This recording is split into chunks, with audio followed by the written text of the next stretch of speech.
Parallel World, the American NBA League. November 10, 2007. New York. Madison Square Garden. A regular season game between the New York Knicks and the Cleveland Cavaliers.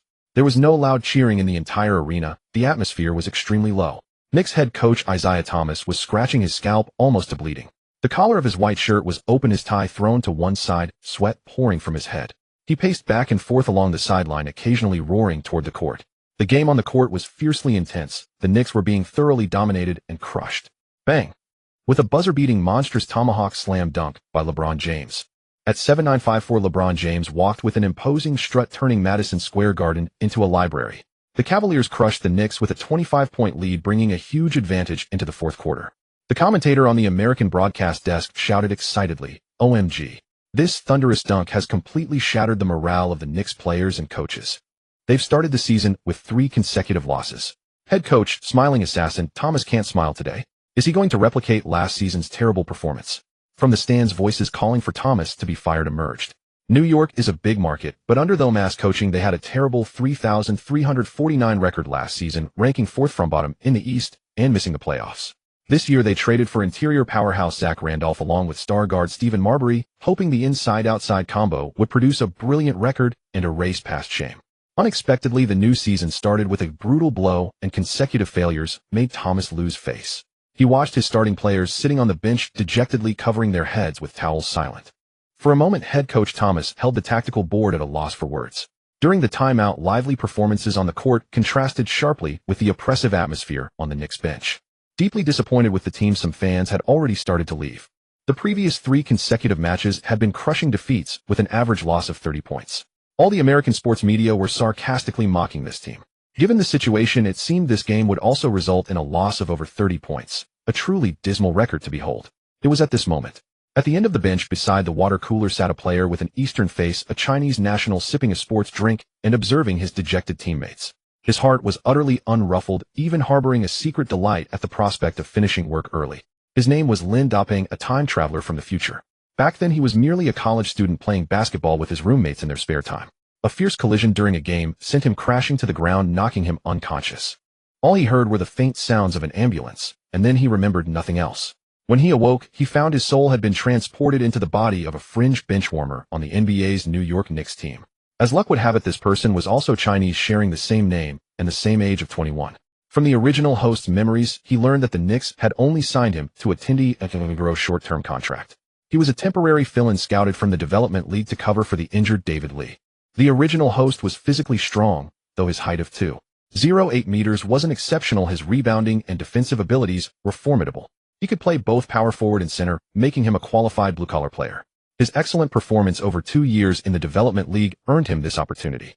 However, to his great annoyance, Lin Dapeng did not inherit the original host's basketball skills. He only possessed his own mediocre amateurish abilities. In college, he could barely scrape onto the school basketball team. Suddenly thrust into an NBA-level arena, calling him a freebie would be generous. Only thanks to the original host's robust physique did he avoid being crushed by the giants on the court. During the team's first 3 consecutive losses, all his stats were a string of zeros. In the last game against the Denver Nuggets, he fouled out just 5 minutes into his playing time, once again recording zeros across the board. The Knicks coaching staff now grimaced at the sight of him. Though he was a pickup from the development league, his performance shouldn't have been this abysmal. Thomas felt his face was being thoroughly slapped. After all, he was the one who had scouted him. Even on American social media, there were veiled jabs at the Knicks suggesting they had signed this player solely to tap into the Chinese basketball market. Because Yao Ming of the Rockets, Yi Jianlian of the Bucks, and Sun Yu of the Lakers had all captured the attention of the vast Chinese market. But Lin Dapeng didn't feel embarrassed at all. He knew his own skills were insufficient for NBA games. After all, being able to watch NBA games immersively wasn't something just anyone could do. Thus, the team's wins and losses held no interest for him. Today was the penultimate game of his 10-day contract. He just wanted to take this 8-0, leverage his past life memories, to invest wisely, and return to China to live a comfortable, modest life. As the fourth quarter's whistle blew after about 2 minutes of play, James drained another three-pointer, making the score 8,254. The lead widened again. Misfortunes never come singly. During the Knicks' counterattack, their interior pillar Zach Randolph severely twisted his ankle in a confrontation, and his ankle swelled up like a black steamed bun. He was drenched in sweat from the pain and had to be helped off the court, limping with every step. Head coach Thomas' head was about to explode. At the start of the season, the interior lineup was already plagued with injuries. Seeing the gap threatening to reach 30 points again, and having lost another interior player, Thomas decided to pull all the starters to avoid further injuries to key players, essentially waving the white flag. The opposing Cavaliers team, in tacit understanding, also substituted their bench players, going through the motions for the remainder of the game. Lin Doping, drink in hand, watched Randolph being carried off and shook his head repeatedly. Tisk tisk, that looks really painful. The game had officially entered garbage time. At this point, head coach Thomas, with a resigned air, waved his hand at Lin Doping, signaling him to enter the game. Lin Doping nodded reluctantly, set down his drink, and muttered to himself, "Well, here I go, the garbage time janitor. Let me have one last taste of the court to cap off my brief NBA career, then I'll take the money and run." Just as he rose and started jogging onto the court, a mechanical voice echoed in his mind. "Ding, congratulations, host, on stepping onto the NBA court. Bound to the supreme basketball god system. Newbie gift pack. Issuing peak Charles Barkley back-to-basket skills." Who? What a? Lin Doping was utterly incredulous, the corners of his mouth curling into a grin that was as hard to suppress as an AK's recoil. Then the mechanical voice rang in his ears again. Ding. Another gift. The peak rebounding skills of the worm Rodman. Stacking with O'Neal's peak strength. Current mission: lead the team to a comeback. Reward the peak defensive blocking skills of the dream Olajuwon. Whoa, holy shit. Assist. Well, I've already transmigrated here, so it's not too much for a system to show up now. Oh, this feels good, though this damn system is a bit late to the party. With such a powerful system, I guess I'll have to change my plans for a comfortable life. As Lin Doping pondered, the system began to integrate with him. Suddenly a warm current surged from the bottom up, and every part of his body felt an unceasing increase in power, especially in explosive strength in his hips and core. Barkley's offensive and defensive techniques, along with Rodman's rebounding instincts, instantly became deeply embedded in his consciousness. He even felt a boost in his trash-talking and cursing abilities. Lin Doping stood frozen for a moment, shaking his head and examining himself. This original host, 120 kilograms with a 2.20-meter wingspan. With such explosive physical attributes, it's a perfect match for this system. Add in Olajuwon's defense, and he'll be unstoppable. He admired his powerful biceps as he thought. "What are you doing, Missy? Posing over there? Are you playing or not?" Coach Thomas, squinting with hands on his hips, barked at Lin Doping. The players on the bench, watching Lin Doping space out, covered their mouths with laughter. With the game at this point, he's still daydreaming. What a useless piece. Looks like he's just going to coast through the last 2 days of his contract. Lin Doping snapped back to reality, pointing at them with a cold smirk, but saying nothing. Empowered by the system, Lin Doping was instantly filled with confidence. He walked over to Coach Thomas, draped an arm over his shoulder, and grinned. "Coach, watch me win this game for you." With that, he turned and strode onto the court, exuding an undeniable swagger. Coach Thomas stared at his back and rolled his eyes dramatically. "What a damn fool. If I had anyone else for the inside game, I wouldn't let you play, and now you're spouting nonsense. You were such a disgrace last game. I'd rather put Nate Robinson at the power forward position." The American commentator on the sidelines frantically flipped through the player roster. The Knicks really have no one left to send out. Who is this guy? They're putting in a player who's scored 0 in consecutive games. Looks like they've given up on this match entirely. With a 28-point deficit, it doesn't matter who they send in. Thomas has probably already written his post-game apology speech. The commentators on the sidelines buzzed with analysis. Boos echoed from the court. LeBron James of the Cavaliers had already put on his warm-up suit, ready to clock out. Facing the skepticism of everyone on the court, Lin Doping shook his shoulders wildly toward the Cavaliers' side. The Cavaliers, whether on the court or off, weren't angered. They found it hilarious. What kind of trash dares to provoke us now? Hey Jones, shove that Eastern kid's head up his own ass. The game resumed. The Knicks inbound from the base. Nate Robinson controlled the offense. Lin Doping quickly cut into the Cavaliers' paint, reaching out a long arm to demand the ball aggressively from Dwayne Jones. Nate Robinson ignored his request, opting to go solo with his driving ability. The Cavaliers, with their big lead, had begun to slack off defensively. Robinson, with his short legs churning, dodged and weaved past the defender, scoring a reverse layup. The Knicks closed the gap by 1. Lin Doping watched the little potato Robinson jog back. This blind fool won't pass. He'll grab it myself. The home crowd offered a sparse round of applause for the score, knowing a comeback was unlikely. Possession change. The Cavaliers had the ball. Damon Jones controlled the offense. Anyone who's played basketball knows to pick on the weak link and exploit the opponent's defensive hole. He lobbed the ball high to Dwayne Jones, who was matched up against Lin Doping. Facing this massive defensive gap, Jones smirked. "Today's my chance to shine. Watch me dunk on you." With that, he backed down, using all his strength to push inward. Bam! Bam! Huh. After 2 shoves, Jones felt like head hit a concrete wall. He glanced back at Lin Doping in confusion. What the sh? Lin Doping stood, unmoving, arms stretched high to block his path, squinting at the suddenly flustered Jones. Jones was getting frustrated. He couldn't budge this nobody. He threw all his strength into another push, but seeing no progress, he ignored his teammates calling for the ball outside. He started spinning his hips, searching for a weakness in Lindoping's defense. Cavaliers coach Mike Brown shouted, "What are you doing spinning in circles like a donkey? Push him off and go for the layup. There's no time left." He assumed Jones was just showboating with the big lead. Before the words died down, a sharp smack rang out. The ball was viciously swatted away by Lindoping. Whoa! A collective gasp erupted from the crowd. Knicks coach Thomas spat out a mouthful of soda, staring at the unbelievable scene. Lindoping actually blocked a shot. He's been a disaster in practice. Did he just get lucky with that rejection? Even the commentator got excited. Lin has recorded his first NBA stat, a block on Jones, haha. This is a historic moment for him. Whoa. Before the commentator could finish, another cry of surprise came from the Lindoping after the defensive stop quickly scooped up the ball. With no wasted motion, he suddenly spun past Ira Nubel's help defense and charged toward the Cavaliers' half. The Cavaliers rushed back, collapsing their defense. Guard Damon Jones chased closely behind Lindoping, while Donyell Marshall quickly set his defensive position. Lindoping gripped the ball with both hands, took 2 steps inside the free throw line, and launched himself toward Marshall. Damon Jones leaped from behind, aiming to block the ball. Smack!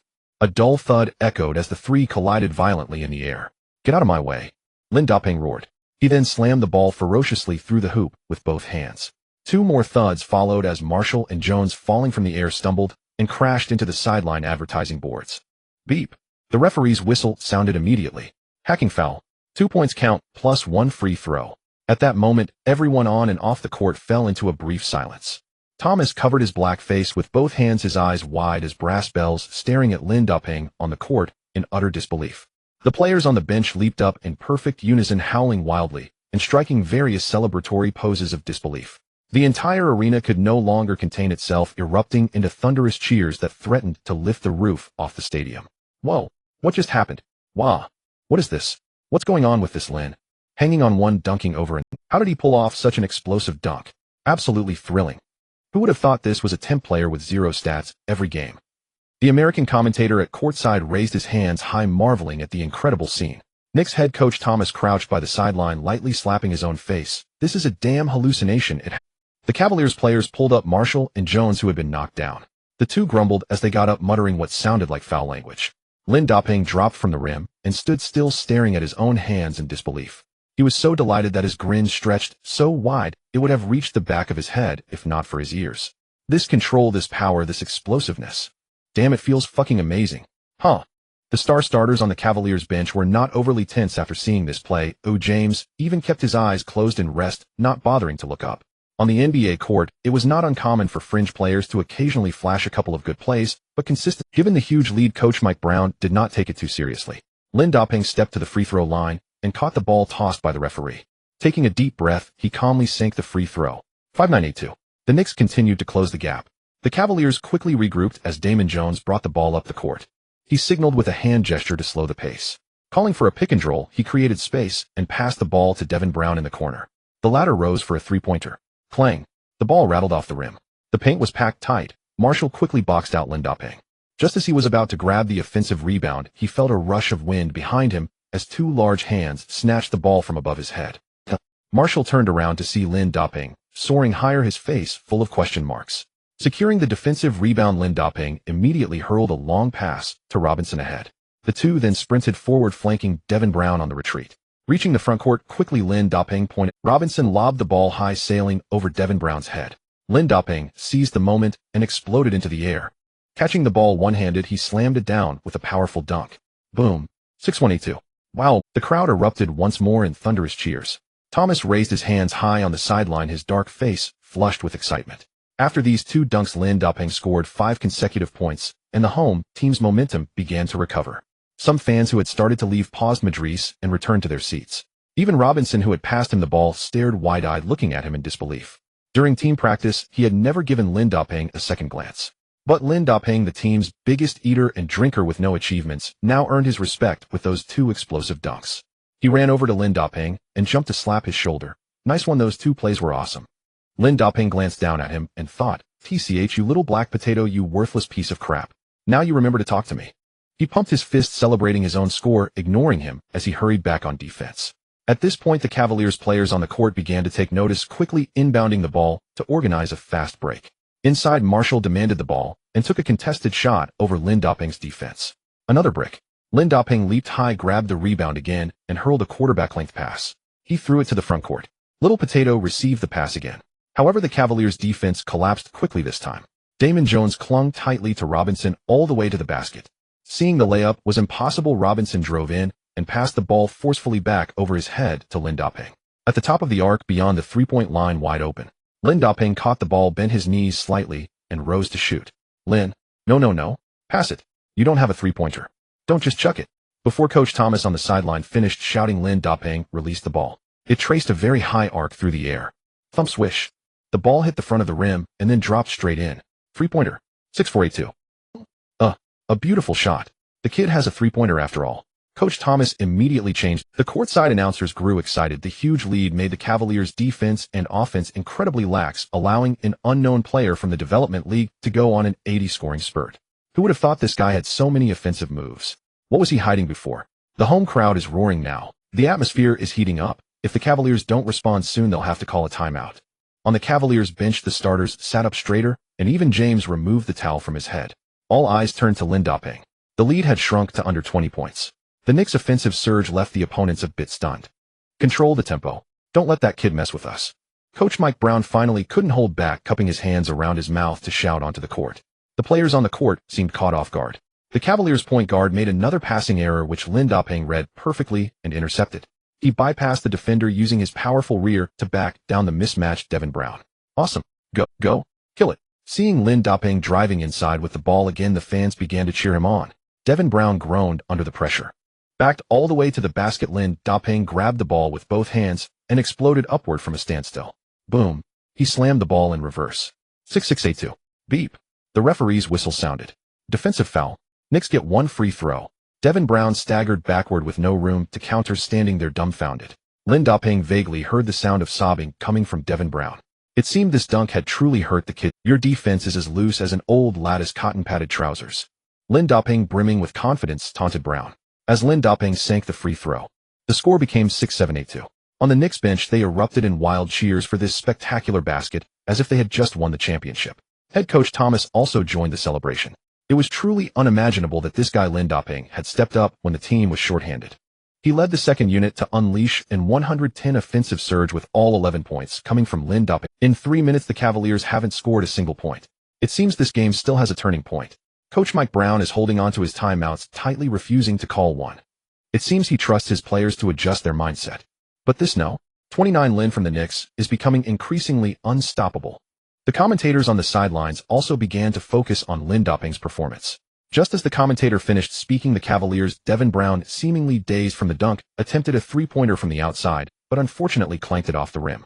During this stretch, the basket seemed to have a lid on it for the Cavaliers, and no matter how they shot, nothing fell. The Knicks grabbed the rebound and quickly launched a counterattack. Robinson dribbled the ball, sprinting forward frantically, his eyes darting around in search of Lin Dapeng. He too found Lin's performance incredible, but on the entire court no one had a hotter hand. Suddenly, out of his peripheral vision, he spotted Lin Dapeng making a backdoor cut, shaking off Marshall's defense and slashing swiftly toward the baseline. Robinson didn't hesitate for a moment and lobbed the ball near the backboard. What is he doing? Is he trying to hit a plane? It's too high, damn it, he can't catch that. Thomas on the sidelines waved his arms and yelled. In the blink of an eye, Lin Dapeng took a giant stride and launched himself into the air. The Cavaliers' point guard Damon Jones only felt a gust of wind over his head as a dark cloud drifted past. Lin Dapeng leaped over him as if he were a hurdle. Catching the ball with his fingertips, legs spread apart in midair, he slammed it towards the hoop. Slap. Bang. Another graceful alley-oop dunk. The entire backboard vibrated with a resounding 6-9-8-2. The deficit had shrunk to under 15 points. This time, Cavaliers coach Mike Brown could no longer sit still and immediately called for a timeout from the scorer's table. On the Knicks bench, all the players rushed over and surrounded Lin Dapeng, excitedly shoving him. Lin Dapeng vigorously high-fived his approaching teammates in celebration. His passion rekindled the fire in every Knicks player, and the cheers from the crowd lingered on, refusing to subside. My God, the Knicks have cut the lead by 15 consecutive points, and 13 of those points were scored by Lin. What was once a one-sided game is now getting interesting. Come on, turn it around. Don't mind me. Just take down the Cavaliers today. The fans on the sidelines finally broke their initial silence and began to erupt. The timeout ended. The Cavaliers finally lost their patience and sent all their starters back onto the court. Ilgauskas, Daniel Gibson, Drew Gooden, Larry Hughes, and King LeBron James. Seeing that their comeback momentum was building, the Knicks knew they could not afford to give up this chance to end their losing streak. The starters also returned to the court for the Knicks: point guard Stephon Marbury, shooting guard Jamal Crawford, small forward Quentin Richardson, center Eddie Curry, and the red-hot power forward Lin Da-Ping continued to battle on the floor. As both teams' starting lineups retook the court, the home fans couldn't help but worry. Lin's sudden outburst had come against the Cavaliers' second unit, even some bench warmers. Whether he could maintain this scorching form against the returning starters was anyone's guess, and mounting a huge comeback was still incredibly difficult. Lin Da-Ping looked up at the big screen in the arena. There were just over 6 minutes remaining in the final quarter. They had to avoid even a single mistake to have a chance at Cavaliers ball. James inbound from the baseline, and Hughes controlled the ball to reorganize the offense. He slowly dribbled it to half-court, directing traffic at the top of the key, looking for a passing lane. The Cavaliers on the court were eager to end their scoring drought, while the Knicks defended with full concentration, determined to stop this possession. Amidst the man-to-man tussle, James suddenly made a backdoor cut, shaking off Richardson's defense, and slashed, without the ball, from the perimeter straight into the Knicks' paint.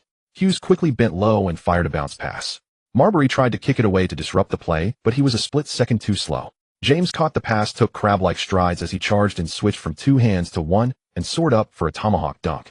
Bang! But between James and the rim, a large hand appeared. Lin Da-Ping cleanly blocked James' shot with one hand. The two collided violently in midair. The sound of muscles clashing could be heard all the way to the back rows of the stands. Their strength was evenly matched, neither overpowering the other, and they both tumbled to the floor. Thud, a dull sound. Both lost their balance and fell to the hardwood together. As James lay on the floor, trying to secure the ball with both hands, Lin Da-Ping was quicker. He snatched the ball right out of his grip. "Give it here, you gorilla," Lin Da-Ping shouted loudly. James was genuinely startled by the kid's strength and speed, blurting out in shock, "Whoa, damn." Lin Da-Ping, still on the ground, quickly hurled the ball forward. "Catch it. Old Ma run." Marbury caught the ball, sped past the defense, and finished with a scoop layup. 7-1-8-2. The lead continued to shrink. The roar of the crowd hadn't even died down yet, but the Cavaliers were still a powerhouse in the East. They quickly adjusted their mindset. James received the inbound pass, dribbled a couple of steps, and was at the Knicks' half-court. Holding the ball with one hand at the top of the key, he surveyed the court. Richardson was guarding him tightly, suddenly reaching in to try and steal the ball from James. The latter faked him out, creating half a step of space, and then charged straight into the paint. Seeing the defense broken, Crawford quickly rotated to help. James suddenly pulled the ball back, changed his rhythm, drove into the lane, and followed up with a tomahawk dunk. He slammed it down with both hands, exuding arrogance and an overwhelming kingly aura. Half of the crowd's thunderous cheers were silenced. The commentator on the sidelines shouted, "Whoa. This dunk is the Cavaliers' call to arms for a counterattack." James glared at Lin Da-Ping and said, "Rookie, today he'll give you a lesson. Let you know the dangers of the NBA." James had been sitting on the bench, irritated by Lin Da-Ping all game, and now he roared at him. His teammates chimed in with agreement. Lin Da-Ping replied nonchalantly, "Who is your daddy?" James looked at his teammate with a puzzled expression. "What the hell did that bastard say?" The offense switched. Lin Da-Ping took the inbound pass and dribbled quickly up the court. Coach Thomas shouted from the sidelines, "Pass the ball. Give it to Marbury. Don't be reckless." Though Lin Da-Ping's touch was suddenly scorching hot, the coach still didn't trust him after bringing in the starters. Marbury waved frantically for the ball, but Lin Da-Ping ignored him. "Damn it, this kid is crazy. He's even more selfish than me," Marbury muttered as he ran. Lin Da-Ping brought the ball to the top of the arc. Facing Gooden's defense, he chose neither to drive nor to pass. He directly signaled for Richardson to set a pick and roll. James was drawn into the play as well, creating a defensive switch and a mismatch. "What are you doing?" calling out James. "Pass the ball. This is a critical moment to close the gap. Don't mess around." Coach Thomas was about to explode. The crowd, far from worried, was thrilled by the scene. "Let him go. Let him go. He's getting bolder, going head-to-head. Fight back. Dunk on him." The cheers swelled. No one expected such audacity from a rookie. "Oh yeah, let me guard a benchwarmer like you. You really know how to flatter yourself. Today you'll shatter your basket." James adjusted his headband and sneered. Lin Da-Ping signaled his teammates to clear out and glanced at the shot clock. He held up 5 fingers to James. "You'd better last 5 seconds, or your wife will be disappointed." Then with a sudden pivot, Lin Da-Ping drove past James into the paint. They tangled near the restricted area. James, as a small forward, possessed elite physical attributes. But facing an opponent with greater mass and seemingly bottomless strength, he struggled mightily on defense. James, absorbing the rhythmic, powerful impacts, wondered, did this kid eat bull testosterone? Where does he get all this power? He puffed out his chest and raised his arms to block Lin Da-Ping's attack. Lin Da-Ping faked with his hips, then spun and released a hook shot. A sharp slap echoed. The ball swished through the net. The referee blew his whistle. 2 points good and a foul on the arm. Knicks get 1 free throw. James exploded, jumping and running to the referee, gesticulating and protesting with spittle flying. Coach Mike Brown on the sidelines couldn't contain his fury, either joining James in complaining vehemently to the referee wiped the spit from his bald head and ignored him as he walked away. Thomas elated whistled a vulgar tune. "Ha, I told you to let him play onion on. This kid was hiding his talent from me." The bench players stared at him with exasperated expressions, remaining silent. What the hell is this? Letting a benchwarmer run the show. Cavaliers head coach Mike Brown could no longer contain his frustration. Jameis' complaints to the referee were futile, and he got an earful from his coach. With a dark scowl, he glared at Lindoping as he walked away. Rage surged through him. As a prodigy, he had never been dominated by a fringe player, first getting solidly blocked, then beaten for an N1. The entire arena was captivated by the unknown Lindoping. Even the American commentators spouted classical phrases, truly a demon descending from heaven, a god of wrath on earth. This Lindoping. The other commentator at a loss said, "Whoa, awesome." Lindoping taunted James by shaking his shoulders and grinning.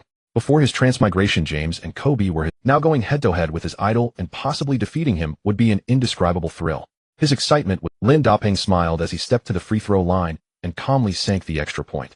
The score was 7,484, cutting the deficit to 10. James tore off his headband, wiped his sweat with it, and tossed it to the bench. "Damn it, let's go head-to-head. Come on, let's do this."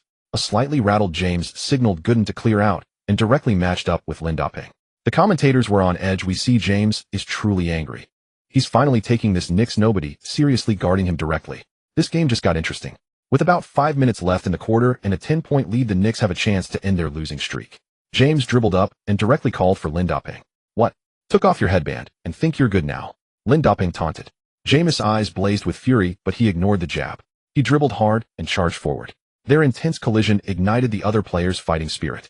An ordinary regular season game felt like the finals.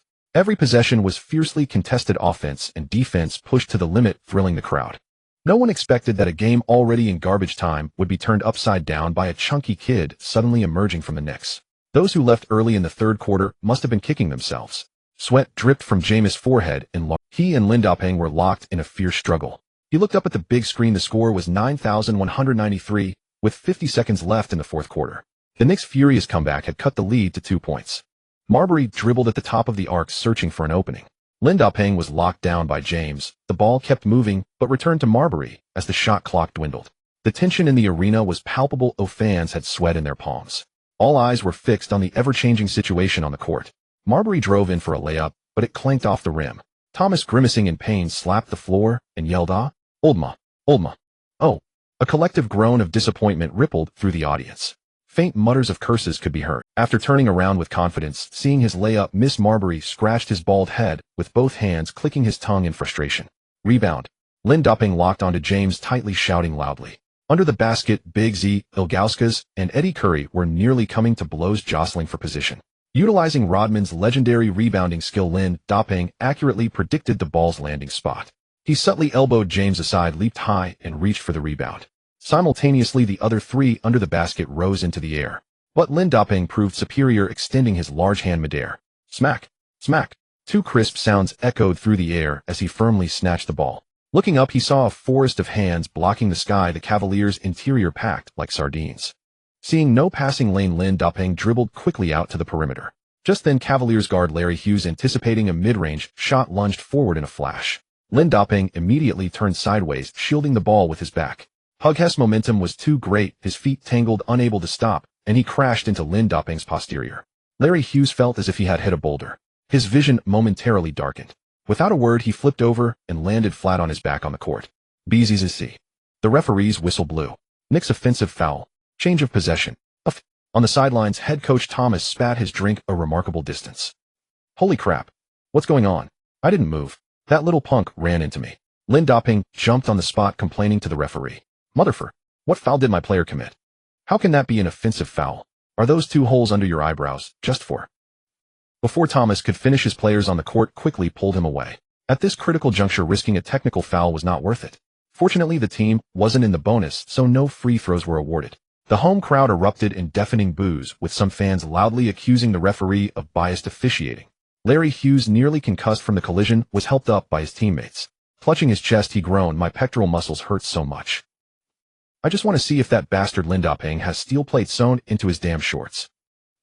Hands on his knees, he took a long while to straighten up. Thomas glanced at the shot clock and yelled, 30 seconds left. Don't let it affect your mindset. Stop this play, boys. The sideline commentator exclaimed excitedly. Currently 93-91, the Cavaliers still hold a slim 2-point lead.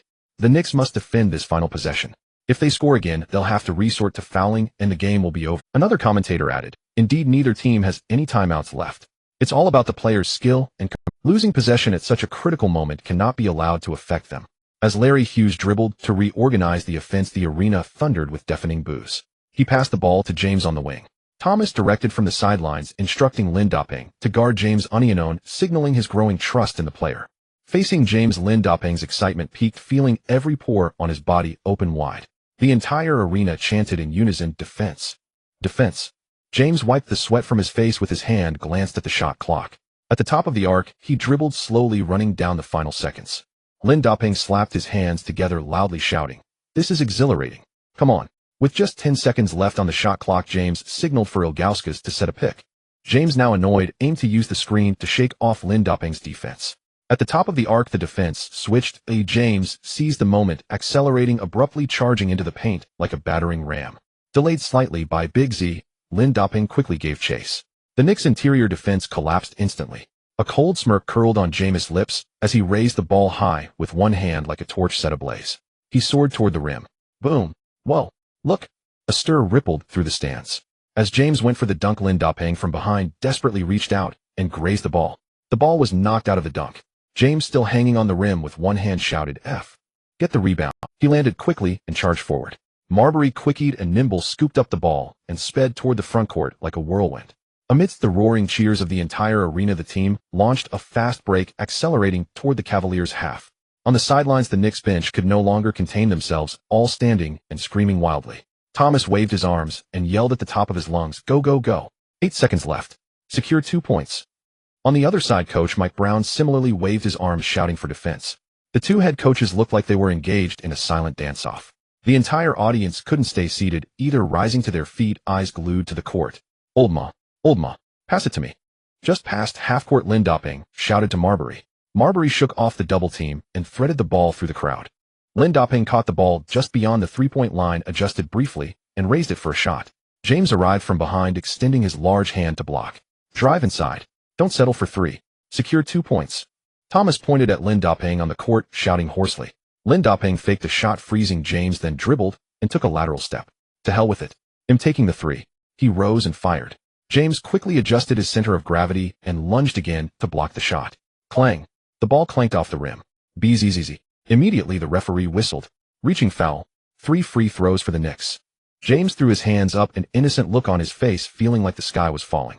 The foul was blatantly obvious. The sound of the slap reached even the last row of seats. The Cavaliers coach didn't bother protesting, just kicked the air and cursed. At that moment, the game clock showed just 1.2 seconds remaining. The arena erupted with thunderous cheers. Coach Thomas covered his face. "This damn kid is messing with my head." Lindoping raised his arms high, striking a pose, basking in the crowd's adulation. At the referee's whistle, Lindoping slowly walked to the free throw line. "Shoo." The DJ on site signaled for the crowd to quiet down, minimizing distractions as much as possible. Lindoping stood on the free throw line, while the Cavaliers players beside him incessantly spewed trash talk, attempting to disrupt his shooting. Under the gaze of the crowd, Lindoping took a deep breath, completely ignoring the opponent's interference. He raised his hand slightly, bent his knees, pressed his wrist, and then released the ball. The basketball traced a perfect arc through the air. Thud, thud, swish. With a crisp sound of the net, the ball bounced twice on the rim before dropping into the hoop. First free throw. Coach Thomas on the sidelines let out a long sigh of relief. He gestured to Robinson beside him and said, "Go. Go get my emergency heart medicine and my thermos, hurry." The spectators also breathed a sigh of relief and erupted into cheers. This basket brought the score to 9-2-9-3, temporarily stabilizing the situation. "Adjust a bit more, don't." Before Thomas could finish his shout, Lindoping wiped the sweat from his brow and without any adjustment took the second free throw directly. The ball hit the backboard, then the rim before wobbling into the net. "Oh my God, this bastard just won't listen to me. Hurry, give me 2 more heart pills." Coach Thomas on the sidelines kept grumbling.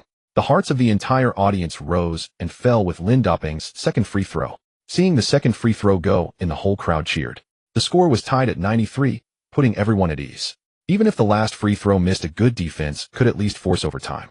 For the third free throw, Lindoping high-fived his teammates before walking back to the free throw line. James and Big Z beside him kept spewing trash and even made weird noises to distract him. Lin Dapeng wiped his sweat with his jersey and sneered at them. Stop spraying, is your mouth rented, and you need to return it soon. Today I can make this even with my eyes closed. He'll show you. After saying that, he dribbled with his right hand and raised his left arm to cover his eyes. Seeing this, the commentator on the sidelines also lost his composure. What does he think he's doing? Paying tribute to Jordan's free throw at such a critical moment. This guy has nerves of steel. If he misses, no matter how tough his luck, he'll be roasted. And back then Jordan just closed his eyes and shot with both hands. This guy is shooting with one hand, just closes his eyes and goes for it. Even the commentator started to get excited. On November 23, 1991, during a regular season game, where Jordan led the Bulls against the Nuggets, he gave a special welcome gift to the rookie Mutombo, a free throw made with eyes closed. The whole arena was in an uproar. Coach Thomas on the sidelines pointed at Lin Dapeng with a trembling hand, his mouth stammering, unable to form words. Fred beside him said to Robinson, "Quick, don't hesitate. Increase the coach's dosage. Shove it in his mouth." Lin Dapeng dribbled a few times with his right hand, then, with his eyes covered, shot the ball one-handed. During the dribble, he yelled toward James, "This one's for you, big baby." Swish. A crisp sound rang out. The free throw swished through the net. 9-4-9-3. The Knicks took a 1-point lead. With only 1.2 seconds left in the game, the Cavaliers had no timeouts left. Both head coaches, frantic on the sidelines, jumped and shouted tactics at the top of their lungs. All the spectators rose to their feet. Cheers and anxious cries shook the arena. The Knicks applied full-court pressure. Daniel Gibson held the ball at the baseline, pacing back and forth, observing the players' movements. The defense was extremely tight. Crawford, bouncing around on the baseline, interfered with Gibson's inbound pass, wishing he had 8 arms to defend. There was no space to pass. Lin Dapeng clung tightly to James, sticking to him like a plaster. "Pass it. The inbound time is almost up." "Defense. Don't foul. Watch out." Both coaches shouted hoarsely, directing the situation on the court. At that moment, James, as if fully charged straight into the Knicks' half. Lin Dapeng pressed up closely against him. "Go. Catch the ball." Gibson yelled, quickly releasing the ball. James, facing Lin Dapeng's defense, leaped high and barely caught the ball. In that instant, he wanted to make a quick pass to a teammate, but no one was there to take the hot potato, so he could only launch a desperate long-range shot. At that moment, time seemed to freeze. Everyone in the arena held their breath, watching the arc. Boom! The buzzer let out a deafening roar. Then Lin Dapeng flashed a sly smile at James. "I touched it." Clang! The ball clanked off the iron. The scoreboard above the arena froze at 9-4-9-3. The game is over. The Knicks have pulled off a huge They've ended the losing streak. Lin Dapeng's last 3 free throws were full of taunts, utterly devastating. They did it. This Lin Dapeng is truly a godsend. The commentator on the sidelines shouted passionately, raising his arms. The entire crowd erupted into thunderous cheers. Orange ribbons rained down from the arena ceiling. The whole scene felt like they had won the championship. The humiliating losing streak at the start of the season was finally avenged in this game. The players on the Knicks bench, arms wide open and grinning as if they were about to bite, rushed toward Lin Dapeng. Thomas threw away his thermos, revealing his white teeth, laughing heartily as he joined the celebration. Everyone went wild, absolutely wild. Lin Dapeng was surrounded by a crowd of admirers who tossed him into the air. After 2 tosses, he was too heavy, so they put him down. Lin Dapeng beat his solid chest with both hands and roared, "Damn, that feels great." The commentator held Lin Dapeng's stat sheet and passionately recounted his performance. Tonight, Lin Dapeng, a fringe player about to be cut, suddenly exploded. In just 9 minutes and 50 seconds of playing time, he made 11 of 13 shots, including 1 of 1 from three-point range, and all 8 free throws. He finished with 31 points, 5 rebounds, 3 blocks, and 2 assists. He sealed the game with those final 3 free throws. He also broke the NBA rookie record for most points in 10 minutes of playing time, and the rookie record for most points in a single quarter. He helped the Knicks end their humiliating losing streak and complete a stunning comeback. The Knicks completed a 28-point comeback in less than a quarter. This sudden turnaround, aside from Lin Dapeng's dominant performance, was also attributed to the Cavaliers' excessive complacency after building a substantial lead. Celebrating prematurely is inadvisable, as it allowed the Knicks to surge with unstoppable momentum and seal the victory in the final moments. James stared at the big screen above the arena, gnawing on his mouthguard. He shook his head helplessly. With a wry smile, he approached Lin Dapeng, and they exchanged a high five and a hug. "Brother, your performance tonight was absolutely explosive, truly unbelievable." James did not hold back his praise. Lin Dapeng finally snapped out of the euphoria. Yet facing his idol's compliments, he couldn't resist a boast. "LeBron, if you ever find it tough, you can come join me, and it'll lead you to a championship." James shook his head with a laugh. "Brother, you better figure out which team you're going to first. Your contract doesn't match your talent." With that, he patted Lin Dapeng on the shoulder and turned toward the player tunnel. As Lin Dapeng stood there pondering this, the system's voice echoed in his mind again. Ding. System detects host has achieved a comeback victory reward issued fusion of Hakeem the Dream Olajuwon's peak defensive blocking skills. Next mission sign a contract exceeding 50 million USD completion, reward Michael Jordan, the basketball god mid-range shooting skills Chris Paul ball handling and playmaking skills. Wow damn. With my physique and the skills of these two legends who wouldn't be terrified to face me. But my contract only has one game left tomorrow, signing a deal over 50 million is no small feat. As Lin Dapeng stood lost in thought, reporters on the court swarmed around him. Over on the other side, the entire Cavaliers team wore grim expressions and declined post-game interviews. Coach Mike Brown even cursed under his breath, completely ignoring the reporters' questions. Meanwhile, microphones were practically shoved into Lin Dapeng's mouth. Lin Dapeng thought to himself, I need to drop some bombshells today to build anticipation among the teams and boost my value. Lin, how do you feel about your performance today? Were you hiding your true abilities? Asked a blonde, blue-eyed reporter first. Lin Dapeng's gaze wandered, distracted by the reporter's deep cleavage. After a brief pause, he finally responded, I don't feel much today. It was just a normal performance. If I had more playing time, dropping 40 points would be no problem. This answer stunned the entire press corps. In their experience, Chinese players were always modest and low-key, like Yao Ming or the newly arrived Yi Jianlian. Such arrogant words rarely came from them. It seemed Lin Dapeng's style matched the flamboyant personalities of some American players. Lin, your contract expires after tomorrow's game. Do you think based on today's performance you'll stay on the NBA stage? Another reporter probed. Lin Dapeng chuckled easily, it doesn't matter to me. But any team that doesn't have me will suffer a huge loss, and so whichever team offers me a contract worth over 100 million, I'll sign with them. Today's performance was just an appetizer. Give me enough playing time, and I won't score less than today. The intensity of the NBA isn't as high as I imagined. After saying this, Lin Dapeng inwardly winced. Damn, I got carried away and blurted out over 100 million. I'll screw it, I'll negotiate down later. After dropping those words, everyone around was dumbfounded. This kid is way too cocky, spouting such outrageous claims after just one game. He must have had more than half. Alright, no need for such shocked expressions, folks. You'll have plenty of chances to interview me, just get used to it. Seeing their incredulous looks, Lin Dapeng continued to pile on. Damn, this kid must have had over a bottle. He's crazy.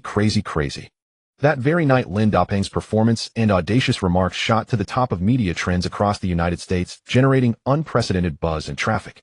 ESPN Sports Illustrated, the New York Times, Fox, and other outlets rushed to report, eager to ride this wave of massive attention. Legend in one game, Lin Dapeng. New York's new star. The lost Chinese know. One pick of the NBA, the Knicks' secret weapon, Lin Dapeng. The miracle comeback, the redemption of Lin, the fringe player. The Chinese rookie who scored 31 points in a single quarter. Authoritative sports sections of U.S. media featured basketball experts and scholars, while online fans engaged in heated discussions and debates. In an instant, the name Lin Dapeng spread across the entire United States. Even sports news in China across the vast ocean broadcast his performance on a loop. This sudden explosion in popularity pushed Lin Dapeng's fame beyond that of the Rockets' Yao Ming. But the busiest were the teams interested in Lin Dapeng. His explosive performance and arrogant comments left many franchises scratching their heads. Teams reviewed his physical and scouting reports utterly baffled. Though he played well in the development league, his early NBA games had been disastrous. Yet his miraculous performance in the final game of his contract seemed wildly inconsistent with those media. But that final quarter showcased abilities on par with NBA superstars, and at just 21 years old, his potential was immense, especially since he had been matched up against LeBron James. However, his demand for a contract worth over 100 million was a huge gamble for any team. Tomorrow, the Knicks would play a back-to-back home game against the Minnesota Timberwolves. Scouts from every team in the league interested in Lin Dapeng couldn't contain themselves and booked overnight flights to New York, eager to observe this promising rookie again in tomorrow's game. That evening in his rented apartment, Lin Dapeng scrolled through sports news on his computer. Coverage of him was everywhere. Then his phone rang. It was his agent. Looking at the caller ID, Lin Dapeng had almost forgotten he even had it. His agent Zhang Ming was also a newcomer to the industry. Both were rookies in their respective fields. About 10 years older than Lin Dapeng, Zhang could only manage lesser-known players. Lin Dapeng had chosen him as his agent for one reason: he was cheap. And they got along well in terms of temperament, maintaining a solid relationship. Holy shit. Bro, you've blown up. I didn't know you were hiding this much. Zhang Ming's excited voice boomed from the phone, startling Lin Dapeng so much he held the phone away from his ear and squinted. What the hell, man, you scared me. Scaring you with a phone call is the least of it. I've taken nearly 20 calls in the last half day. We're almost through this. Tomorrow you've got to hold steady. You just focus on performing well. I must secure a big contract for you and elevate my career, haha. On the other end of the line, Zhang Ming was even more excited than he was. Lin Dapeng, munching on chips and guzzling cola, said, I thought it was something serious. Isn't this normal? If you can't land a big contract, you can go live with someone else. Are you eating chips again, you bastard? Still drowning yourself in happy water. I can already picture your smug face. If you get any fatter and the risk of injury goes up, you're done for. Zhang Ming began cursing on the other end of the line. I'm not afraid. I've got a sis.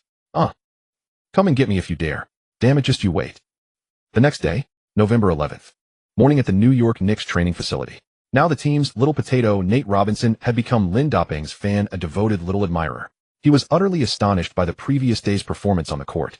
During training, he constantly sought Lin Doping's secrets to playing well, racking his brains, but unable to understand.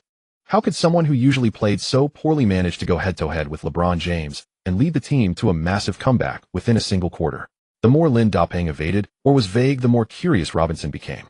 He pestered Lin Doping with questions throughout the entire morning's training session.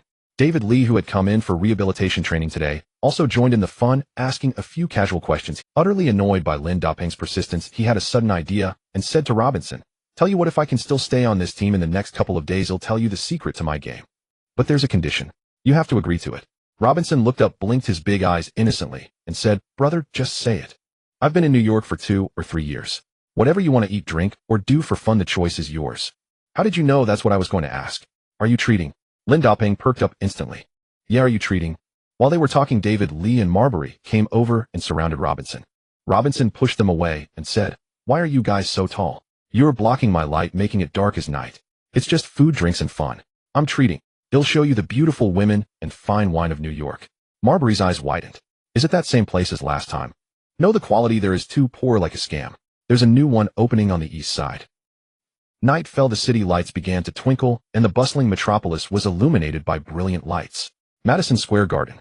With less than 2 hours until the game started, the arena was already buzzing with noise and packed to capacity. As one of the most influential cities globally, New York boasted a massive basketball market and passionate fan base. However, the Knicks' performance over the past few seasons had been disappointing, leaving fans disheartened. Last season, they ranked at the bottom of the league, and the start of this season had been a string of losses, making the situation dire. But just yesterday, a stunning comeback victory still had fans thrilled when they thought about it. The breathtaking win had reignited their hope for the team. The atmosphere inside the arena was exceptionally electric. Nearly 20,000 tickets had been sold out, and every seat was filled with loyal fans wearing Knicks jerseys and waving cheering signs. Excitement and anticipation were written on their faces as they prepared to witness the team continue its winning momentum. Moreover, a strong basketball vibe permeated the area outside the arena. A large crowd of fans had gathered in the plaza, holding Knicks flags and support boards, their faces painted in the team's signature blue and orange, cheering for the team. Many fans had already donned Lin Doping's number 29 jersey, hoping his performance today would remain strong and help the team secure another victory. Inside the arena, players from both teams began entering for pre-game warm-ups. Numerous scouts sat in the stands, all representing teams interested in Lin Doping, coming to evaluate his game once again. For a player with superstar potential whose contract was about to expire, every team was extremely eager. The courtside seats also attracted many big American celebrities, making the entire arena glitter with stars. Lin Doping started signing autographs and taking photos with fans at the courtside. "Oh my, slow down one at a time. Oh my, having so many fans isn't easy either. I've never had this kind of treatment in my life. This feeling is way too awesome, haha." Lin Doping smiled and fulfilled the requests of the fans one by one, refusing no one. While Lin Doping was signing, he felt a dazzling light flash near the court, catching his eye. He followed that brilliant light and saw it his pen, pausing midair, momentarily forgetting to sign. Scarlett and Alba. Oh my god, they looked so young back then. Scarlett Johansson and Jessica Alba, two great beauties from the American film and television industry, sat side by side in the front row of the court. When the arena's big screen showed them, all the male fans in the crowd let out excited howls. The two beauties were dressed in white and blue, one sexy and the other cute. Lin Doping couldn't tear his eyes away from them. Since the distance wasn't far, Scarlett noticed him staring and out of politeness smiled back at him. Lin Doping shuddered. Then he nodded back with a smile. She's really beautiful." Today's game had also successfully caught the attention of Chinese sports media. Neither team had a great record, and their star power was lacking. Therefore, opportunities for broadcast in China were very rare. Compared to the popular Los Angeles Lakers with Kobe, the Houston Rockets with Yao Ming, and the newly formed Big Three of the Boston Celtics at the start of the season, etc., the New York Knicks didn't have a very high profile. It was only because of Lin Doping's stunning performance in the previous game that attention shifted slightly towards the Knicks. Today, the broadcast studio of CCTV5 had specially invited two veteran basketball commentary partners. Commentator Yu Jia and coach Zhang Weiping were there to bring exciting commentary to the fans across the country. Yu Jia began the commentary. CCTV today, we bring you a regular season game between the New York Knicks and the Minnesota Timberwolves. Next, let's invite Coach Zhang to provide his analysis. Zhang Weiping cleared his throat and said, Lin Dapeng of the New York Knicks once had a brief stint in our country's. He played quite well, averaging 15 points and 10 rebounds per game. After he went to the NBA Development League, he received much less attention domestically. This time I believe it's Lin Dapeng's explosive release of his accumulated potential. This game will surely bring us more surprises. Pre-game interview. Al Jefferson, the star player of the Minnesota Timberwolves, was bombarded with questions by reporters. Al Jefferson was selected by the Boston Celtics with the 15th pick in the first round of the 2004 draft. He plays the positions of power forward and center.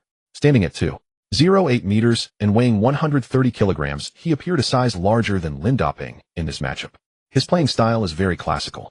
His footwork in low-post isolation play echoes the style of Kevin McHale from back in the day, and his threat from face-up jab steps combined with mid-range jump shots is equally astonishing. Capable of playing both the 4 and 5 positions, he never fell behind in his confrontations with China's Yao Ming. He came to the Timberwolves from the Boston Celtics this year as part of the trade involving Kevin Garnett. He performed excellently for the Celtics last season, starting 60 games and averaging 16 points, 11 rebounds, and 1.5 blocks per game, establishing himself as an excellent interior player with both offensive and defensive skills. In the previous game against the New Orleans Hornets, led by Chris Paul, he scored an impressive 28 points and grabbed 17 rebounds to help his team secure the victory. He has the potential to be a top-tier star in the league. In his pre-game interview, he boldly declared that he would extinguish Lin Dapeng's fire with his own urine. Lin Dapeng, overhearing the remarks during his own interview, sipped his sports drink and squinted his eyes silently, watching the display of arrogance. He turned to Nate Robinson and said, "Go tell him I'm going to make him cry in this game." Without a moment's hesitation, Little Potato Robinson stood up and shouted over, "Jefferson, my big bro, says he's going to make you cry today." Before he could finish shouting, Marbury covered his mouth. "Damn it, what the hell are you yelling about?" At the TNT broadcast table courtside, the loquacious Barkley had also arrived to commentate. "Oh, we see both teams are done warming up and the game is about to begin. Just yesterday this kid from China managed to catch my attention. Shaq wanted to bet with me on this kid's performance. After my experience with Yao Ming back, then him never falling for that trap again. Let's see if he can continue his magic from the last game." The Knicks interior players Zach Randolph and David Lee were still absent due to injuries. Lin Dapeng's outstanding performance had earned the trust of head coach Thomas. The Timberwolves are not a strong team in the league. Only interior player Jefferson is the team's pillar, making this a perfect opportunity to test Lin Dapeng's abilities once more. For this game, the coach promoted him directly to the starting lineup. The arena's DJ passionately announced the starting lineups for both teams. The Minnesota Timberwolves fielded today: center Theo Ratliff, power forward Al Jefferson, small forward Ryan Gomez, shooting guard Rashad McCants, point guard Sebastian Telfair. The Timberwolves are in a rebuilding phase with a generally lackluster roster. However, both teams had similar records so far, with more losses than wins. Based on past experience, this was expected to be a closely matched game. The Knicks starting lineup was center Eddie Curry, power forward Lin Dapeng, small forward Quentin Richardson, shooting guard Jamal Crawford, point guard Stephon Marbury. The Knicks took a bold step by starting a rookie, leaving uncertainty about whether he could drive the team's offense and defense. When the DJ announced Lin Dapeng's name, a wave of cheers erupted throughout the arena. The Knicks desperately needed a savior-like player. They had been shut out of the playoffs for 3 consecutive years, and their dismal season records had pushed the fans' desire for victory to its peak. Marbury's leadership had not yielded good results in these seasons, but Lin Dapeng's breakout gave them a glimmer of hope. After stepping onto the court, Lin Dapeng grinned widely and waved his arms, greeting the entire crowd. With his naturally handsome features and muscular build, he had already attracted many young female fans to the. This feels so much more exhilarating than playing in school games. Awesome, Lin Dapeng thought, filled with joy. With the sound of the referee's whistle, the centers from both teams approached the logo area at center court for the jump ball. A whistle blew. The basketball was tossed high into the air. Eddie Curry leaped with effort to secure the tip-off. He passed the ball to Marbury. The entire crowd stood up, cheering passionately for their home team's first offensive possession. Marbury dribbled quickly to advance past half-court. He stood at the top of the arc, surveying the court. Near the paint, Lin Dapeng leaned directly against Jefferson, stretching out his long arm to call for the ball. Marbury showed him great respect by lobbing the ball inside. "Come on, rookie, today I'll show you what it's like to get a taste of my hot pot." Jefferson taunted, bracing his hands against Lin Dapeng. Receiving the pass, Lin Dapeng backed down. "You better watch out, I'm going to break your back with my butt." Hey, they're showing him respect right away, passing the ball straight to Lin Dapeng. Let's see how he handles this. Zhang Weiping began to commentate with excitement. Without any feints, Lin Dapeng simply backed into Jefferson, with a few muffled thuds of muscle colliding. In just 2 or 3 moves, Jefferson was pushed back near the basket. Whoa, A gasp of astonishment came from even the Timberwolves players on the court were stunned for a moment. Jefferson, who appeared larger than Lin Da-Ping, was so easily backed down to the basket. McCants, sensing trouble, hesitantly moved to provide help defense. Lin Da-Ping, holding the ball with both hands, faked a pass, sending McCants retreating. He then gave a powerful shove with his rear pivoted on his right foot and exerted force with both legs. Suddenly, he exploded into the air. Jefferson hurriedly jumped up to defend. In midair, Lin Da-Ping brought the ball back behind his head, straightened his body, and unleashed maximum force. With a thunderous slam, it was a powerful dunk. Jefferson landed off balance and stumbled into the basketball stanchion. The entire backboard shook violently from the impact. BZZC. The referee's whistle followed immediately. 2 points, good shooting foul. 1 free throw for the Knicks. In an instant, the entire Madison Square Garden erupted with the most intense roar of the game. Hanging on the rim before dropping down, Lin Da-Ping sneered contemptuously at Jefferson. Lin Da-Ping violently shook the rim a few times, letting out a thunderous roar. Hanging from the hoop, he glared at Jefferson and spat. Is that all you've got? Cookie-cutter defense. Go home and let your master teach you how to play basketball. From the commentary booth, Zhang Weiping excitedly shouted, oh haha. Lin Da-Ping comes out swinging with a showstopper. That dunk was utterly domineering. Just toy with him. The sheer force behind those moves is appalling. Jefferson isn't exactly light on his feet, but you can see how strained he is trying to defend Lin Da-Ping. Jefferson leaned on the basketball stanchion, shaking his head, feeling the heavy impact. Getting called for a foul right at the start of the game was a first in his career. All the players on the Knicks bench were grinning widely. Little Potato Robinson waved his towel. That's my big brother for you, so damn awesome, huh? Lin Da-Ping slowly walked to the free throw line, took a deep breath, and calmly sank the extra shot. 30. Timberwolves head coach Randy Whitman yelled at Jefferson on the court, wake up, the game's on. Don't let this rookie get so cocky.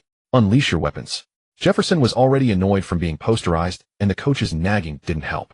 He scowled and sprinted to the front court. Transition offense. Telfair controlled the ball, orchestrating the play. He immediately signaled for a pick and roll, and center Ratliff swiftly came up. They created a rhythm mismatch. Telfair drove to the wing and lobbed the ball to Ratliff, who caught it with one hand and went up for a layup. At that moment, Lin Da-Ping saw his chance and stretched out a massive hand. Slap. He pinned the ball against the backboard in a thunderous rejection. The ball bounced out. Jefferson quickied and sharp-handed grabbed it and shot a mid-range jumper without hesitation. But Lin Da-Ping, with no leap delay, straightened one leg, twisted his body, and launched himself. Whoosh! His fingertip grazed the ball, causing it to pop up in the air. Jefferson jumped again, secured the rebound, and pivoted on the spot, attempting some fancy interior footwork. After a series of fakes, he stepped into the paint and quickly went up for a layup. Slap. This time, Lin Da-Ping firmly slammed the ball against the backboard, landing with the ball clutched in one hand. He held it high, staring at Jefferson. Jefferson was utterly bewildered. Whoa. Up. Holy crap. The crowd's exclamations rose in waves with each of Lin Da-Ping's blocks. He had just delivered a triple rejection to the Timberwolves interior. Lin Da-Ping fired a long pass to the front court. Crawford caught it and sped towards the basket. The entire Knicks team fast-braked. The Timberwolves recovered quickly. Seeing no opportunity, Crawford passed the ball back to Lin Da-Ping. While moving, Lin Da-Ping scanned the court with his eyes. He whipped a behind-the-back bounce pass, piercing straight to the heart of the paint. Richardson cut from the baseline, caught the ball, and soared for a reverse dunk. 50. This Knicks fast-break counterattack was executed with fluidity, without a single pause. On the TNT commentary desk, Barkley's eyes were wide, his lips parted. What just happened? What did I see? 3 consecutive blocks, then a pinpoint pass in transition. This fast break is faster than Shaq eating a hot dog. In the stands, the scouts and owners from various teams who had come to observe Lin Da-Ping again were utterly baffled. How could Lin Da-Ping, with this kind of opening performance, have spent so long in the development league without being noticed? And what was with his lackluster play in the previous games? The scouts scratched their heads, unable to figure it out. But Knicks head coach Thomas was ecstatic on the sidelines, thrilled by Lin Da-Ping's explosive start. Crawford and Richardson, running back on defense, came over to high-five Lin Da-Ping in celebration. Transition offense. The Timberwolves regrouped. Telfair controlled the ball and advanced. After a few passes and screens, Richardson ended up defending Jefferson, creating a mismatch. Having been stifled early on, Jefferson began to consciously avoid Lin Da-Ping. He vented all his frustration on Richardson, backing him down for a hook shot. 25. The Timberwolves got one back. After scoring, Jefferson roared at Lin Da-Ping. Why aren't you guarding me? Scared rookie. Lin Da-Ping let out a scoffing laugh. Are you kidding me? Scared? You're provoking me. Guess I haven't taught you enough yet. They'll send your big black, but to the bench in a minute. Ball change. Marbury brought the ball up the court, his eyes immediately searching for Lin Da-Ping's position. He signaled, and Lin Da-Ping came up to set a screen. After a handoff pass, Lin Da-Ping had the ball on the wing beyond the three-point line. He directly called out Jefferson. You're scared to guard me. Then you'll have to guard me now, you big black fatty. With that, he turned his back and started backing Jefferson down. In the commentary booth, Barkley rubbed his bald head and said, "That move looks mighty familiar. Did this kid secretly learn my skills? But I never started backing down from this far out. This back-toe the basket time is way too long for a legal play. Playing like this all the time is way too tiring." Before Barkley could finish, another commotion erupted from the stands. Lindoping, after just 2 or 3 shoves, was already past the free throw line. He faked a shoulder shake left and right, then pivoted sharply, using Jefferson as an axis. With a big step into the paint, he launched himself again. Seeing his defensive position lost, Jefferson had no time to react. Without a second thought, he decided to make the foul count. He wrapped both thick arms around Lindoping's left arm and yanked down hard. "He's going to lose it, he's going to lose it," Coach Zhang exclaimed from the commentary desk, slapping the table. In a flash, Lindoping switched the ball from his left hand to his right, holding it high like a torch. Dragging Jefferson along, his body was contorted in midair, but with his extraordinary wingspan, he still managed to slam the ball in. The two of them hand in hand looked like a pair of star-crossed lovers. That foul was blatantly obvious. "BZZZ." The referee blew his whistle promptly. The basket counted, and he pointed to the free throw line. Another 21. Both the Timberwolves players and their coach on the sidelines were completely dumbfounded. In just over 2 minutes from the start, Jefferson had been tagged with 2 fouls by Lindoping. And that play defied logic. Being held down by a player heavier than him, yet he still dunked. He couldn't be stopped. The entire arena erupted in cheers again. It had been years since they'd seen their team play such ferocious basketball. Al Jefferson spread his hands and shrugged, looking at the referee with an innocent expression. Coach Randy Whitman charged at the head referee, gesturing and complaining with such fervor that his hand movements rivaled the speed of a ninja forming seals. The referee rolled his eyes and brushed it off. At the commentary desk, with 2 early fouls, Coach Whitman had no choice but to take Jefferson off the court. Facing the aggressive Lindoping, it remains to be seen if the Timberwolves can withstand the Knicks' offense. Indeed, Lindoping's performance on both ends of the court since the start hardly resembles that of a Tindy contract worker earning just $80,000. If he maintains this level of play throughout the game, he should attract significant attention from many teams. On the Timberwolves bench, Coach Whitman continued to berate Jefferson with a torrent of words. Craig Smith was brought in to replace Jefferson. Lindoping stepped up to the free throw line once more and calmly sank the additional free throw. Lindoping had scored 6 consecutive points since the opening. The score stood at 8-2. With Jefferson the one player on the Timberwolves who could contain Lindoping benched, the interior defense was completely shattered, leaving a gaping hole. The team regrouped for offense. On the sidelines, Whitman kept shouting loudly, urging his players to stay focused. But without their interior pillar, they suffered a brutal beating from Lindoping. The entire first quarter saw the Knicks dominating the Timberwolves, leaving them gasping for breath. Coupled with the thunderous cheers from the home crowd at Madison Square Garden, the Timberwolves players' psychological defenses were gradually eroded. The score gap widened in an instant. Lindoping's fervor electrified the nerves of every player on the team. As the score gap widened, the Timberwolves had no choice but to substitute their starters early. The Knicks immediately countered by fielding their main lineup. On the court, they had already begun deploying double-teaming tactics against the rookie Lindoping. Whenever he was double-teamed, he could always pass to an open teammate. If left unguarded in the paint, no one could stop him. Whitman on the sidelines was so anxious he kept dry heaving. Smack! With yet another block from Lindoping, the ball was swatted straight into the second row of the stands. The entire arena erupted once more with passionate cheers. Lindoping beat his chest and roared. On the CCTV commentary desk, Coach Zhang could no longer remain composed. "It's over, it's over.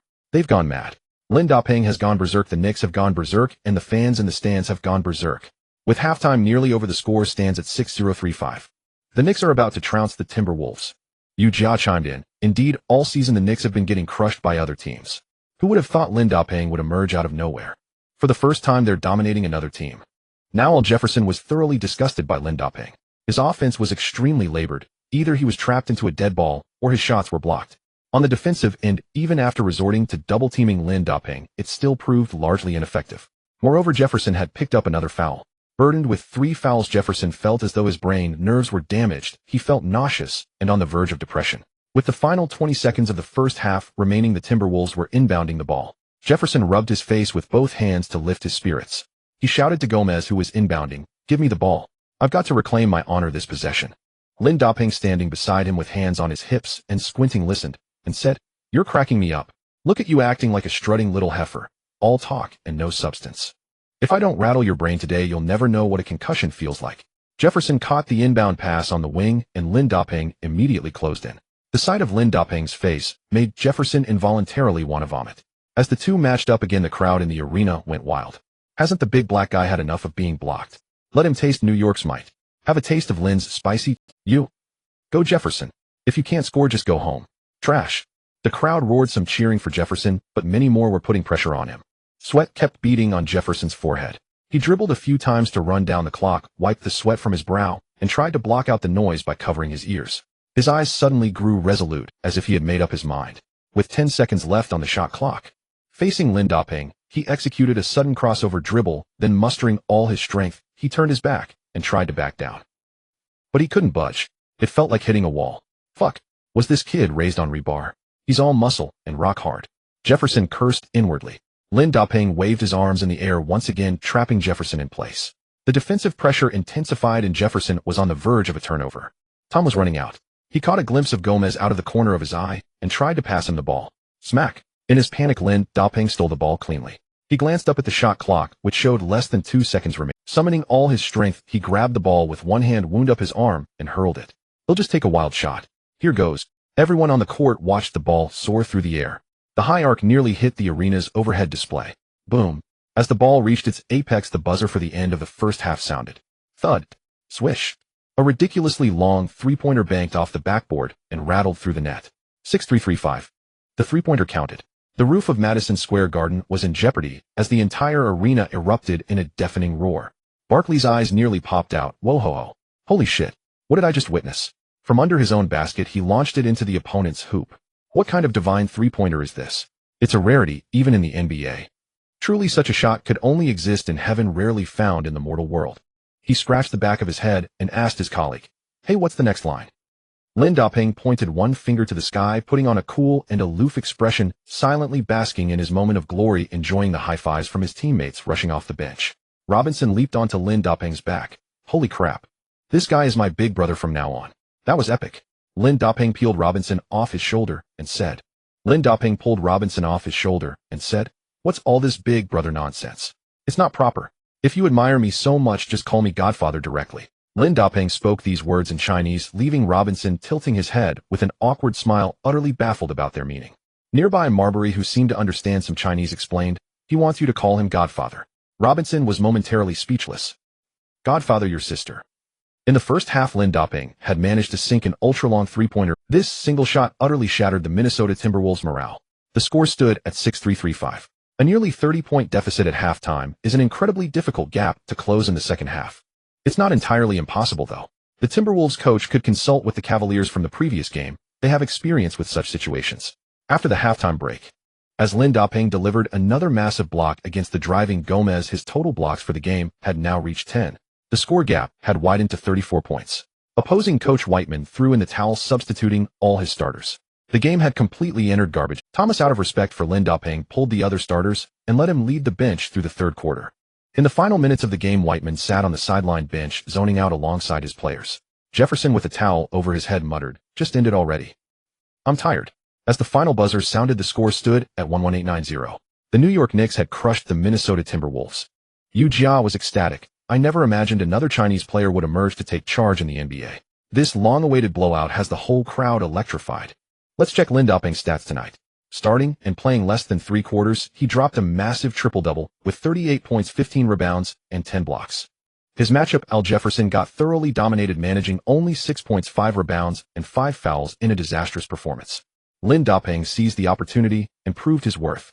Zhang Weiping chimed in. "Yes, I bet his agent is the busiest person right now." Post-game interviews.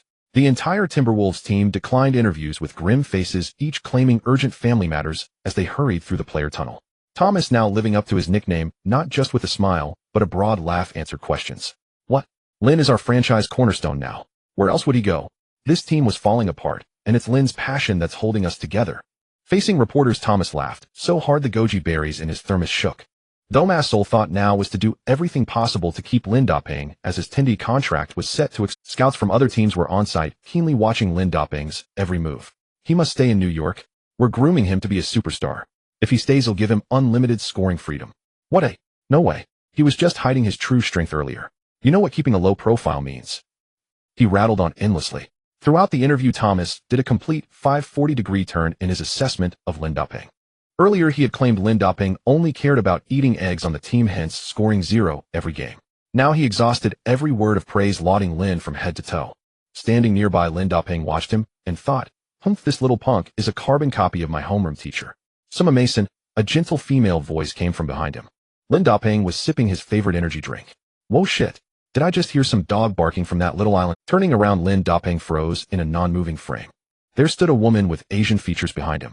She had long black flowing hair and a captivating face. She wore a black denim jacket over a white lace, tall and curvaceous with an alluring figure. Her beautiful hip curve was simply breathtaking. I'm an NBA sideline reporter. My name is Miyagawa Hana. She began her introduction. Lin Dapeng stared at her intently, making Miyagawa Hana blush. Feeling a bit rude, he quickly put down his drink. Oh, you're Mie. Water. My God, he blurted out, praising her figure unintentionally. Miyagawa waved her fair hand.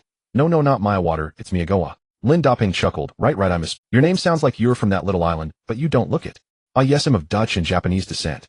Miyagawa's voice was very soft. Lin Dapeng smirked. Oh, so you're a half-breed. I mean mixed race. No wonder you're so beautiful. Miss Miyawater, are you here to interview me? Miyagawa. Lin Dapeng thought. This name always makes me think of a palace full of water. Miyagawa Hana brushed her hair back, composed herself, and raised the microphone. Lin, congratulations on leading the team to 2 consecutive wins since the season started. Everyone knows your contract is ending soon. With your performances in these 2 games, do you have confidence in fulfilling your earlier bold claim of landing a big contract? Lin Dapeng wiped his sweat with a towel. They'll say it again, if any team wants to hang a championship banner in their home arena this season, signing me is the only choice. This outrageously arrogant statement broadcast through the microphone sent shockwaves through the entire arena. Was this kid raised on gunpowder? Why is every word he says so explosive? He's only played 2 good games and already forgets who he is. No, he should be cocky. Stay. The crowd buzzed with mixed opinions. Some admired him, others derided him. The arena grew noisy once more. Mia smiled gracefully. Lin, it seems you're still as confident in your abilities as ever. The entire crowd is cheering you on. How do you feel about matching up against Timberwolves power forward Al Jefferson this game? Can you share your thoughts with everyone? Waiting for the crowd to quiet down slightly, Lin Dapeng spoke slowly. Isn't it obvious? You should ask him how. Taller than me, stronger than me, entered the league earlier than me. What good does that do him? And anyone who provokes me ends up the same way. No matter who it is or how strong their team's interior is, my answer is always the same: go hard. As his words landed, everyone was stunned. Awesome, tough, and relentless. That's how it's done. The fans in the stands hadn't heard such a bold declaration in a long time, especially from a Chinese player. Many Chinese fans raised their arms in support of Lin Dapeng. Afterward, a few more routine questions were asked. Lin Dapeng packed up and headed toward the player tunnel. Just then Miyahara called out again, hey Lin, wait up. Lin Dapeng stopped and turned. What's up, big? Maya blushed shyly. Today, I'm not just representing the TV station. I also run a small studio. So when you have some free time, could I do a private interview with you? I can hype up your basketball story and promote it. Lin Dapeng grinned. Of course, no problem. Make sure you hype me up good. But you'll need both hands for that. One won't be enough. Maya seemed to catch on, her cheeks flushing even redder. She added, could I ask for your jersey? I'd love to hang it in my studio. No problem, I'll get it for you. Lin Dapeng pulled a brand new jersey from his bag. Oh. No. I want the one you're wearing. Maya stopped him with her hands. Lin Dapeng tilted his head, thinking, damn, that's weird. She wants the sweaty one. Sooner or later, I'll inject you with a dose of patriotism. Without hesitation, Lin Dapeng stripped off his jersey. His rock-solid muscles were revealed, glistening under the lights like a statue from ancient Greece. Maya, face still red, took the jersey with trembling hands, satisfied as she exchanged contact info with Lin Dapeng. She walked out of the arena delighted. Lin Dapeng was equally thrilled. Though had been popular in college before his transmigration, had never encountered a woman of this quality abroad. Meanwhile, the crowd gradually dispersed. Outside the arena, Lin Dapeng's agent Zhang Ming was surrounded by a group of old men. They were all shouting at once, creating a chaotic scene. Team head coaches and general managers, several old-timers, were on the verge of fighting over Lin Dapeng. Look at how stingy you are, and you still want to compete with us. Go figure it out yourself, Maury.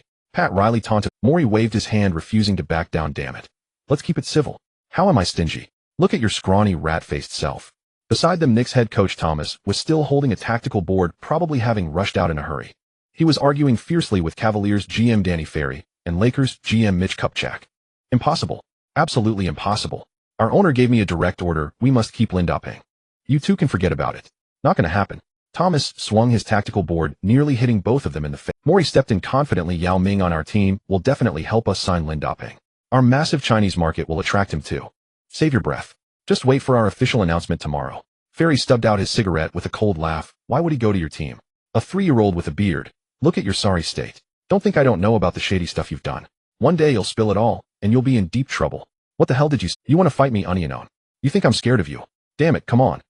Meanwhile, Lin Dapeng was flirting with the two beauties Scarlet and Alba near the arena exit. He peppered them with cheesy pickup lines and naughty jokes, making both women laugh uncontrollably. If only Head had some cash on him, Head have taken them somewhere for a meal and deeper conversation.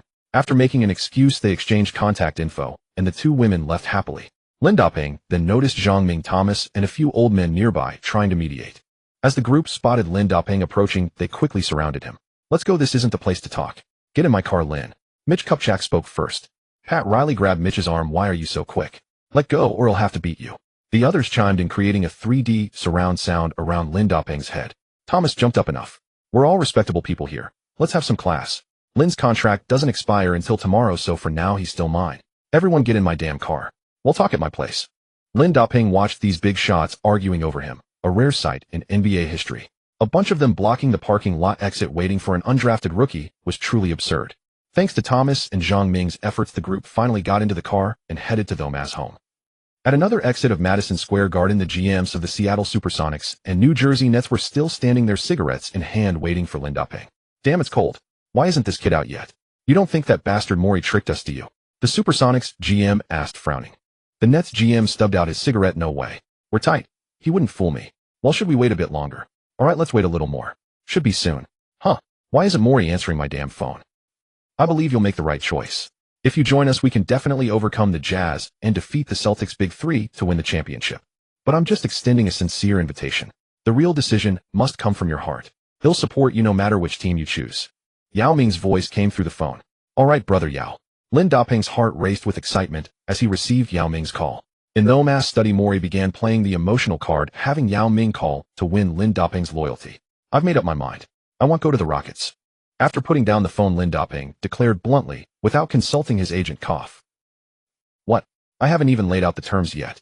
The smoke from Morey's cigar nearly choked him. Why? Lin Dapeng, who had transmigrated, thought to himself, does this Morey have any idea how disgraceful his future actions will be? I was even thinking of persuading Yao Ming to come over, and he dares to come here first.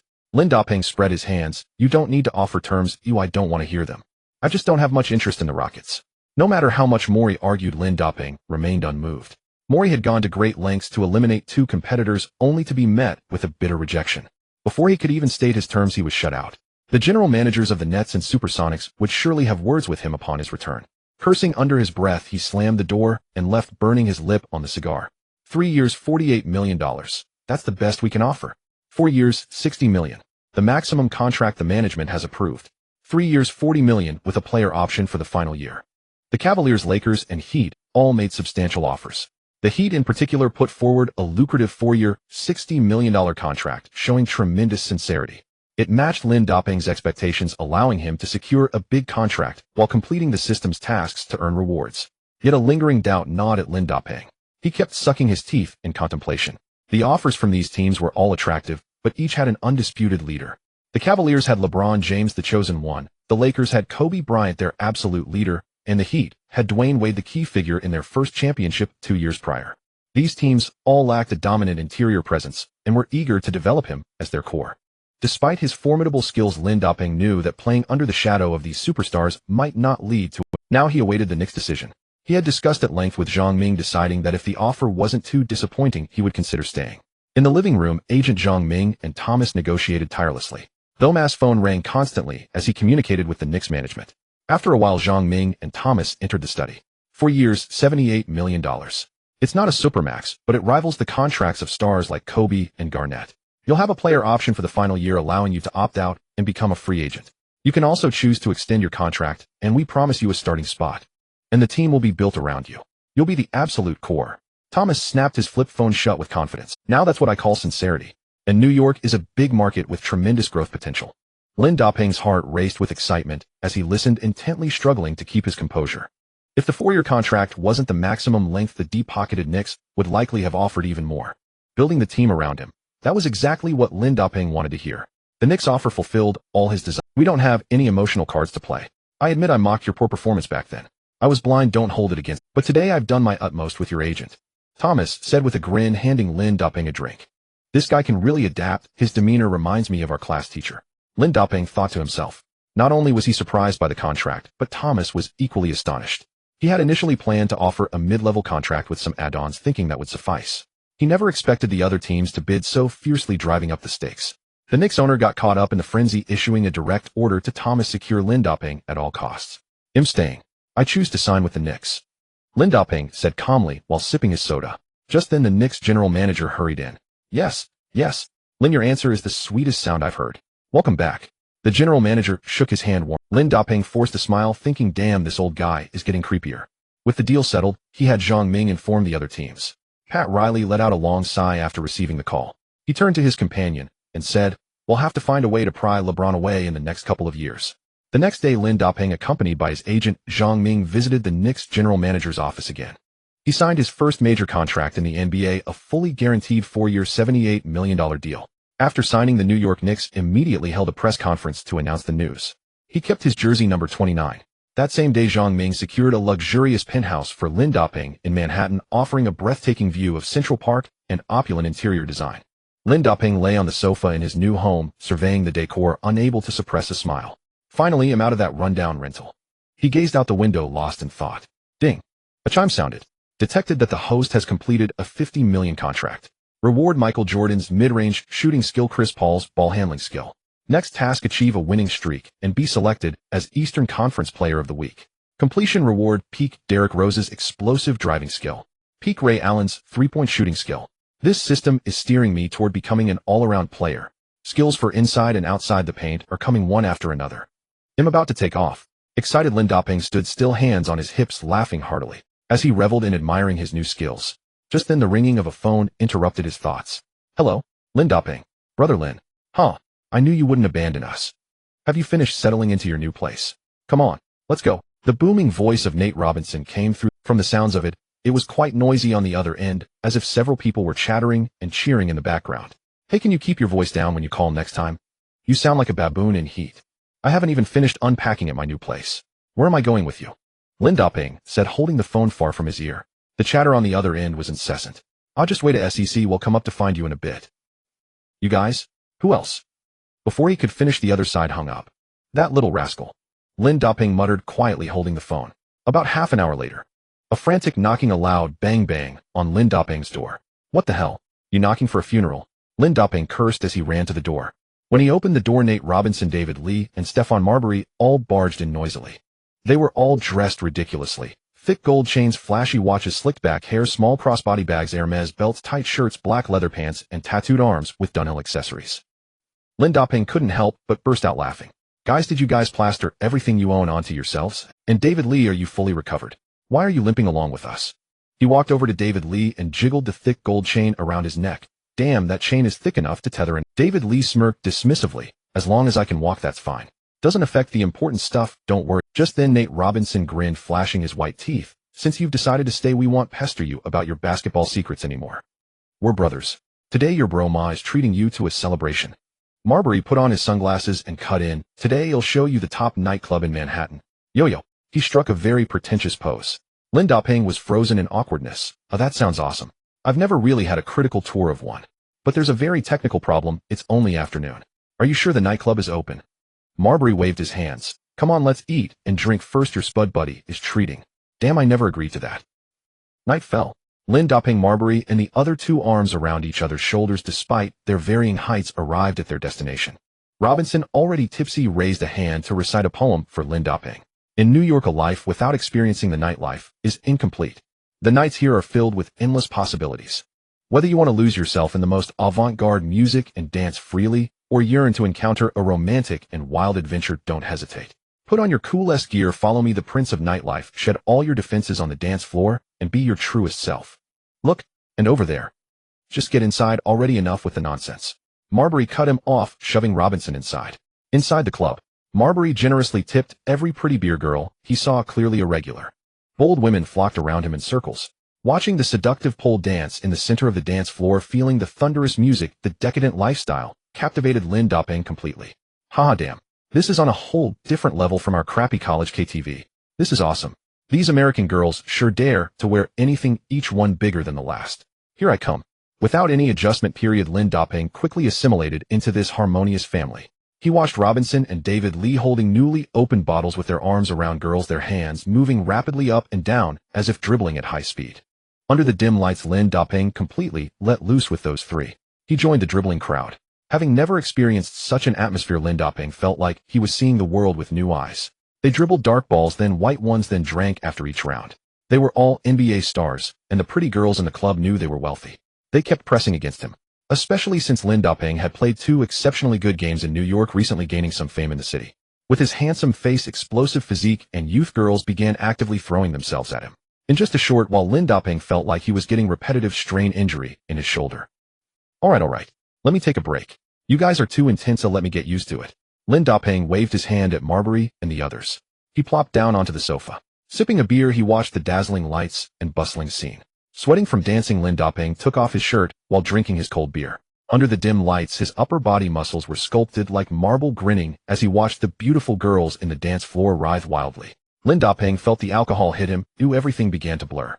Then he suddenly felt a chill on his chest, Looking down, he saw a fair-skinned arm resting on his chest, slender fingers tracing patterns up and down. Lin Dapeng squinted, enjoying the sensation. Nice. Another round of beers for me, beautiful, ice cold. Then a seductive voice came from behind him. You haven't seen me for just 2 days, and you're treating me like a beer girl. What a memory, superstar Lin. Lin Dapeng, thoroughly intoxicated, felt as if his ears were filled with lead. The voice sounded oddly familiar. He turned around with bleary eyes, struggling to focus his gaze and take a closer look. Scarlett. Woo. Half of Lin Dapeng's drunkenness dissipated instantly. Scarlett stood before him in a bright red silk dress. The thin, soft fabric clung tightly to her porcelain white skin, revealing every curve of her exquisite figure. Her smooth back was generously exposed. She wore crystal high heels, and her golden hair was casually tied behind her head. With delicate features and noble jewelry, she stood gracefully behind Lin Dapeng's sofa. Seeing Lin Dapeng's flustered expression, Scarlett smiled sweetly. She slowly leaned close to his ear and cooed. What's wrong? Don't you recognize me? Why such a surprised look? The words she breathed carried an intoxicating fragrance that pierced straight into Lin Dapeng's heart and soul. Lin Dapeng gazed at the stunning beauty, unable to suppress another shiver as he stood up.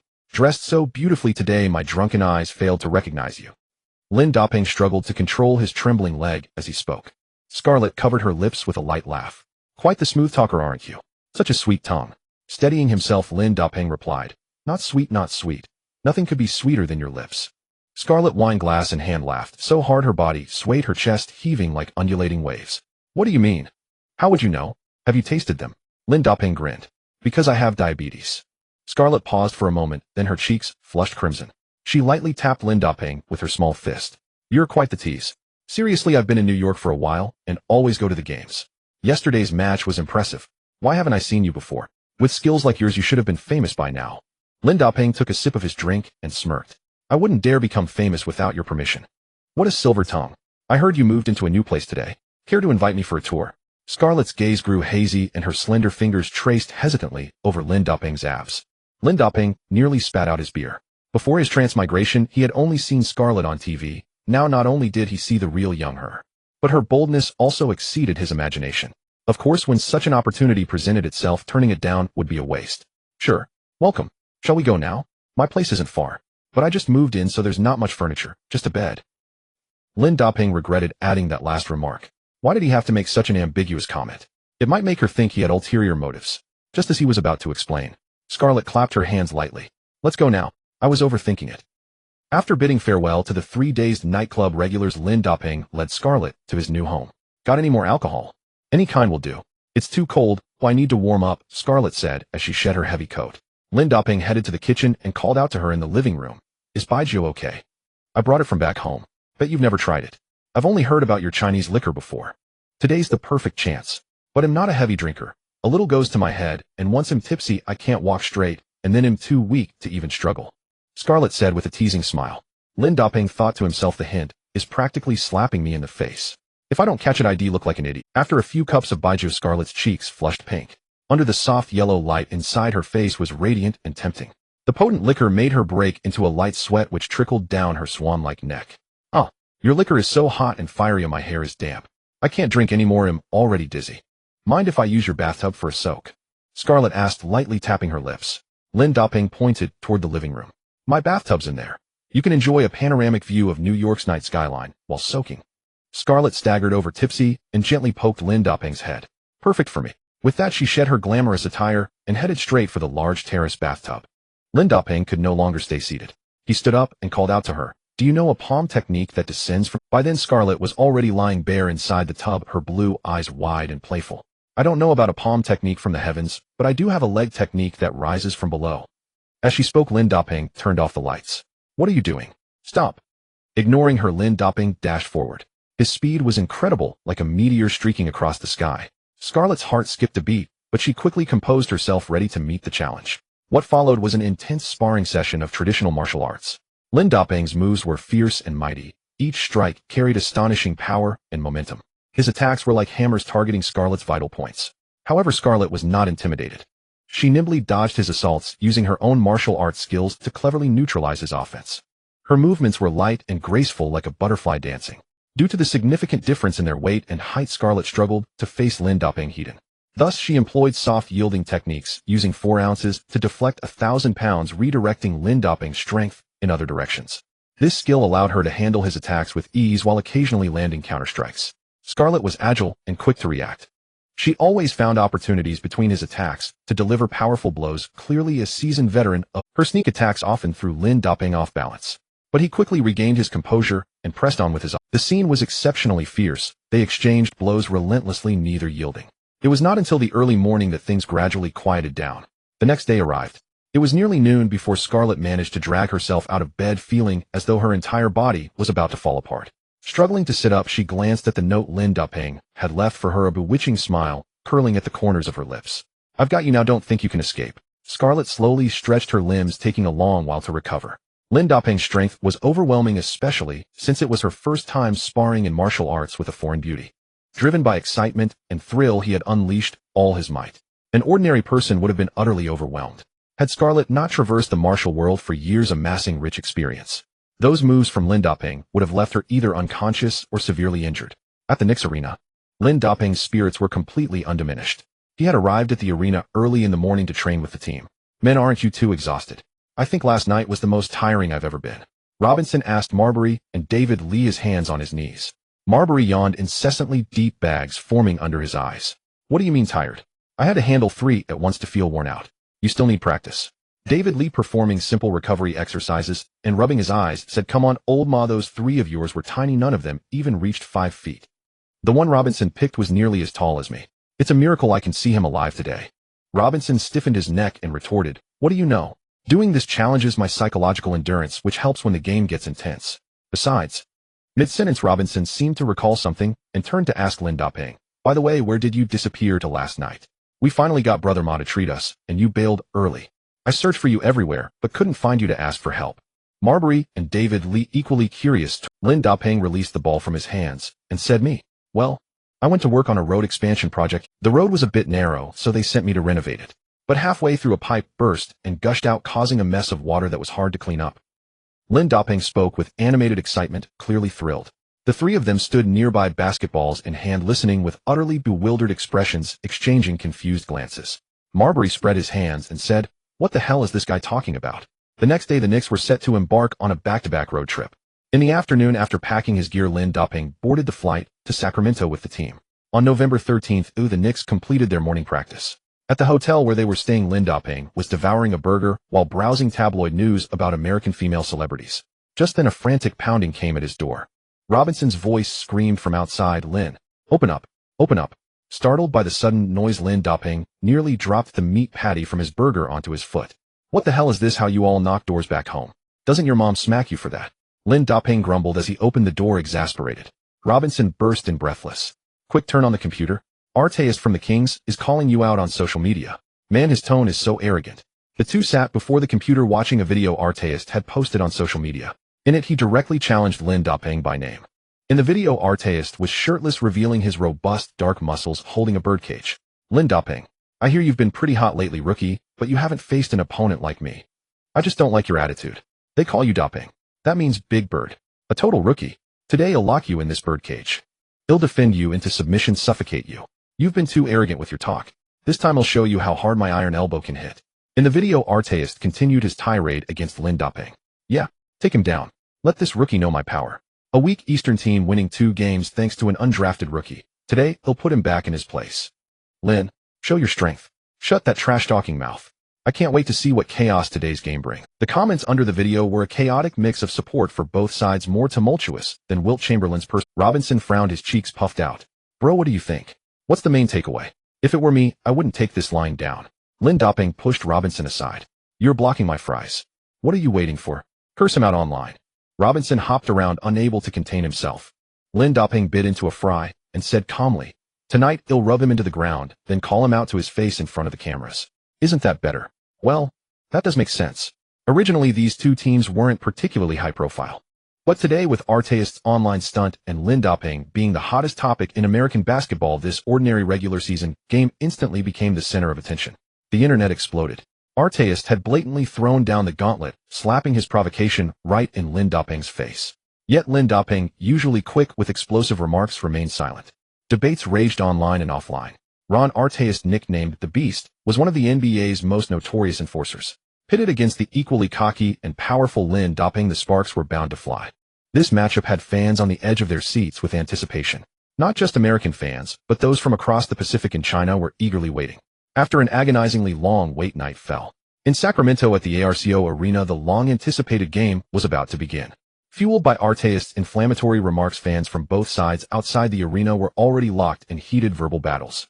Inside, the arena was ablaze with lights bright as day. The players had already started their pre-game warm-ups.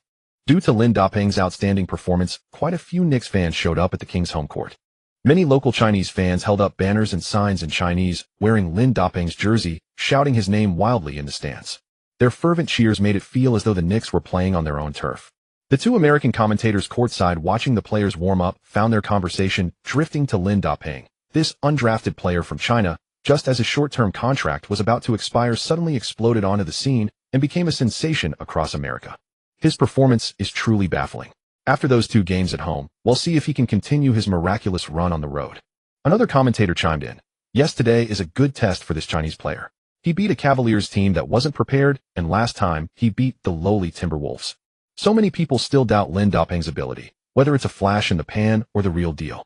Facing a well-prepared Kings team today, we'll find out soon enough. CCTV had now begun to follow the Knicks games closely. This was the first time this season that CCTV was broadcasting a Knicks away game. In the broadcast booth, Yu Jia started the commentary. Welcome to NBA coverage on CCTV 5, featuring the New York Knicks on the road against the Sacramento Kings. Joining me today is our old friend Coach Zhang Weiping. The game is about to begin, so let's have Coach Zhang analyze the matchup. Zhang Weiping took over. The Kings have played well since the start of the season. With new head coach Reggie Theus emphasizing team basketball, the philosophy has shown some results. Combined with the individual scoring of Ron Arteist and Kevin Martin, the Kings have only lost 2 games so far. Their overall strength surpasses that of the Knicks before Lin Doping arrived. Plus, with Knicks big men Zach Randolph and David Lee injured, their interior rotation is struggling. Zhang Weiping continued his analysis of both teams. Notably, Ron Arteist, who had provoked Lin Doping, was a 2-time All-NBA defensive first-team and 1-time second-team selection. He was the 200,304 NBA Defensive Player of the Year DPOY, one of the league's premier defenders, possessing exceptional speed, awareness, physicality, and defensive will. Kevin Martin, as a shooting guard, possessed elite scoring ability. Last season, he started 80 games for the Kings, averaging 2 points, 3 rebounds, and 2 assists per game with a three-point percentage as high as 40. He was the team's offensive spearhead. The Kings' perimeter was strong on both ends, and with 2-time All-Star Brad Miller inside, they were sure to cause the Knicks plenty of trouble. The outcome was uncertain. The warm-ups concluded. The DJ energetically announced the starting lineups for both teams. The Sacramento Kings starting lineup was point guard Bino Udrih, shooting guard Kevin Martin, small forward Ron Arteist, power forward Mickey Moore, center Brad Miller. Arteist, as the team's leader, made a grand entrance, making mocking gestures towards Lin Doping across the court. The New York Knicks starting lineup was point guard Stephon Marbury, shooting guard Jamal Crawford, small forward Quentin Richardson, power forward Lin Doping, center Eddie Curry. The good news was that the Knicks' 2 injured big men were close to returning, but they still couldn't play. The Knicks' interior rotation remained a problem. This game hinged on Lin Doping's performance, whether he could sustain his hot hand and form. When Lin Doping was the last to be introduced, the cheers from the crowd had an almost overwhelming quality. With the opening whistle, the 2 centers met at center court for the jump ball. Eddie Curry outjumped the ground-bound veteran Miller and tipped the ball first. He quickly passed the ball to Marbury. Knicks ball. Marbury slowly dribbled past half-court, organizing their first possession of the game. He immediately began looking for Lin Doping. Before the opening cheers had even died down, Marbury, without any hesitation, whipped the ball to the wing. What is he doing? Is he trying to pass it to the opposing coach? Oh no, a turnover already. He's about to throw it out of bounds. The jeers from the stands hadn't even finished when Lindoping quickly broke free from Moore's defense, caught the ball, and as Moore chased him down, soared into the air for a smooth, drifting mid-range jumper. His hang time seemed to freeze the moment. The ball slid swiftly off his fingertips. Swish! The ball went cleanly through the net. A beautiful turnaround fadeaway jumper stunning the entire arena. Whoa! I didn't expect such a powerful player like Lindoping to have such soft hands. Nice touch. Zhang Weiping couldn't help but praise. I never imagined Lindoping could be this quick and have such great touch. That was a very smart offensive play. 20. The Knicks scored first. It seems Artest is a bit unhappy. He's already muttering at his teammate Mickey Moore, probably complaining about his poor Yu Jia on the commentary team seemed to pick up on it. Right from the start, Marbury and Lindoping executed a smooth play. The female fans of Lindoping, who had traveled from afar, were screaming their lungs out. Possession changed. King's offensive possession. Udry controlled the ball and organized the offense, passing directly to Artest, who was calling for it. Artest caught the ball at the top of the arc. Without a moment's hesitation, Lindoping quickly switched with a teammate and actively closed out on Artest. As the two matched up, the entire crowd erupted in thunderous cheers. The matchup between these two had been hyped up all week, and seeing these two titans go head-to-head live was highly anticipated. However, Lindoping appeared to be a full size bigger than Artest, but the beast showed no fear whatsoever. Little bird, Lin'll go easy on you so I don't hurt you too bad. Artest dribbled the ball and offered a friendly greeting to Lindoping. Lindoping replied with a grin. No worries, give it your all. I'm not afraid of pain. This caught Artest completely off guard. You freaking weirdo. Artest raised his iron elbow and charged in. Let me show you what a real tough guy looks like. Bang. Huh. After two pushes on offense, Artest sensed something was wrong. Artest's ball handling offense was not particularly outstanding. His offensive performance mainly relied on steady mid-range and three-point shots along with unstoppable driving. Although he could average over 20 points per game during his Kings era, his scoring methods were not diverse, often overpowering lighter opponents with sheer physicality. He assumed the rookie Lindoping before him was just a paper tiger, a soft player, and dismissed him entirely, thinking driving straight at him would be a sure thing. Unexpectedly, the first contact felt off. Lindoping's strength far exceeded Artest's imagination. With arms raised horizontally, he firmly controlled Artest. Kevin Martin, sprinting wildly on the side, kept waving for the ball from Artest. But Artest had built up the hype with his pre-game boasts. The home fans were wide-eyed watching their star player dominate the rookie Lindoping. He completely ignored other players' support and stubbornly charged straight in. As the shot clock wound down, Artest still hadn't penetrated the paint. Amid the roar of the crowd facing Lindoping's defense, he forced a mid-range shot. Lindoping unleashed peak, dream, shot-blocking ability, precisely predicted the move, and swung his hand. Smack! The basketball was swatted away. Whoa! A chorus of gasps erupted from the crowd. Kevin Martin and Crawford dashed over. The latter dove to grab the ball, and the entire Knicks team launched a fast break. After breaking free, Crawford passed the ball to Marbury from the floor. Marbury sped to the frontcourt like a shooting star. Go! Lindoping pointed straight up. Coach Reggie Hughes shouted from the sidelines. Artest. More? Watch that bastard's alley-oop. But it was too late. Marbury hurled the ball like a cannonball. Incredible speed. Lindoping was guarded front and back by Artest and Moore. As the ball came, all three leaped simultaneously. Artest, hailed as one of the NBA's top perimeter defenders, directly blocked Lindoping's path. Midair, Lindoping caught the ball with both hands, exuding dominance, and slammed a powerful two-handed dunk. Artest in front was shoved away, stumbled on landing, and crashed back first into the basketball stanchion. The Kings' home arena fell into stunned silence. Everyone stared at the scene in disbelief. 40. This lightning-fast defensive counterattack was like a combo punch, sending the Knicks bench into a frenzy. All the Knicks fans in the stands rose to their feet, waving and shouting, unleashing a torrent of taunts at the nearby Kings fans. This two-handed dunk was utterly explosive.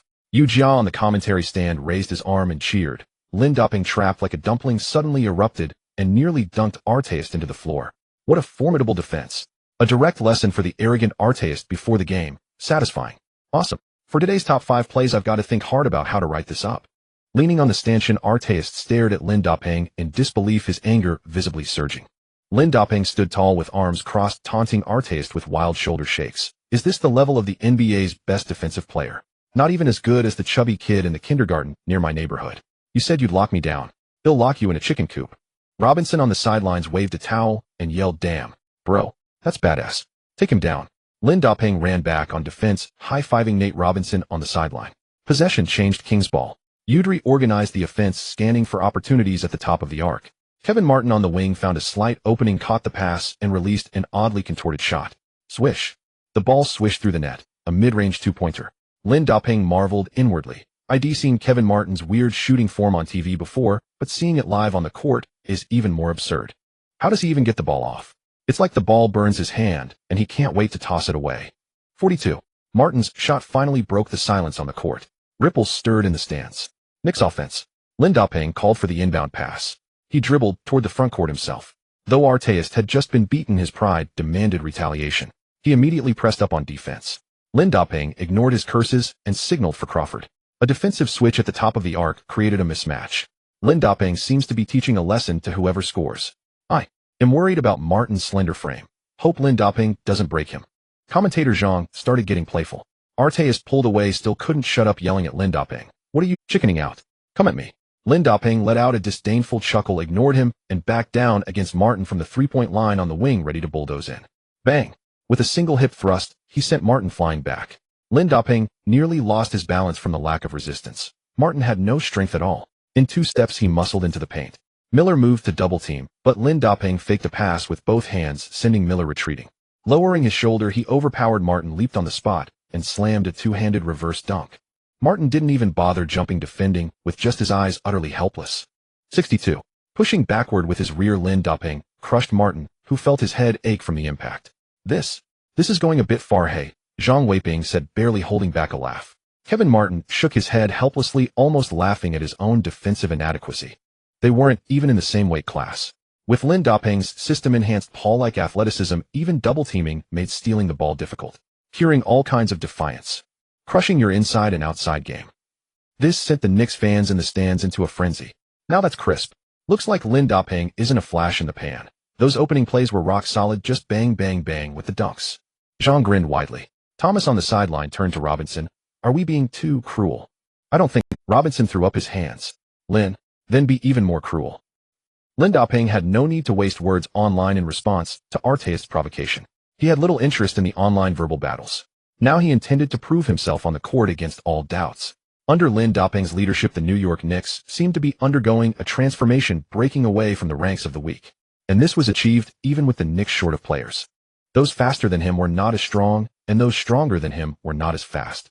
Whenever the Kings scored, Lin Dapeng would call out each player by name, and the entire team bore the brunt of Artest's provocations. On the court, Kevin Martin cursed his teammate inwardly. Artest, oh Artest, why did you have to provoke that bastard Lin Dapeng? You must have had too much free time. The Kings were dominated by the Knicks throughout the first quarter. 3-0-1-5. Lin Dapeng scored 15 points alone in that quarter.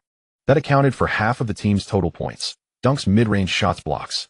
He relentlessly ravaged the Kings' basket time and again. The 2 Kings guards on the court dodged him, as if they were timid wives fleeing from a thug. During the break between quarters on the Kings' bench, Artest was panting heavily. The players rarely saw Artest this exhausted, not even during the recent overtime game against the Nuggets. Artest had played 52 minutes, scoring 30 points and grabbing 14 rebounds, yet he hadn't looked this drained. Double team, we must double team that bastard, wear him down with a rotation of players. The Knicks' frontcourt is thin now. Besides their 2 starters, the only backup power forward is a fringe player. Lin Dapeng is handling the duties of center power forward and small forward all by himself. Coach Reggie Theus held the tactical board and shouted to the players gathered in a circle. And you, Artest, what's wrong with your stamina today? Where were you fooling around last night? Artest gasped. Don't anyone talk big. Try guarding that Lin bird yourself. Miller and more those big guys still got knocked around, whining, damn it. If I hadn't defended him like crazy, he would have taken all 30 points for the Knicks this quarter. He threw his towel to the ground and angrily gulped down water. On the other side, on the Knicks bench, Thomas kept praising Lin Dapeng, constantly encouraging him. The coach was starting to, I didn't realize you had so many tricks up your sleeve. A true two-way machine. I see the future of the team in you. Haha, awesome, awesome. Drink some water. Thomas wore a satisfied smile, at a loss for words to describe him. Beside him, Robinson flatteringly handed over water and a towel. Boss, rest for the second quarter. He'll lead the charge with the brothers first. Those guys will probably double team you even harder and wear you down in shifts. Lin Dapeng chuckled. Don't you know my stamina? Just ask Scar. Don't worry, I'm fine. Both sides tacitly fielded their rotational players, initiating a clash of the second stringers. After securing a considerable lead, the Knicks' second unit grew complacent, relying on the league's shortest player, Little Potato, to spearhead nearly every offensive charge. Exploiting the Knicks' second unit's lack of interior presence, the Kings launched a fierce counterattack. Sixth man John Salmons entered the game with scorching hands, consecutively sinking crucial three-pointers to close the gap and driving relentlessly to the basket for scores. They continued to chip away at the point differential between the two teams. At 4-4-3-6, the Kings narrowed the deficit to within 10 points. The Knicks' offense and defense began to slow. During a dead ball opportunity, the Knicks sent all their starters back onto the court. The Kings kept John Salmons, who had a hot hand on the court, replacing Artest at small forward. Artest moved directly to power forward, partnering with Miller to effectively limit Lindoping's performance. Here he comes, coward. Artest is back to die. He's been getting crushed the whole quarter. What are you talking about? The Knicks are garbage. Damn it. The Kings are all dogs. Go to hell. After the starters were substituted and fans from both sides began their friendly greetings again in the stands. After a rest, the humiliated Artest was once again full of fighting spirit.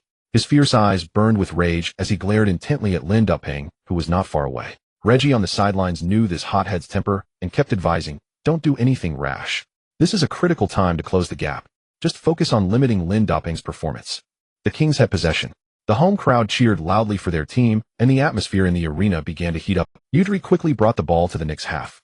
After several passes and cuts, John Salmons came around from the baseline. He received the pass and Richardson quickly closed out on him without losing position. Salmons held the ball with both hands, trying to pass it inside to Artest.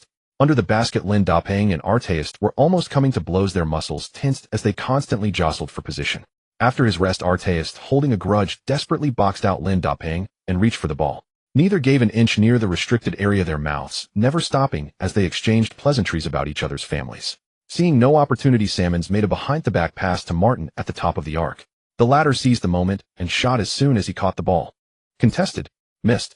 Rebound. Crawford shouted to the big men inside. Under the basket, the interior players were a flurry of activity, showing off their arms, watching the ball's arc and holding their positions. Clang. The ball bounced off the rim. Lindoping used his hip to push Artest aside and leaped for the rebound. Artest refused to be outdone, jumping high to reach for the descending ball. Artest used his arm to firmly press against Lindoping's forearm, preventing him from catching the ball.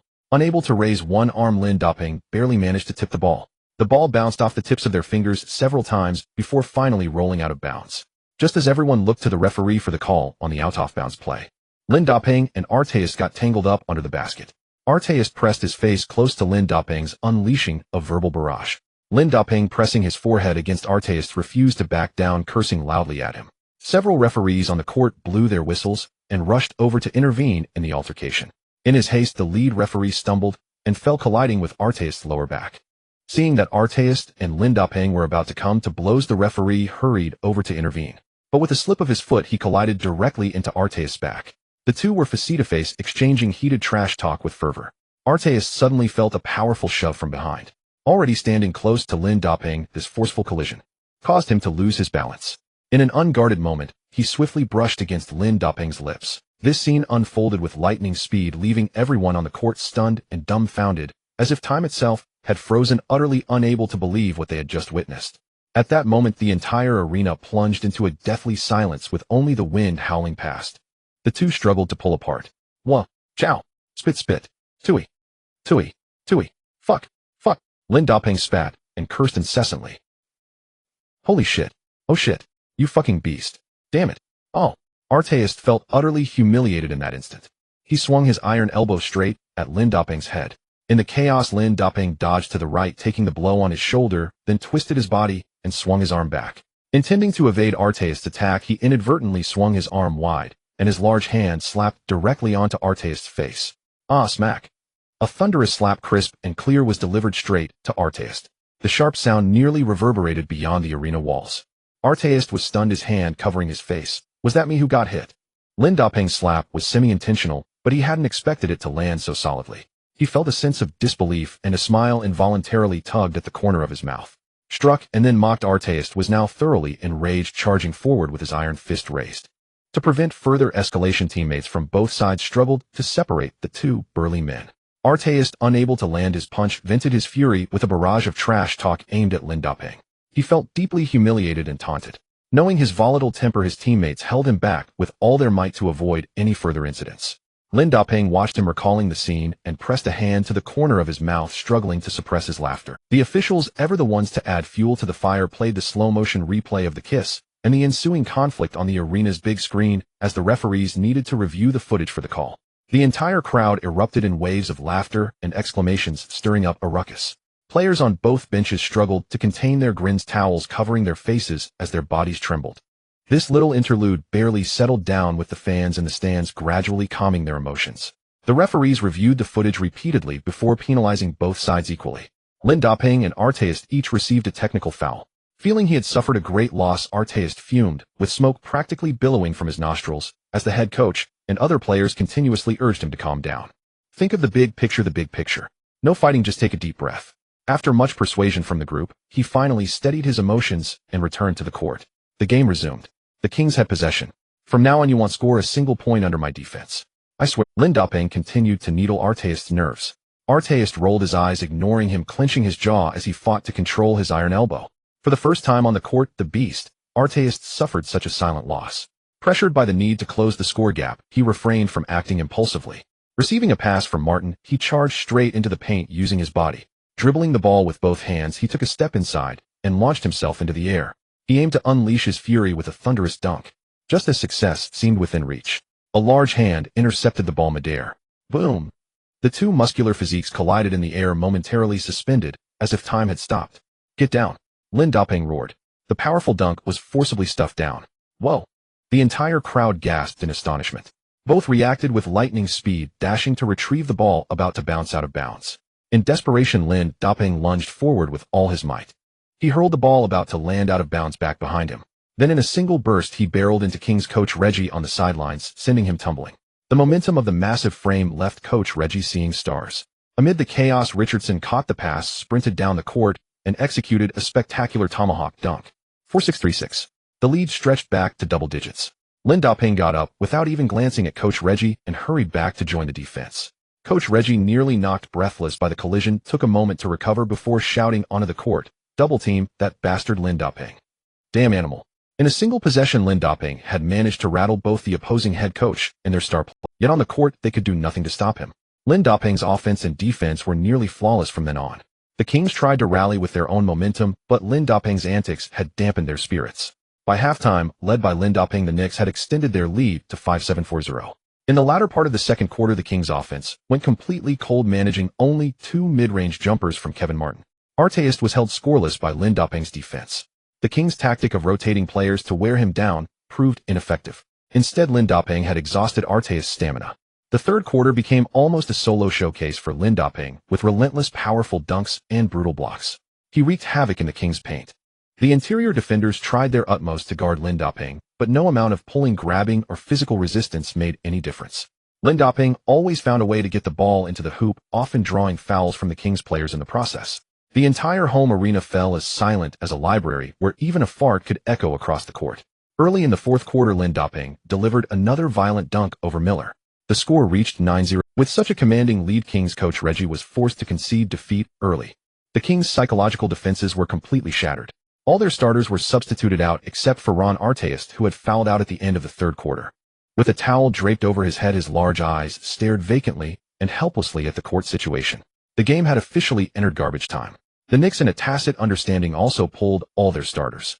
Zhang Weiping began his commentary. "It seems a comeback is hopeless. The Kings have put in some garbage players. Coach Zhang, it should be garbage time." Yu Jia beside him started to correct him. Some Kings fans in the stands had already begun to leave in droves, as it seemed no miracle was possible. As the referee blew the final whistle, the scoreboard above the arena displayed 1-1-0-7-8. Another decisive victory for the Knicks.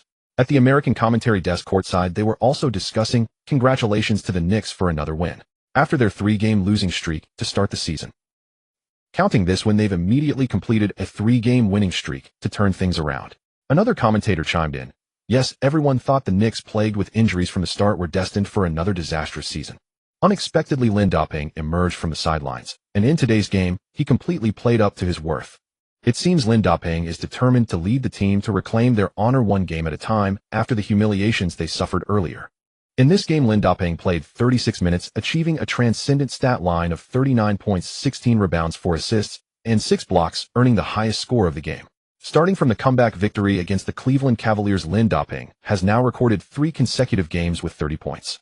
Stephon Marbury on the same team also performed brilliantly, continuously feeding the ball inside to Lin Dapeng, finishing the game with a double-double of 22 points and 12 assists. Even Nate Robinson coming off the bench dished out 8 assists. Scoring in the second half was exceptionally easy for Lindoping in the paint. On the other side, the Sacramento Kings' Ron Artest, who had boasted before the game that he would lock Lindoping up, was the one who got locked down in this game. Artest finished the game with a mere 8 points, 4 rebounds, 2 assists, and 6 fouls. All 8 points were scored in the first half. After Lindoping provoked him by saying he wouldn't score another point, he truly didn't. Only Kevin Martin played steadily, scoring a team-high 22 points, and sixth man John Salmons also contributed 18 points and 3 assists. Artest had lost all face in this game. Post-game interview with a dark face, Artest didn't answer a single reporter's question, walking briskly and silently toward the player tunnel. Kings head coach Reggie Theus, facing the humiliating defeat, shook his head helplessly and took full responsibility. Today's Lindoping was simply unstoppable. His performance truly exceeded our expectations. The Knicks are fortunate to have a player like him. Then, rubbing his lower back, he added, "But I won't forgive him for bumping into me." With a long sigh and no further words, he turned and limped toward the player tunnel. The pre-game boasts ended in a complete blowout on their home court, with both a key player and the head coach knocked around by Lindoping. It was an utter loss of face. Their heads were still buzzing. In contrast, the Knicks camp was filled with a celebratory atmosphere. Thomas, holding his small thermos, smiled as he accepted interviews from reporters. "I honestly didn't expect Lindoping's mid-range shots to be so accurate today, and his physicality is definitely top tier in the league. He is gradually gaining the trust of all his teammates and the coaching staff.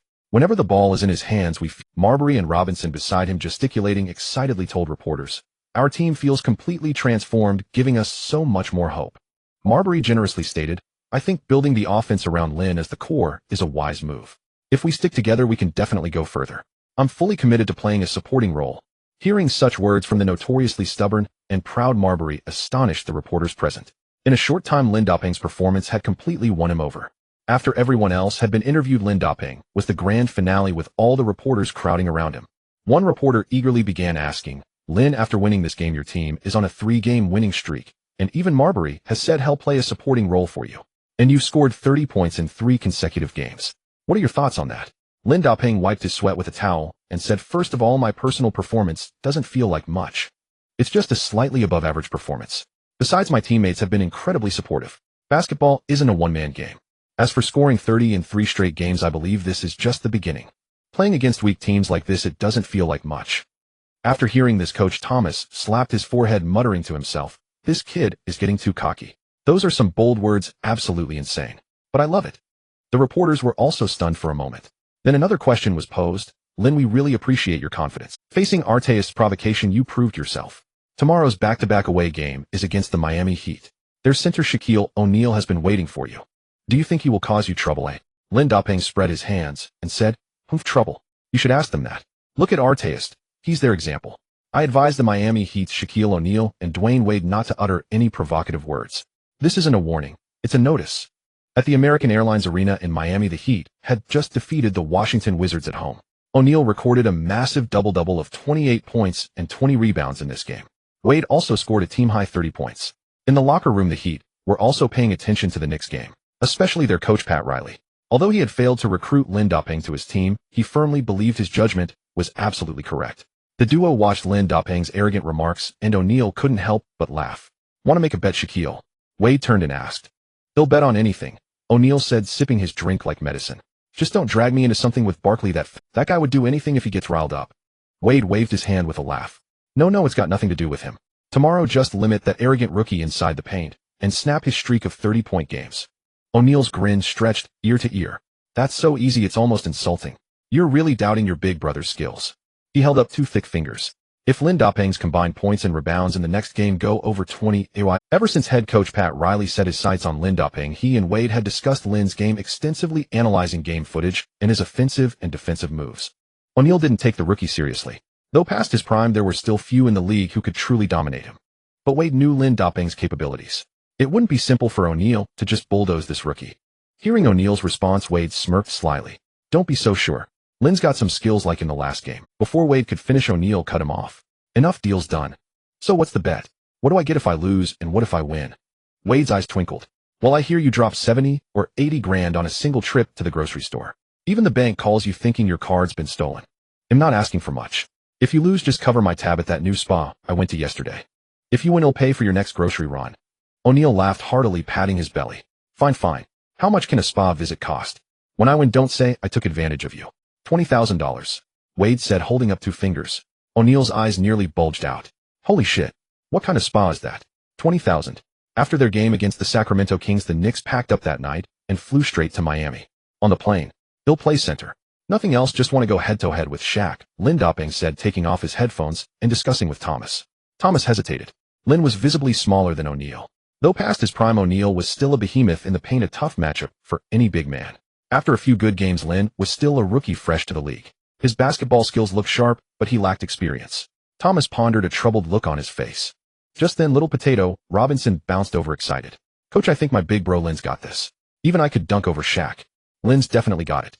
So don't worry. If no one else can, he'll start at center. Robinson's words sent the whole plane into laughter.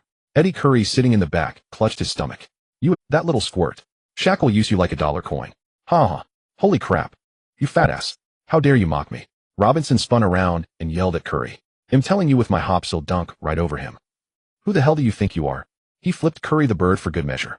Marbury was laughing so hard, he pinched his own nose to keep from passing out. Robinson, take it easy. You're still growing. Wait till you're bigger, then go for it. Robinson cursed them all in annoyance. Thomas said, I'm losing it. We're putting you in as starting center. Tomorrow it'll be in the news. Not sports news, but medical news. The fans will kill me. He waved his hand with a smile. All right, Lynn played center in the development league before. With his current performance, he should be able to hold his own against Shaq. Tomorrow we'll switch positions in practice. The next day, at the basketball training facility, Thomas ran some drills around Lynn playing center, then called for a break. Media interviews were opened. Lynn Dopping's popularity had soared. Reporters swarmed to microphones, nearly hitting his face. Lynn, are you switching to center today to cause trouble for O'Neal? A pretty female reporter asked first. Watch your wording. I'm not here to cause trouble. I'm here to dominate him. Consider this a warning to every big man in the league. His confident, almost arrogant statement drew nods from some reporters and exasperated head shakes from others. Another reporter asked, do you think you can keep up your miracle and continue scoring 30-plus points? Lynn waved his hand dismissively. Honestly, I don't care about stats. I only care about winning tonight and making sure their star player loses in style. Leading this team to a championship is my ultimate goal. Lynn's remarks, embellished by the media, sent the Knicks buzz through the roof. At the TNT studio, Barkley and the panel debated heatedly. Barkley, always eager to see O'Neal embarrassed, was especially animated. The studio buzzed with analysis of Lynn and O'Neal's matchup and stats. Barkley blabbered, that fat O'Neal's gotten addicted to betting. Probably lost to Wade and wants to make it back with. I'm not falling for that again. He'll never bet against a Chinese player again. On the evening of November 14th, at the American Airlines Arena in Miami, the stadium was filled to capacity. The match, hyped to fever pitch by the media, was finally about to begin. Players from both teams were already warming up on the court. Although New York and Miami are both Eastern Conference teams, the distance between the two cities is vast. Yet, that did not deter New York fans from showing their adoration for Lynn Dopping. In the stands, numerous fans clad in orange jerseys cheered him on. At the hotel where the team was staying, Lynn Dopping received a call from Yao Ming, who shared some seasoned advice on how to do. Inside the CCTV broadcast studio, Yu Jia began his familiar opening remarks. CCTV. Today we continue our broadcast of the NBA game between the New York Knicks and the Miami Heat. Today I am joined by Coach Zhang for commentary, and we also have an old friend with us, Teacher Han Xiaoxing. Join us as we analyze the pre-game situation with Teacher Han. Han, with a broad grin, said, I am delighted to commentate this match with both teachers. The highlight today lies in the centers of both teams. The positions of the defensive midfielder and winger. No. The main challenge for the Knicks should be the Heat's guard Wade. And the key to victory today lies with the goalkeepers of both sides. Zhang Weiping interjected smoothly, all right, the game is about to start. Let's watch the game first. Han seemed to realize he had mixed up his sports. Yes, let's watch the game. The goalkeeper has blown the whistle. The players finished their warm-ups on the court. The arena DJ announced the starting lineups for both teams. The Heat's starting lineup for today was point guard Jason Williams, shooting guard Dwayne Wade, small forward Ricky Davis, power forward Udonis Haslem, center Shaquille O'Neal. When the names of O'Neal and Wade were announced, the home crowd erupted in cheers. They were determined to teach the Knicks. The Knicks lineup had a slight adjustment: point guard Stephen Marbury, shooting guard Jamal Crawford, small forward Quentin Richardson, power forward Eddie Curry, center Lynn Dopping. When Lynn Dopping's name was finally announced, the cheers greeting him were even louder than those for Wade and O'Neal. Lynn was somewhat incredulous on the court, wondering when he had become so popular. Especially in the stands, the female fans' screams rose and fell in waves. Lynn Dopping's handsome looks and unique personality had attracted many ardent female admirers who coveted him. Scanning the courtside seats, he spotted a very familiar figure, Miyagawa Asa. She wore a simple white t-shirt that faintly revealed the delicate pink of her skin beneath. Her tight jeans sculpted her figure into a strikingly alluring silhouette. Her long hair cascaded down, and her slender legs seemed to sway before Lin Daping's eyes. Even from a distance, he could sense the fragrance emanating from her. She waved her fair slender arms enthusiastically at Lin Daping. Given her outfit today, she's probably not here for an interview. Lin Daping mused as he walked towards the center circle, winking in her direction. Miyagawa, upon seeing this, nearly melted. Drooled. Amidst the roaring cheers of the crowd, Lin Daping and O'Neill approached the center logo for the jump ball. O'Neill shook his large dark head at Lin Daping, a contemptuous smirk on his thick lips. A whistle blew. Though Lin Daping was considerably shorter than O'Neill, his explosive leaping ability allowed him to tap the ball to Marbury. The New York Knicks launched their first offensive of the game. Marbury didn't hesitate. Relying on a slow-moving screen from Lin Daping, he quickly shook off White Chocolate Williams' defense, drove straight into the Heat's paint, and executed a slick bank layup. 2 points scored. 20. O'Neill was delayed by Lin Daping at the arc, leaving the interior half open. Marbury capitalized on the speed advantage to steal an early basket. Beautiful shot. An easy layup right off the bat. The chemistry between Marbury and Lin Daping is growing stronger by the game. Barkley on the commentary desk couldn't help but applaud. As Marbury ran back on defense, he exchanged a high-five with Lin Daping to celebrate the opening score. Possession changed. The Heat's turned to attack. Williams dribbled quickly up the court. Facing Marbury's attempted steal, he delivered a flashy behind-the-back pass. The basketball, as if guided by a navigation system, flew directly to Wade, cutting along the baseline. Wade unleashed his Euro step, shaking off Crawford, and took one step into the paint, grabbing the ball with one hand for a thunderous dunk. Smack! A huge rejection pinned the ball against the backboard. Whoa! We've seen plenty of chase-down blocks on layups, but one on a dunk is a rare sight. It's like swatting a fly. The arena gasped in unison at the sheer force of the block. Wade stumbled back several steps, slightly off balance in the air, and watched as Lin Daping, holding the retrieved ball, smiled at him. Lin immediately hurled the ball to Marbury, and the entire Knicks team sprinted for a fast break. Get back! Get back! Keep an eye on Lin. Collapse faster! Pat Riley shouted in his impeccably tailored suit. The Heat's defense recovered swiftly, forcing the Knicks back into a half-court offense. Marbury immediately sought out Lin Daping. He lobbed a high pass inside. Lin caught it with one hand, and a mountain of black muscle immediately clamped onto his back. I heard you're a pretty strong kid. Let me see what that little frame of yours is made of. O'Neill taunted, jabbing Lin. As the two squared off, the crowd's roar swelled. It felt like a replay of the legendary Yao vs. Shaq duels. Without a word, Lin Daping turned and backed him down. He chose to overpower his opponent using O'Neill's own signature power game. Boom. The impact of that bump made O'Neill curse under his breath. Holy crap, did this kid eat a cannon? That was too strong. Lin Daping was also inwardly startled. I put all my strength into that. If that had been Martin from the last game, he'd be flying into the sideline billboards again. Boom boom. Lin Daping followed up with two more dribbles, muscling O'Neill all the way to the low post. Suddenly, he spun right, grabbed the ball with both hands, and launched himself into the air. Rising to meet O'Neill's massive hand, he slammed the ball through the hoop with authority. The ball, after passing through the net, crashed heavily onto O'Neill's bald head. O'Neill stared wide-eyed, his thick lips pouting. What the fuck? I just got posterized. He rubbed his bald head in utter disbelief, then turned to exchange a glance with Wade. Wade shrugged, spreading his hands and shaking his head. Everyone was stunned, unable to believe Lin Daping's. He got dunked on. Did you see that? It went in right. It's over, the shark is old. Murmurs rippled through the stands.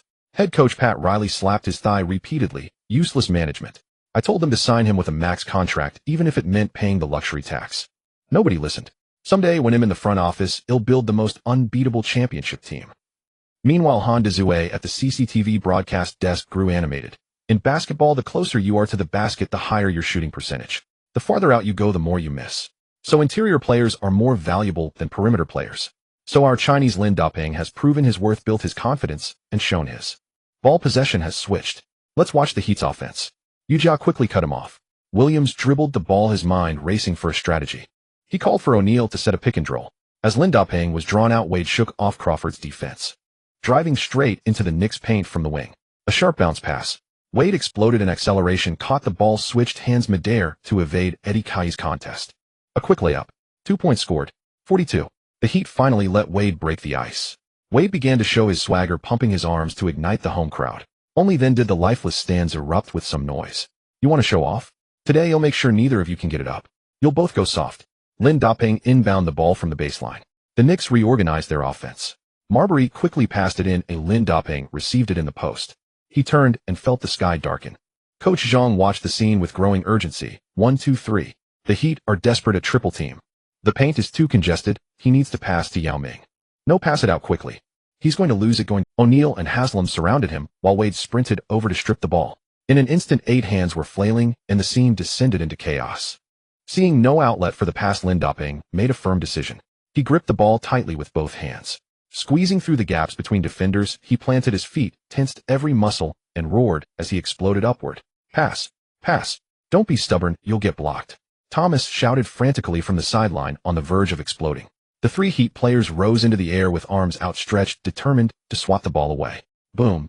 A thunderous dunk shook the entire arena. Wade, lacking the height behind him, grabbed Lin Daping's shoulder. Yet even that couldn't force him down. A fierce battle unfolded in midair among 4 men. Lin Daping tried to grab the rim for balance, but Wade's grip on his shoulder pulled them both down. Thud! Thud! Bang! Bang! Muffled sounds followed as all 4 landed off balance and collapsed to the floor. Holy shit. Quick, what's the number for 120? It's like a car crash. Robinson on the bench stood up watching the scene. BZZ. The referee's whistle blew, pointing to the free throw line. Defensive foul on the Heat. The basket counts. 1 free throw.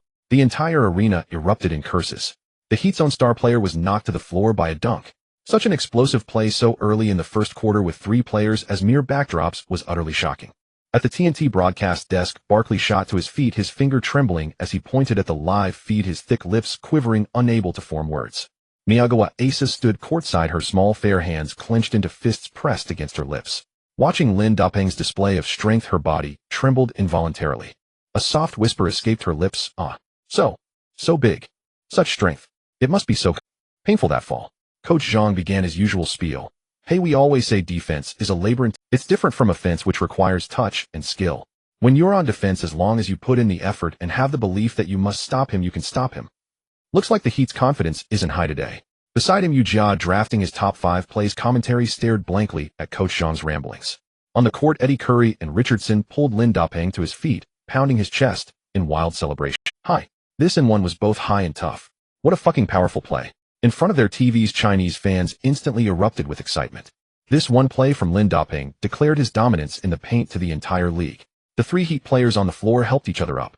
O'Neal, once the interior overlord who shattered backboards, now watched Lin Daping's triumphant roar and saw his own younger self in the reflection. Lin Daping walked to the free throw line, his face cold and stern as he stared at O'Neal under the basket. He calmly sank the free throw, leaving O'Neal with a cocky, swaggering back as he walked away. 72. The Knicks came out roaring. Watching the situation unfold, Coach Pat Riley chose to let his players adjust on their own. He held onto his timeouts tightly. He paced the sideline, shouting and encouraging his players. The Heat had the ball. This time Wade chose to bring it up himself. Crossing half-court, he signaled his teammates to slow the pace with a downward press of one hand. But at a moment like this, no team would give their opponent a chance to breathe. Crawford pressed up tightly, aware of Wade's lightning-quick drives. Marbury hovered nearby, constantly disrupting. Wade called for Haslam to set a pick at the top of the arc, but they couldn't create much space. Furious, O'Neal used every ounce of his strength to lean into Lin Daping, fighting for position. Wade had no choice but to lob the ball high into the post. Smack! Slap! A crisp sound rang out. Lin Daping executed a half-drawn share, sidestepping and lunging forward. Midair, he intercepted the ball. Marbury, who happened to be passing by, swiftly picked up the ball. Without any hesitation, he charged straight to the front court. Whoa, damn. This is goddamn outrageous. O'Neal cursed while running. Facing Williams' swift retreating defense, he opted for a forceful drive. Relying on his formidable core strength, Marbury leaned in and twisted his body to attack. Right behind him, Ricky Davis leaped, swinging his arm for a block. Midair, Marbury heard a call of "Old Ma" from behind. With a single-handed flick, he delivered a Naluk behind-thid pass, grazing Davis' scalp and flying straight behind. Lin Daping caught the pass steadily beyond the arc at the top of the key. Damn. No. Quick. Quick. This bastard can shoot threes. O'Neal, still trailing behind, shouted toward the front court. Lin Daping promptly pump-faked Haslam's closeout, adjusted slightly. A piercing arrow. Swish.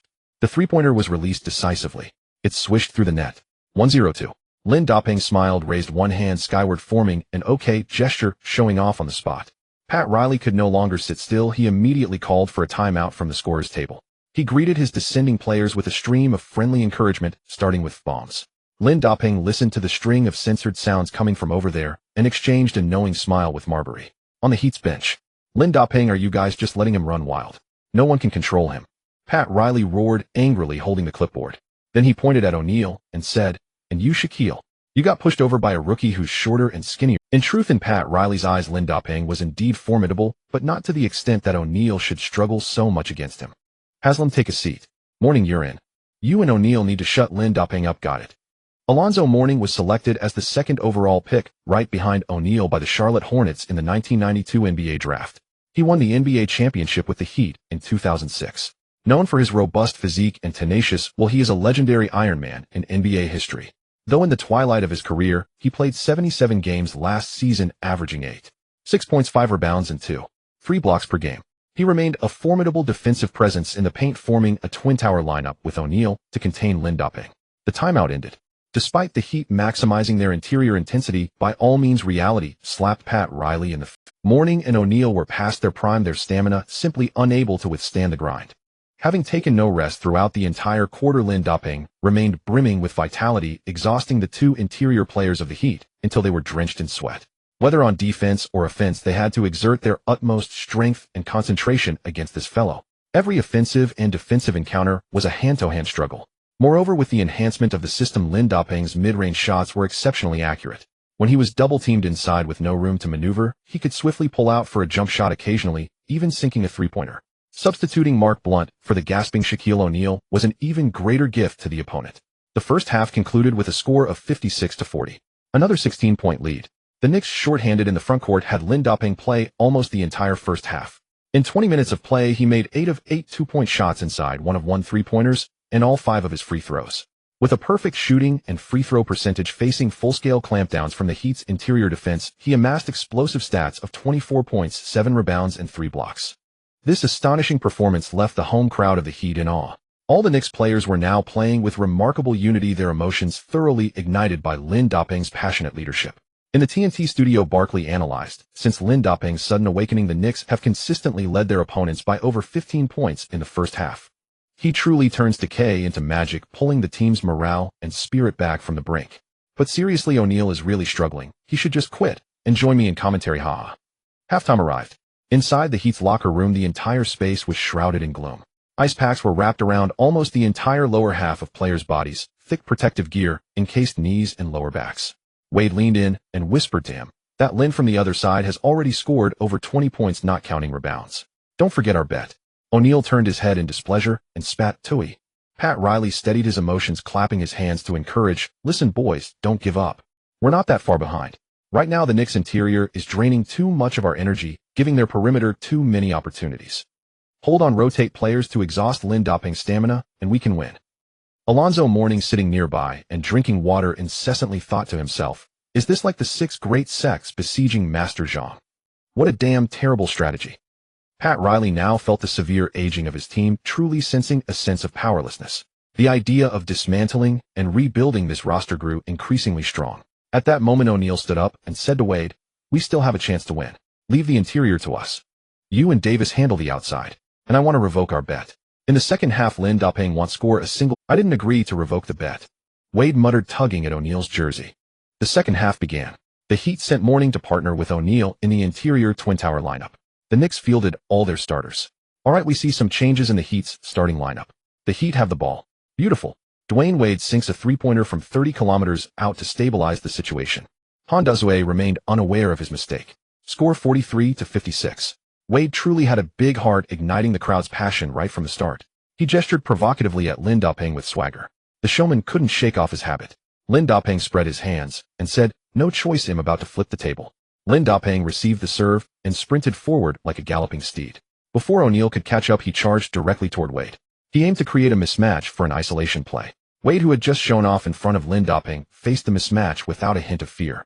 He pressed close, spreading his arms wide, and swiftly reached for the ball. As Lin Da-Ping neared Wade, he exerted force with his legs and executed a between-the-legs dribble, attempting a crossover to shake him off to the other side. But Lin Da-Ping's height was significantly greater than Wade's. He lowered his center of gravity while spreading his legs.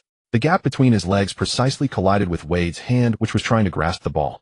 Wade's plan was to use both hands to disrupt Lin Da-Ping's dribble. His right hand swung upward with force, striking directly at Lin Da-Ping's groin. A dull thud echoed. Lin Da-Ping's eyes bulged wide in shock. Wade stood there dazed and at a loss, spreading his hands innocently as he looked around. Lin Da-Ping managed a step before collapsing to his knees in agony. Damn it, this kid must have had this dirty trick planned all along. Lin Dapeng was in such pain that beads of sweat as large as soybeans dripped down one by one. Coach Thomas on the sidelines immediately called a timeout upon seeing this. He promptly summoned the medical staff to assess the situation. The other Knicks players on the court gathered around. The audience in the stands began to jeer, and the scene started to grow chaotic. At that moment, the big screen in the arena played a slow-motion replay of the incident. It showed that Wade was indeed not intentional. His hand was going for the ball, and his fingers grazed the surface of the basketball. The force was so great that inertia prevented him from pulling back his hand, and it was clearly visible that Lin Dapeng's groin suffered a violent impact. The entire crowd of fans covered their mouths in amazement. Commentator Han Xiaoxing from the China television broadcast exclaimed, "We can see that was quite a heavy hit. Let's hope Lin Dapeng isn't injured." Though bumps and bruises are inevitable on the court, players must learn to protect themselves. Yu Jia took over the conversation. Wade's strength among guards is top tier. That hit would certainly give anyone a hard time. Hopefully Lin Dapeng is okay. Damn, that hurts to watch. Now Lin Dapeng has turned into Linda. Robinson muttered through gritted teeth while looking up at the screen. A nearby player chimed in, relying on Lin's big build. "If it were you, you'd probably be." "Shut up." At this moment, no one was more nervous than Lin Dapeng himself, except for Maya Mia on the sideline. She stood up from her seat, her almond-shaped eyes glistening with tears, and bit her pink fists in worry. Her heart was filled with pain and anxiety. What can be done? I haven't even experienced it yet. After a long pause, Lin Dapeng, supported by the medical staff, slowly walked off the court. He lay down directly on the floor of the bench, and the medical team urgently tried to find a way to treat him. Although the system had granted Lin Dapeng a powerful physique, this area was everyone's weak spot, unless he was a robot. The game had to continue. The Knicks were forced to send veteran Malik Rose to replace Lin Dapeng. The third quarter hasn't even been going for a minute, and the star player is injured and off the court. The Knicks can only do their best to hold on to their lead. I feel it's a bit precarious now. They can only rely on Eddie Curry to hold down the interior. At the American broadcast commentary desk, two commentators were also discussing the situation. In the medical room, "Quick, use all the damn medicine on me. This place is serious. If it's... What will I do in the future?" Lin Dapeng shouted in pain. All right. It's not lost, not gone, not ruined. Stop moving, it'll be fine in a bit. It wasn't a kick, so it's not a big problem." The medical staff tried their best to console him. A loud roar erupted from the game clock. The Miami Heat narrowed the gap to just 6 points. During the timeout, Coach Thomas started cursing like he was extremely anxious. After Lin Dapeng left the court, the interior defense was completely battered. Although Eddie Curry was no pushover, he couldn't withstand the Heat's relentless assaults. "Wake up, boys. If O'Neal gets the ball inside, we'll have to resort to the hack-a-shack strategy. But we can't let him run wild in the paint." Thomas was roaring at the tactical board, sweating profusely from anxiety. Barkley commented from the booth, "The Knicks suddenly seem lost without Lin on the court. Their entire strategy revolves around him. If they get tied or overtaken, the Knicks' interior defense will collapse entirely. This is a very tricky problem." Just then, before Barkley could finish his rant, the entire crowd began to stir. Lin Dapeng emerged from the player tunnel, a broad smile on his face, waving a towel. "Damn, that kid recovered fast. Oh no, why is he back? This is bad. Whoa. The king returns. Awesome. Go crush them." The spectators by the court buzzed with mixed reactions. When he reached the team's bench, Coach Thomas embraced him, nearly choked with emotion. "Bro, you're finally back." The players also gathered around to show their concern. It's nothing. Our team doctor is incredible. I'm definitely getting him a banner or something when we get back." He even performed a few high knee jumps on the spot. Though his teammates didn't understand what he meant by a banner, they were happy. Wow, in the short time I was gone, these guys caught up by so many points. "Come on, let's crush them in the final quarter," Lin Dapeng said passionately, rolling his shoulders. Lin Dapeng's return instantly boosted the team's morale. The timeout ended. The final quarter began. Both sides fielded their starting lineups. Commentator Zhang sighed with relief upon seeing Lin Dapeng unharmed. "Hey, he's fine. This game just got interesting. Let's see how the final quarter unfolds." "All right, the Knicks will inbound the ball." Lin Dapeng stretched his limbs and jogged toward the front court. The entire Heat fans in the arena offered encouraging applause. At that moment, in front of a television, a woman with a voluptuous figure clad in a Wynard silk nightgown scarlet placed her hands on her chest and let out a relieved smile. Thank goodness, thank goodness. I've seen Lin's recovery ability before. It's always so delightful." On the court, Marbury made a quick bounce pass. The ball sliced straight into the Heat's interior. Lin Dapeng took a stride to receive the pass, then spun to shake off O'Neal's defense. In an instant, he leaped up. With both hands gripping the ball, he slammed it home. 7-8-7-0. Han Dazue clapped his hands. "Beautiful. A thunderous start. It seems that last play didn't affect him at all. Tough. High and tough. So young, damn him, envious, jealous, damn." Beside him, Yu Jia tugged at him. Commentary, mind your language. The possession changed. The Heat had the ball. Taking advantage of the Knicks' incomplete defense, Williams dribbled quickly to launch a counterattack. As the Heat players moved swiftly, Williams threaded the needle and passed the ball rapidly to O'Neal. Facing a brief, unguarded zone ahead, O'Neal activated his tank mode and charged straight into the paint. He took long strides, gripping the ball with both hands as he soared toward the rim. Most players seeing such a behemoth charging at them would look as if they'd seen a ghost and wouldn't dare to confront him unless they had a death wish. But Lin Dapeng, darting in from the wing, charged straight at him. Bam! A yellow hand and a black hand clamped the ball in midair, and the locomotive-like giant was shoved down by Lin Dapeng with sheer force. Holy crap! O'Neal gritted his teeth and squeezed out a few elegant expletives. Though blocked this time, O'Neal didn't lose the ball. In a flash upon landing, O'Neal pivoted his massive frame, twisted around Lin Dapeng, and drove back in. He raised his hand for a quick layup. Slap! Lin Dapeng jumped again and swatted it away once more. Frustrated, O'Neal quickly turned, boxed out Lin Dapeng, and retrieved the ball. Now O'Neal's face was flushed red with anger after being blocked twice in a row. His dark cheeks were burning hot. He grabbed the ball with both hands and rose up from the spot. With a loud roar, he aimed straight for the rim to dunk. Bam! Lin Dapeng leaped and deflected the ball with a reverse tap. This signature O'Neal dunk sent the ball flying off. Whoa! O'Neal got blocked 3 times in a row. Haha, even you have your day. And by a rookie half a head shorter. Barkley in the broadcast booth couldn't contain his excitement and yelled out, "Get the ball. Fast break." Coach Thomas on the sidelines waved his arms directing. Crawford on the wing grabbed the deflected ball and shot out like an arrow from a bow. Facing Wade's retreating defense, he bent his knees near the rim, executed a sudden half-spin dribble to shake off the defender, and finished with a hanging layup. 8-0-7-0. The lead stretched back to 10 points. O'Neal, still in the backcourt and unable to catch up, stared incredulously at Lin Dapeng's retreating figure. What the hell just happened? Did I just get blocked 3 times in a row? I feel violated. The home fans wailed in despair as their star center was humiliated so thoroughly. This was O'Neal after all. Back in the day, he was the one dishing out such treatment. Truly, what goes around comes around. Fight back. Can't take this. Shaquille, go. You gotta get him back. The fans courtside were stirred into a frenzy. The Heat's bench was equally animated, waving towels and cheer. O'Neal was already seething, and with the atmosphere reaching a fever pitch, he had no choice but to go all out. Just as the score was closing and Lin Dapeng's arrival had steadied the Knicks' morale. If they couldn't rally some momentum on this play, the Heat would likely have to call another timeout. Facing Lin Dapeng's tenacious defense, O'Neal demanded the ball again. His dominance in the paint was unshakable. How dare some unknown rookie had only played a few good games challenge? O'Neal's fury maxed out. He muscled his way in with all his might, creating a sliver of space, then suddenly spun and released a little hook shot. Get that out of here. Slap. Lin Dapeng perfectly anticipated O'Neal's timing and swatted it away again. Wade picked up the blocked ball on the perimeter and without any adjustment shot from beyond the arc. Clang. It clanked off the rim. O'Neal boxed out Lin Dapeng and fought for the rebound. He went for a putback dunk. Slap. Lin Dapeng swatted it from behind again, the ball bouncing off the backboard. O'Neal swung his iron elbows to fend off Lin Dapeng, grabbed the rebound, and attempted another putback dunk. Lin Dapeng's consecutive jumps were incredibly fast, showcasing astonishing explosiveness and wingspan. Slap. A massive pin-down block. O'Neal's mentality shattered on the spot. He pointed a finger at Lin Dapeng and cursed, "Ill F your mother." Lin Dapeng grabbed the rebound and quickly passed it to Marbury. Without a moment's hesitation, they sped toward the Heat's frontcourt. Soaring over Haslam's defense, Lin Dapeng rose in the air, caught the pass, and finished with a powerful dunk. 8-2-7-0. Scarlett, watching Lin Dapeng's game with intense focus in front of the TV, raised her arm and cheered excitedly. Who? I know that move, a palm strike from the heavens. Ha! Lin Dapeng had recorded 6 blocks in 2 possessions, all against O'Neal. He also converted 2 defensive fast breaks. This sent the Knicks fans into a frenzy. Though playing away, the Knicks now felt as if they were enjoying home court cheers. Lin Dapeng ran back on defense, pumping his fists in the air and roaring with passion. My God, how did he do it? He blocked O'Neal 3 times in a row. O'Neal has never faced this since entering the league.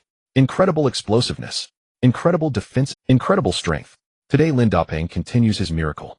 The trio in the CCTV broadcast booth was at a loss for how to praise him further. Pat Riley had to call another timeout. The Heat players on the court were starting to show subtle shifts in mentality. Especially O'Neal, who looked like a deflated bicycle tire. After a timeout, the Heat had no choice but to send veteran Alonzo Mourning back onto the court, allowing O'Neal, whose spirit had been deeply wounded, to rest for a while. The Knicks seized the opportunity as Lin Dapeng wreaked havoc in the paint. The Heat's interior offense was stifled whenever they drove, and Lin Dapeng's iron palms were weighting his blocks, smacking with such force they nearly sparked. Forced to rely mostly on perimeter shots, the Heat's shooting percentage plummeted. With 3 minutes left in the final, Lin Dapeng led the Knicks in a blistering 184 run, making it 98-74 and sending the game into garbage time. Pat Riley shook his head helplessly, hands on his hips. Seeing no way to turn the tide, he chose to concede, pulling all his starters during a dead ball. Thomas, letting out a long sigh of relief, also benched his starters. The Knicks had started the season poorly, and last season's dismal record had already served as a stern warning for Thomas. If this season went south, too, he'd likely be fired after just a few games. Faced with this sudden ace on his team, who had signed to a big contract betting his career on, Lin Dapeng continued his superstar-level performance today, making Thomas leap with excitement. "Great play, big bro. Awesome," Robinson shouted to Lin Dapeng as he came off the bench. Thomas, more than 20 years older than Lin, also waved his arms and yelled, "Great play, big bro." Huh. As the referee's final whistle blew, the Knicks extended their winning streak with a 1-0-8-8-0 victory, a 28-point rout over the Miami Heat. At the CCTV commentary desk, Ujia began to get excited. "The New York Knicks continue their miracle. Lin Dapeng, shatter all those doubts about you. Lin Dapeng, even a fatal blow can affect his performance. Who dares to stand in his way? None." But meanwhile, Coach Zhang, holding the player's stat sheet, loudly commented today Lin Dapeng played less due to a quarter off, but it couldn't stop his phenomenal performance. In 30 minutes of play, Lin Dapeng scored 38 points, grabbed 18 rebounds, and recorded a career-high 13 blocks. 8 of those blocks were on O'Neal. Today must be the most frustrating day of O'Neal's life. He's terrifying on both ends of the court. Han, the big mouth, couldn't resist, adding rookie Lin Dapeng has posted 30 points and 10 rebounds for 4 straight games. No one in Knicks history can match that. The Knicks have struck gold today. Led by Thomas, the entire Knicks team surrounded Lin Dapeng in celebration. Lin Dapeng grinned, flashing his big white teeth. Easy on the celebration. I'm still a bit sore down there." On the Heat side, Wade kept patting O'Neal's big head. "Don't be sad, buddy. Just pay me when we get home." O'Neal shook his head and said, "I'll give you a big slap later." In the post-game interview, the usually playful O'Neal was in low spirits. Losing the bet with Wade was minor, but being utterly humiliated on the court was hard to swallow. Lin Dapeng hadn't spared him any face, blocking him 8 times in a single game, including 6 consecutive blocks. This would surely be a long-standing topic of gossip in the league. "I underestimated him at first. I take full responsibility for the loss. That young punk will definitely carve out a place in the league." O'Neal rubbed his bald head and said helplessly to the In recent years, as O'Neal's performance declined, he had ceded more ball possession and the team's leadership to Wade. Seeing O'Neal take all the blame, Wade tried to smooth things over. "We truly underestimated Lin Dapeng of the Knicks. We thought he was just a flash in the pan. Underestimating him was one thing, but the gap in our performance was also huge. I failed to make a decisive impact when it mattered. Next time we face the Knicks, this won't happen again." Losing so embarrassingly at home in Miami with their morale shattered, the duo would surely face a torrent of criticism from fans upon their return. After speaking, they walked dejectedly toward the player tunnel. Over with the Knicks, the atmosphere was a stark contrast. Everyone interviewed heaped praise on Lin Dapeng. "When he got hurt and then came back on the court, I knew we had this game in the bag. No way we'd lose. Lin will definitely be the face of the league in the future." Facing the reporters, head coach Thomas didn't hold back and lavished praise. "My big bro is just that tough. We were about to be caught up, but at the crucial moment he returned to the court and turned." Nate Robinson bounced around, hands on Lin Dapeng's shoulders, while Marbury nodded in agreement nearby. "Lin, you volunteered to play center today and performed brilliantly against O'Neal. There will be tougher opponents ahead. Can you maintain this level of play?" A circle of reporters eagerly awaited Lin Dapeng's answer. His recent responses had been not only cocky, but also generated huge buzz. "Definitely not as brilliant as today." Just as the reporters were baffled, Lin Dapeng added another sentence. "Today is just the starting point. My future performances definitely won't be as poor as today's. They'll be even. Not just center, I can handle any position. All the players in the league better get ready, because I'm coming for them. As long as I'm on the court, they can't take victory from me." These words left even the seasoned reporters stunned. Too arrogant. Way too arrogant. Even his own teammates found it hard to stomach, with Marbury repeatedly poking. Lin Dapeng kept brushing his hand away. His speech sent the Knicks fans still in the stands into a frenzy. They chanted his name, Lin Dapeng. Just then a gentle woman's voice drew his attention. Having dealt with the reporters' questions, Lin Dapeng waved his arms toward the audience, warmly responding to his supportive. Suddenly, a gentle voice called his name from behind. He turned to see Mia Miyagawa, her hair tied up in a high ponytail, smiling warmly as she greeted him. Her tight white t-shirt accentuated her curves, and her shapely figure was striking. Lin Dapeng's eyes darted, unsure where to look. He smiled and asked, "Are you here to interview me today? But where's your microphone?" Mia Miyagawa chuckled, her voice as crisp and melodious as silver bells. "It's not a live interview today. I wanted to invite you for an exclusive one." She gently brushed her hair aside, paused, and then added, "Are you rushing back to New York tonight? Do you have time?" Lin Dapeng felt a secret thrill, but maintained his composure. "Sure, I don't have any games tomorrow or the day after, so there's no hurry to get back. Hearing this, a flicker of surprise and anticipation lit up Mia Miyagawa's eyes. She smiled and said, "Great, I'll head off then. He'll wait for you in the parking lot outside. Remember to call me when you come out." With that, she cast him a flirtatious glance and turned to leave. Her enchanting eyes and coquettish voice left Lin Daping utterly captivated. Watching her retreating figure, Lin Daping thought, "Today, she's definitely getting the patriotic vaccine." He was lost in eager anticipation. Just then, Nate Robinson, who had been watching from the sidelines, sidled up and slapped him on the back. "Yo, big bro, what the hell? Are you crazy? Scared me half to death." Lin Daping jolted in surprise. "I said you're 2 years older than me. Stop calling me big bro. Oh, it makes me look like I'm threatening you." Robinson squinted with a grin. "Who was that? Looks like I won't be waiting for you to head back to New York tomorrow. Enough with the chatter, get back inside. Don't pry into grown folks' business," Lin Daping said, shooing him away. Robinson chuckled. "Go easy tonight or you might end up on the news tomorrow." "Get lost," Lin Daping replied. Lin Daping returned to the locker room, quickly showered, changed, and grabbed his gear, swift and efficient. He gave Thomas a brief word and hurried out. Stefan Marbury, seeing him rush off, asked Robinson, "What's he up to now?" "Celebrating the winning streak. He should treat us when we get back to New York." Robinson brushed it off. "He's got a project, widening the player tunnel." "What?" Marbury looked utterly. Lin Daping walked out of the arena to find light snow falling. He called and located Mia Miyagawa. She was leaning against a bright pink Hummer, waving at him with a smile. She now wore a black mink coat over her thin white t-shirt, which under the moonlight made her skin look even fairer. Lin Daping approached her and teased, "Your ride's pretty wild. A pink Hummer. Didn't expect you to be so bold." Mia Miyagawa let down her hair, her nose slightly pink from the cold. "Come on, get in first. If you like it, it's yours." "You're so generous." "Where to?" Lin Daping asked as he got into the car. "My place for the exclusive interview," she replied, tilting her head playfully. "Don't we eat first?" "I'm starving," Lin Daping said. "It's already prepared. You won't go hungry," Mia Miyagawa winked. After about half an hour's drive, they arrived at a villa with classical decor. The car drove through a black gate. Stepping into the front courtyard, Lin Daping took in the surroundings. "You live alone in such a big house."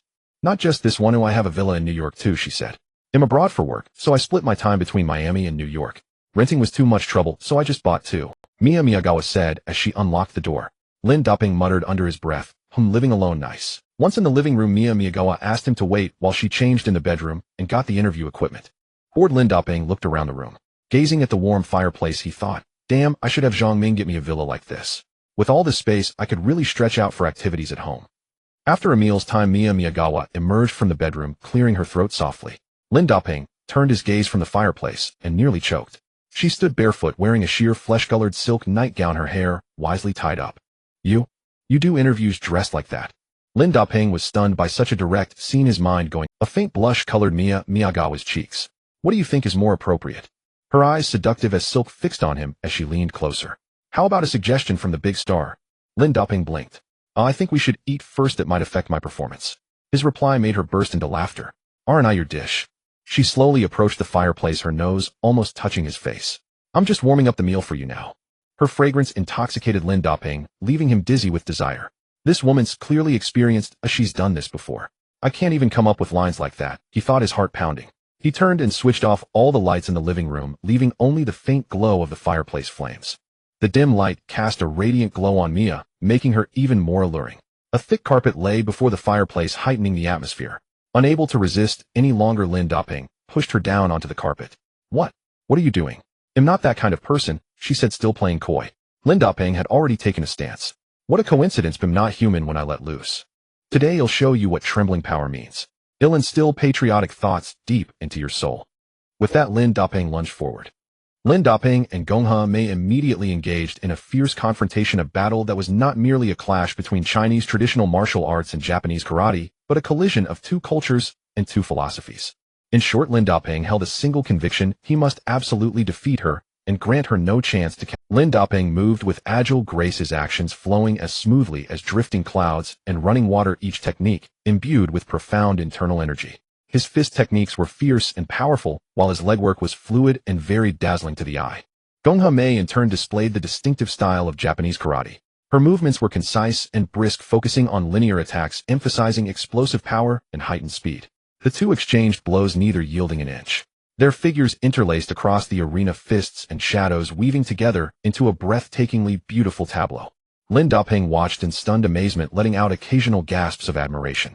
He never expected the seemingly delicate Gong Ha Mei to be so tenacious. No wonder she loved sports. She must have sparred with many like-minded friends, her skills truly exceptional. As time passed, the match reached its climax.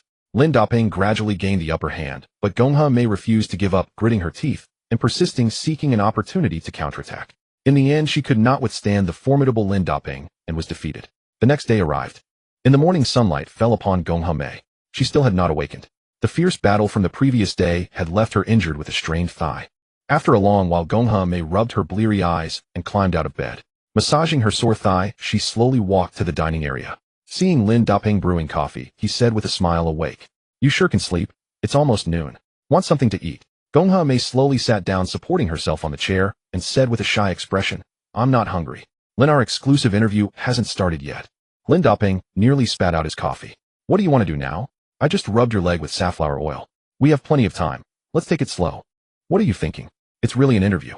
Otherwise I won't be able to submit my article tomorrow," Gongha Mei said softly, savoring her coffee. "Oh, I see. I thought you meant something else," Lin Daping said with a long sigh of relief. Swallowing a mouthful of coffee, he continued, "Do you know the martial arts master Jing Kong back in your country? I think your techniques are quite similar. Like you were taught by the same master." "Get lost, you're hopeless," Gongha Mei said, blushing as she grabbed a throw pillow and hurled it at him. On November 16th, the New York Knicks hosted the Los Angeles Clippers at home. Last season, the Clippers' performance gave fans hope, led by Chris Common, Corey Maggette, and the 1999 #1 draft pick Elton Brand. They fiercely competed with the Lakers, Golden State Warriors, and New Orleans Hornets for the 7th and 8th playoffs. For most of the season, the Clippers remained in the top 8. However, a home loss to the underperforming Sacramento Kings proved fatal. Although a surprising victory over the Suns in Phoenix 2 days later kept their hopes alive, the Warriors' late-season surge and the Clippers' home loss to the Hornets in the final game left them with a 4,042 record. They finished 9th in the West, 2 games behind the Warriors and Lakers, missing the playoffs. Finishing 9th in the West, they were just one step away from the playoffs. Since the start of this season, the Los Angeles Clippers have performed terribly, although they selected the mature NBA-ready talent Al Thornton with the 14th pick in the draft. They suffered a major loss in August when all-star power forward Elton Brand tore his Achilles tendon while training at the team's facility, sidelining him for the entire season. In the season opener, Chris Common recorded 26 points and 18 rebounds, leading the team to a victory over the Golden State Warriors. However, since then they have won only one of their first 6 games. The entire team lacked star power, relying solely on Chris Common and Corey Maggette. Facing a weak Western Conference opponent, the Knicks showed no mercy. The Clippers were suppressed by the Knicks' firepower throughout the game with no room to breathe. The game was nearly decided by the end of the first quarter. Lin Daping thrived in the paint, relentlessly tearing apart the Clippers' interior defense. Tim Thomas, replacing Elton Brand, was psychologically traumatized by Lin Daping. He failed to score a single point in the first quarter and was benched early after committing 2 fouls. This left the Clippers' interior even more vulnerable. At the end of the first quarter, the Knicks led 34-15, a nearly 20-point advantage. Lin Daping delivered 7 dunks, including 2-in-1 plays, scoring 16 points with a perfect shooting percentage. He nearly bent the rim in frustration. By halftime, the Knicks were crushing the Clippers 62-30, a 32-point lead. The huge deficit prompted coach Mike Dunleavy to pull his starters early in the third quarter. This was to prevent further injuries to his remaining players. Lin Daping's style was too brutal. Common and Tim Thomas were groaning and complaining after his collisions. The game ended with a final score of 12,180, a 41-point massacre of the Los Angeles Clippers, the largest margin of victory so far this season. The Knicks' offense thrived both inside and outside. Lin Daping clocked out early in the third quarter, recording a comprehensive stat line of 37 points, 13 rebounds, 5 assists, and 5 blocks, marking his 5th consecutive game with over 30 points. Marbury also posted a double-double with 28 points and 13 assists, while Crawford scored 21 points, hitting 7 of 8 three-pointers. These 3 players accounted for almost all of the team's scoring. The New York Knicks secured their 5th straight victory while handing their opponents a 6th consecutive loss. Lin Daping's continued phenomenal performances, coupled with the publicity from Gongha Mei's exclusive interview, elevated his fame significantly. He single-handedly pulled a losing team back into contention. "What? You mean the Lin who beat me so badly I wouldn't recognize my own mother?" He's now had 5 straight 30-point games. In Orlando, Dwight Howard looked at Jameer Nelson with a puzzled expression. "He's incredible now, totally unstoppable, looks down on everyone.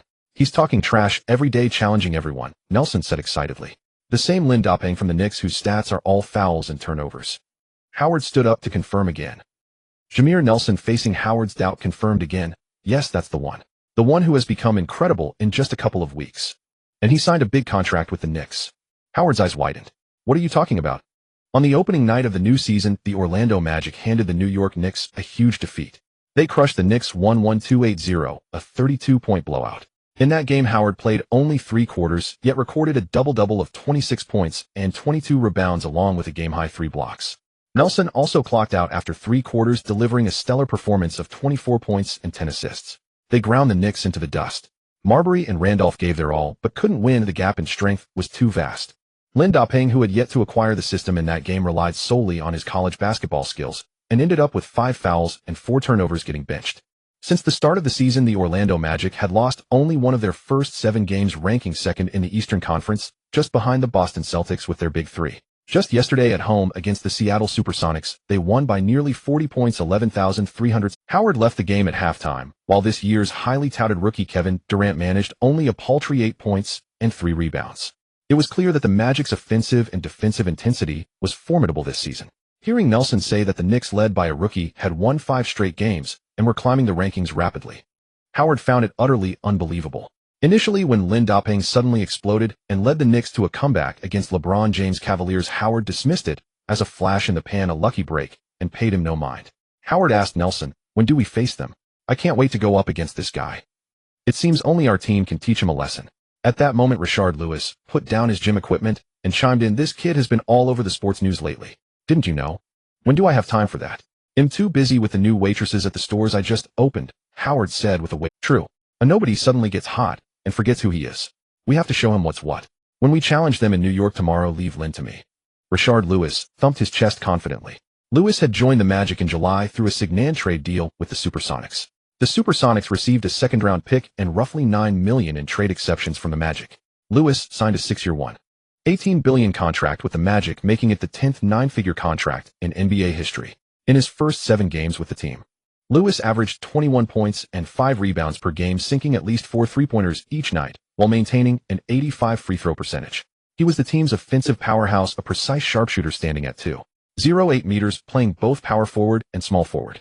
"It's time for this rookie to get a clear understanding of himself," Howard said with a grin, flashing his bright white teeth. The next day, November 17th, early morning, at Lin Da-Ping's residence. From the bedroom came a series of chilling combat sounds, the thuds of fists hitting flesh echoing throughout the room. After nearly 2 more hours, a loud roar from inside the room signaled its gradual calming. Lin Da-Ping emerged from the room with a look of satisfaction, his clothes soaked with sweat, yet he appeared exceptionally revitalized. He walked to the living room and turned on the TV to catch the morning sports news. The entire morning's warm-up had left him feeling refreshed and full of energy. He decided to rest briefly before heading to the gym for training, preparing in top form for today's game against the Orlando. This highly anticipated match had garnered significant media attention, with the spotlight focused on the interior duel between Lin Da-Ping and Dwight Howard. Howard had recently been proclaiming himself the league's top center, even claiming no one in the paint could rival him except, of course, Yao Ming. The news program on TV cycled through pre-game analyses of the Knicks and Magic, with commentators delving into the players' strengths, tactical setups, and recent performances. Lin Da-Ping leisurely picked up his teacup, took a sip, and sat back on the sofa with a relaxed demeanor, calmly watching the Magic fans on the screen wildly taunting and mocking him. Just then, Scarlett emerged from Lin Da-Ping's bedroom, holding onto the wall for support, moving slowly and painfully. Her body trembled slightly, each step a visible effort. Sweat had drenched her clothes, clinging tightly to her body and accentuating her graceful curves. Her golden hair, also soaked with sweat, was plastered messily against her cheeks, making her look even more alluring. A hint of exhaustion and weakness showed in her eyes, not taking a break. Her soft voice drew Lin Da-Ping's attention. "You can still get up. I thought you wouldn't wake until afternoon, so I didn't call. I have to go to the gym for training. There's a game tonight," Lin Da-Ping said with a smile. Scarlett, holding her slender waist, slowly sat down on the sofa and lit a cigarette. "I say, superstar Lin, can't you be a bit gentler? Do you always have to be so rough? This is practice to make sure I can beat Howard in tonight's game." Lin Da-Ping narrowed his eyes. "What? Afraid of him? No way. If you can't handle it, find a partner next time. I'm fine with that." Scarlett pouted slightly, her red lips curving in mock anger. "I don't know much about basketball, but I'll be at the game today cheering for the Magic to put out your fire. To teach you to hold back, to be a little gentler, humph." Lin Da-Ping stood up upon hearing this. "Looks like you're still. If I weren't heading to training soon, I'd show you something. How could I interrupt your training? Seems like you still need more work. Can't stop, gotta keep at it." Scarlett added fuel to the fire. Lin Da-Ping shook his head, clapped his hands, and laughed. Fine. You're done for." With that, he reached out his 2 strong arms. After another long and profound session of frenzied education, Physicality finally fell silent. Lin Da-Ping, having finished with her, didn't even have time to wipe his mouth before rushing off to the gym for training, preparing for the evening's game. Today was a day of celebration for the New York Knicks as they received an exhilarating piece of news. David Lee had recovered from his injury and could return to the court. Especially regarding the frontcourt rotation, they could finally breathe a sigh of relief. In the training room after practice, the players rested sitting around in small groups. "Your injury's fully healed now, bro." Robinson bounced over to David Lee and gave his thigh a slap. David Lee brushed his hand away. "Damn, my leg just got better, don't you go and break it again." Lindoping, holding a basketball, came over and laughed. "It's fine as long as it's not your third leg that's broken, no big deal.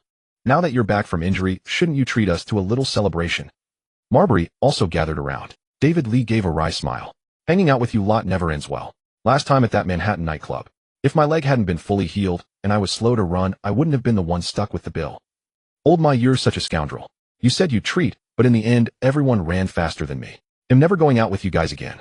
The other three wore sly grins. Marbury said apologetically, all right, don't be so petty. Last year you didn't exactly play fair with me, and Robinson either. So hey, race the deal. If we lose today's game, well, save it for next time.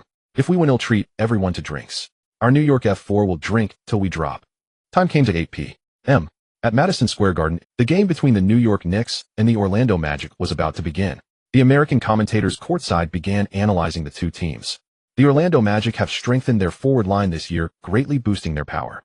They now have the strength to win the championship this season. Another commentator holding a stats board said, "Yes, with the arrival of Rashard Lewis, the Magic can now go toe-to-toe with the Boston Celtics in the East." At the start of the season, they crushed the Knicks by over 30 points, and last game, they demolished the Supersonics with overwhelming force. Both teams' morale is on the rise, so today's game should be quite thrilling. The two commentators spoke with great fervor, clearly looking forward to the match. In the East, the Knicks' strength indeed lagged far behind the Magic's. The Magic not only possessed the interior dominance of Superman Howard, but also the sharp offense of newly acquired Rashard Lewis. Moreover, at small forward, Hedo Turkoglu bore the title of Turkish LeBron James. A swingman selected 16th overall in the first round of the 2000 draft by the Kings. He was a small forward with a power forward's height. Though somewhat slow, his rhythm on the court was excellent, functioning as an engine within the Magic's offensive system. Last regular season, he played 73 games, averaging 13, 3 points, 4 rebounds, and 2 assists with a 42 field goal percentage. In the first few games of this season, his performance was outstanding, showing clear improvement. Along with Dwight Howard and Rashard Lewis, the trio averaged a combined 66 for points. Their connections, rebounding, ball handling, driving, passing, and finishing posed a major headache for the entire league. Coupled with the explosive point guard Jameer Nelson and last season's standout bench player Carlos Arroyo, the Magic's roster from top to bottom was incredibly formidable. But that was for a Knicks team without Lindoping. Now the outcome was far from certain. The current Knicks were on a roll with their record climbing to 5 wins and 3 losses, jumping from last place to fifth. Everyone was eager to see which team would continue their winning streak today.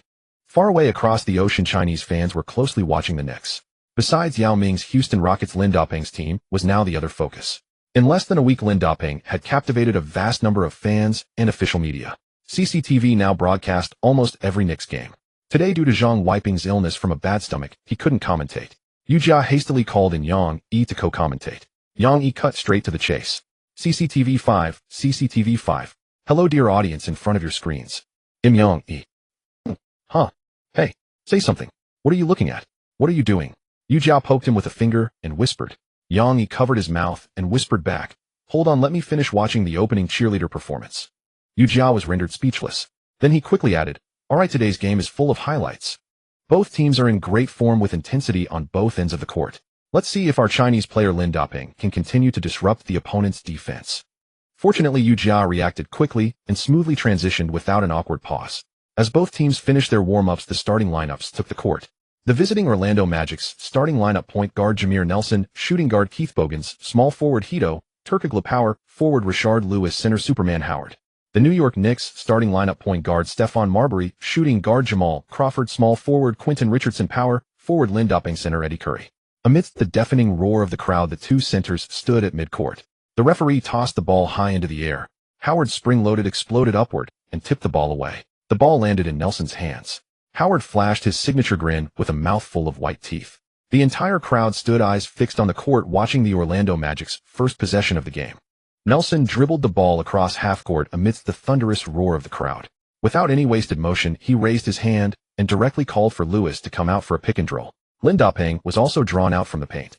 At the top of the key, the defense switched, creating a mismatch. Lewis caught the pass and faced Marbury's defense. Beyond the three-point line, he raised his elbows high, positioning his arms like an anti-aircraft gun, and launched the ball with an unusually awkward form. Swish. The three-pointer swished through the net. 30. Lewis kept his shooting hand in the air, taunting Lin Doping, face shot right from the start. Then using his index and middle fingers, he pointed to his own eyes before pointing them back at Lin Doping. This game I'm coming for you. Whoa. A wave of gasps rose from the stands. The three-pointer was swift and precise. Though his form was odd, the ball had gone in. Anyone who had faced Lin Doping before knew that provoking him would lead to a miserable end. Hearing Lewis trash talk, Lin Doping blew him a kiss. Lewis instantly felt a subtle, silent humiliation wash over him. The fans stood in unison, cheering for their home team. The possession changed. It was the Knicks' turn with the ball. Marbury dribbled quickly up the court. Being hit with a face shot right at the start was a huge embarrassment. His temper flared, and he completely ignored Lin Doping's call for the ball. He charged straight into the heart of the Magic's defense like a man carrying a bomb. With a sharp crossover, he shook off Nelson, rose up, and executed a layup. Before Marbury's smirk could fade, the sky seemed to darken. A massive black hand swooped down from above, swatting at the ball. Smack! The crisp sound of the block echoed like a satisfyingly loud fart. Howard swatted the ball. Landing, he clapped his two giant palms together, flashing his signature smug grin. Marbury turned back, sucking on his teeth, and politely cursed him out. "Aw, damn it." Turkoglu intercepted the blocked ball and quickly passed it to Nelson. Nelson exploded off his back foot, sprinting toward the Knicks' half of the court. The Magic transitioned from defense to offense, fast breaking down the floor. Coach Thomas on the sidelines waved his arms frantically. "Quick, get back on defense." Marbury chased that shorty down. Cursing under his breath, Marbury sped after him, as if riding wind. Nelson ran while glancing back. Nearing the basket, he hesitated to go for the layup, with Marbury hot on his trail. Out of the corner of his eye, he spotted Howard charging up from the wing. He tossed the ball high off the backboard. The ball rebounded back perfectly. Howard, flashing his white teeth, laughed heartily. "Come on." He leaped into the air, reaching for the ball with both hands for a dunk. But in a flash, a yellow figure shot up between him. Midair, Lin Doping soared higher, snatching the rebounded ball cleanly. Howard, caught off guard, had jumped too high. Bang! His hands slammed straight onto the backboard. Seeing the failed alley-oop, commentator Yang E remarked, "Well, check the backboard for any flies Howard might have killed." On the court, as Howard flew past, Lin Doping grabbed the ball and charged toward the front court. Facing Lewis' hurried retreat on defense, he took off with both hands. Seeing Lin Doping barreling toward him like a locomotive, Lewis grit his teeth and jumped to contest. Boom! Lin Doping's body arched like a reversed C as he slammed the ball through the hoop over Lewis. Beep! The referee's whistle blew as he pointed to the free throw line. 2 points, good. Magic foul plus 1 free throw. Wow, wow, wow.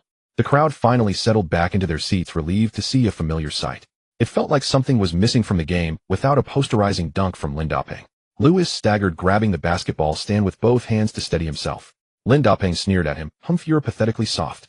Howard's smile faded as he watched Lin Doping's retreating back, sensing something was off. Lin Doping calmly sank the free throw. 33. The score was tied. Nelson dribbled up the court. This time he immediately looked for Howard, lobbing the ball high into the paint. Lin Doping quickly switched onto Howard, pressing up against him with both hands. Howard caught the ball and backed him down, slamming his broad shoulder into him. Thump. Huh. What? Howard felt like he had hit a steel plate. His shoulder ached, but Lin Doping hadn't budged an inch. He pivoted on the spot, trying to back his way in. But Lin Doping locked him down, freezing him in place. Damn, is there really someone Howard can't push? Howard broke into a sweat. Out of his peripheral vision, he spotted Turkoglu shaking off his defender and cutting to the wing. Not wanting to force a bad shot, Howard gave up the post-up. He kicked the ball out. Turkoglu caught it, gave a slow pump fake, and took a lateral step beyond the three-point line. Richardson, flying in for the contest, was faked out of his shoes. Turkoglu pulled the trigger. Swish. Another three-pointer for the Magic. 63. Whoa, looks like the Magic's outside shooters are hot today. 2 threes to start the game. Though Howard seems a bit off his game. After struggling to back down his man, he just passed the ball away and his teammate made the shot. Commentator Yang E shook his head. Now we'll see how the Knicks respond. Who will show more grit? Before Yang E could finish his sentence, Lin Doping cut sharply through the paint, drawing the defense. Howard and Lewis immediately double-teamed him. Lin Doping kicked the ball out to Richardson in the corner. Richardson gave a quick pump fake and took a lateral step, perfectly mirroring the previous play. Turkoglu flew past him, completely faked out. Wide open. Richardson adjusted slightly and launched the three. The ball traced a perfect arc through the air. Clang. It clanked off the rim. Richardson clutched his head. Damn rebound. Howard boxed out hard, using his massive arms to seal Eddie. Howard exploded upward, his fingertips grazing the ball. At that moment, Lin Doping, directly behind him, sprang vertically into the air. Midair, he grabbed the ball with one hand and stuffed it down over Howard into the hoop. Boom. Lin Doping slammed the ball through Howard's guard. Howard, overwhelmed by the sheer force, staggered and crashed into the cluster of NBA cameramen at courtside. Like bowling pins, he swept them all down in a single strike. The crew was sent sprawling, and the cameras nearly snapped in two. The immense power sent the basketball hoop rattling violently. 6-5. The entire arena erupted into a frenzy of celebration.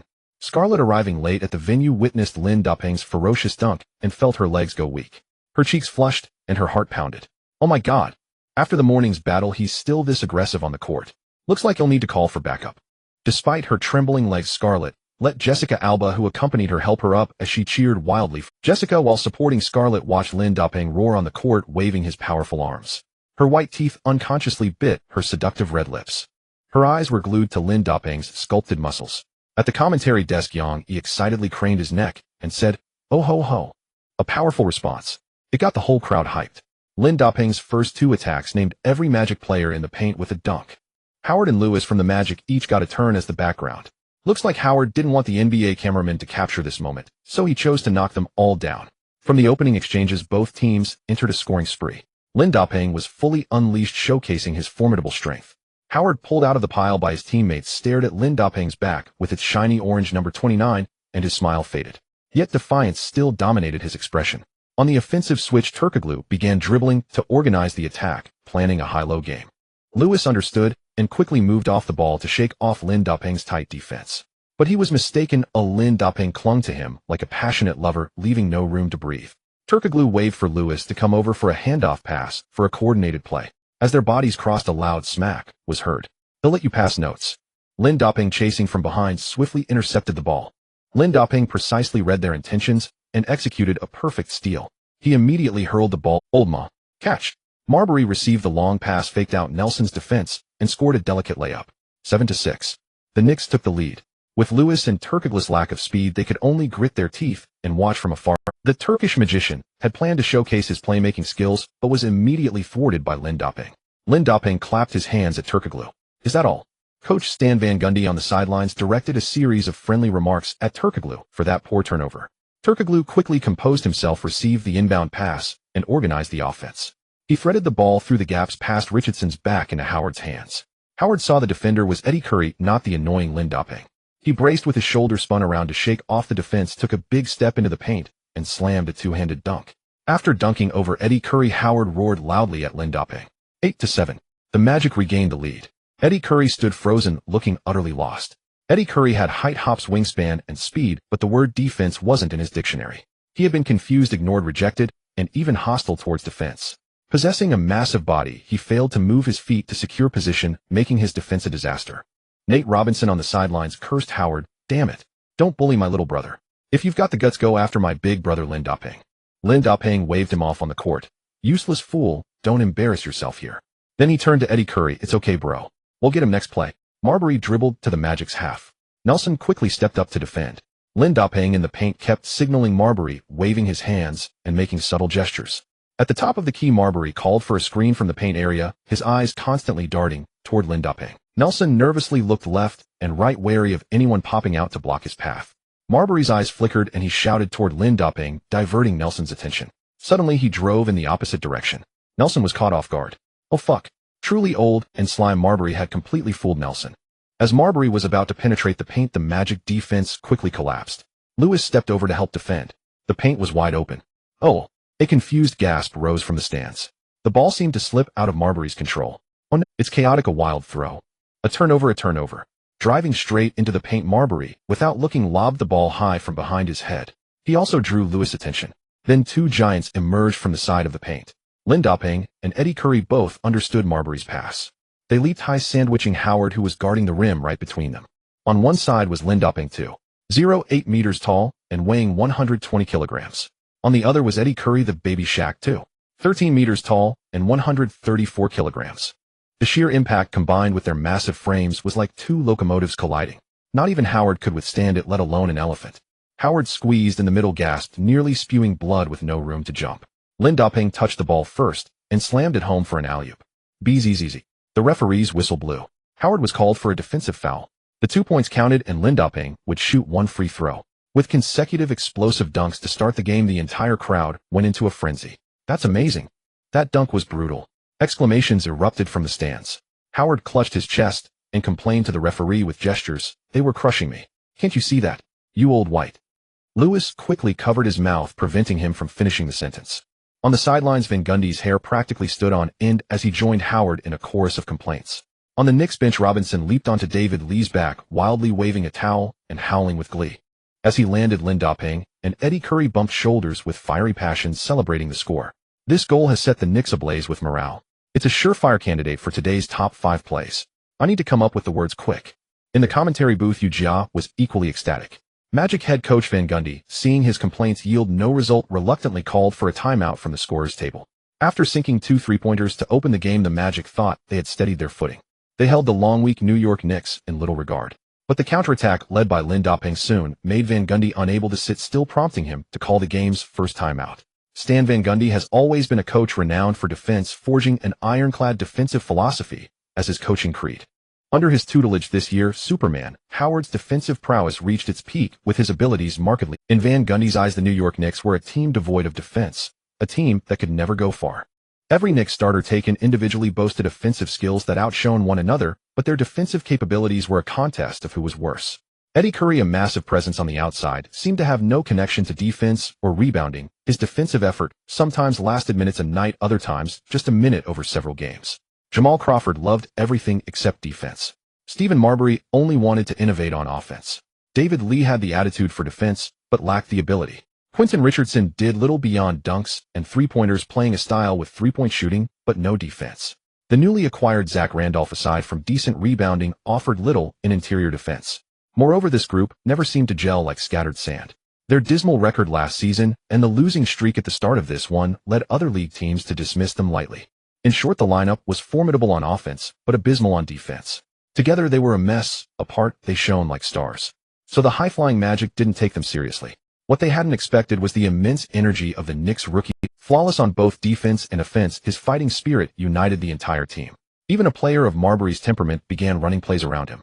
His defensive fervor was so infectious that his teammates became as tenacious as mad dogs. Since his arrival, the Knicks had seemed transformed. This kid is downright uncanny.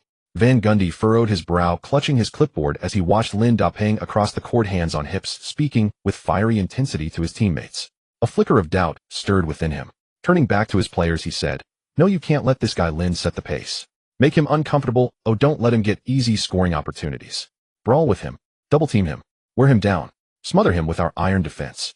Howard's thick lips nearly dropped off. "Brawl. Coach, do you know how strong that kid is? He's like a young bull."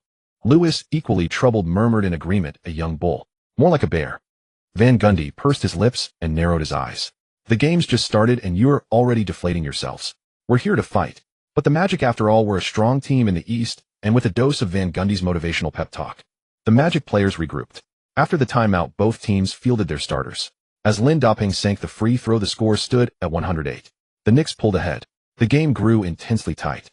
The Magic began earnestly executing their coaching. The entire team targeted Lin Da-Ping, giving him special attention. They cut off his passing lanes, making every touch of the ball a struggle. The sudden spike in defensive intensity left the Knicks struggling to adapt.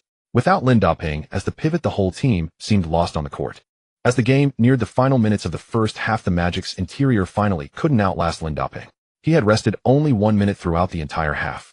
Though the Magic's double-teaming and physical tactics had some effect, Lin Da-Ping, with his superb rebounding skills, kept launching second-chance attacks. The opposing substitutes, Pat Garrity and the makeshift power forward Hedo Turkoglu, were miserable. Facing a powerhouse like Lin Da-Ping for the entire half, they felt their heads were about to be dunked into oblivion.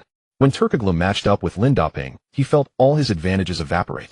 With Howard on the court, his formidable defense could somewhat limit Lin Da-Ping's impact.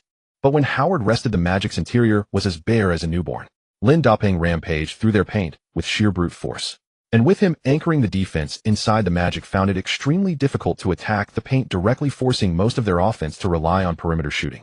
It was only thanks to the Magic's hot shooting from outside that the score wasn't blown open.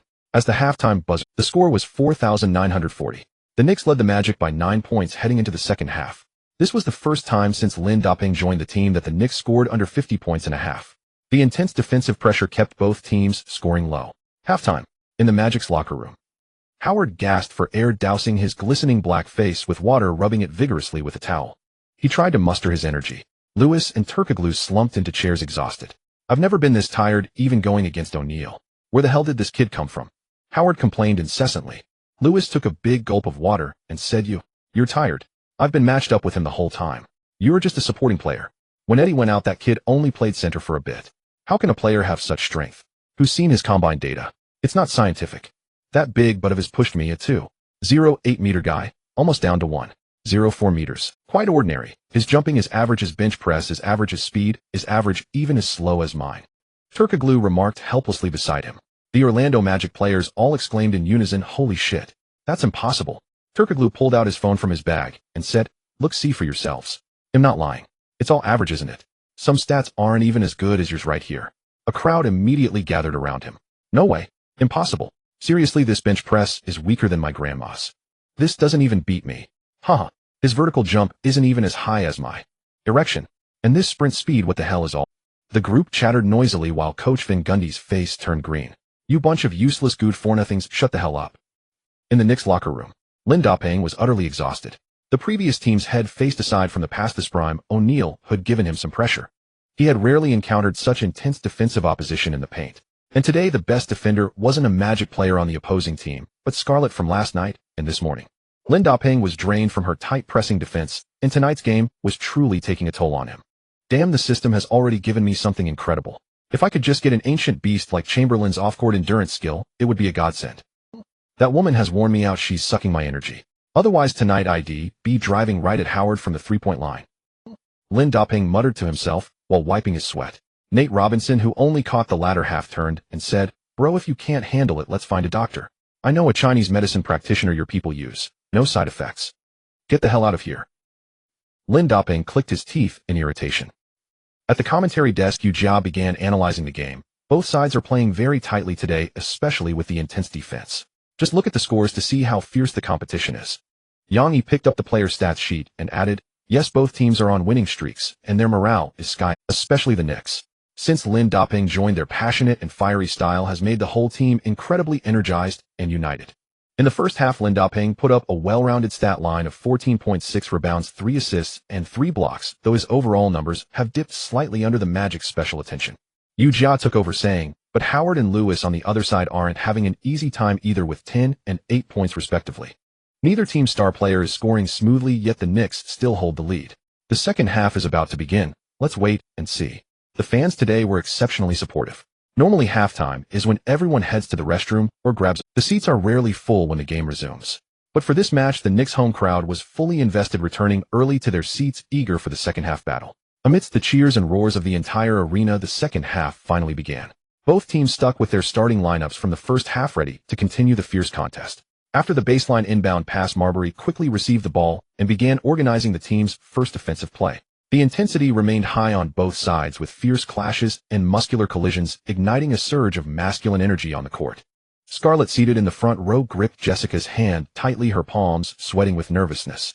Afraid that her exhausted Lin Dapeng might be spent, she kept rising on her weary legs to cheer him on. When the arena's massive screen panned to her, every male in the crowd momentarily looked away from the game, and wolf whistles erupted one after another. Scarlett rolled her eyes. What are you whistling for? Can you blow as well as my Lin? On the court, the two teams battled fiercely until the 10th minute of the fourth quarter. The score stood at 7-8-6-9, with the Knicks still holding a 9-point lead. During a dead ball, both sides sent all their starters back onto the court, initiating the final showdown early. BZZZ. The referee's whistle blew. After receiving a pass from Marbury, Lin Dapeng's layup was fouled by Howard's hand slap.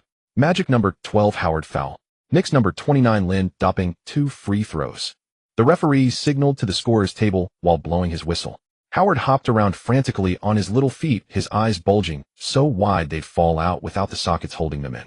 He flashed an innocent expression at the referee, insisting he hadn't fouled. The entire arena erupted with a mix of cheers and boos.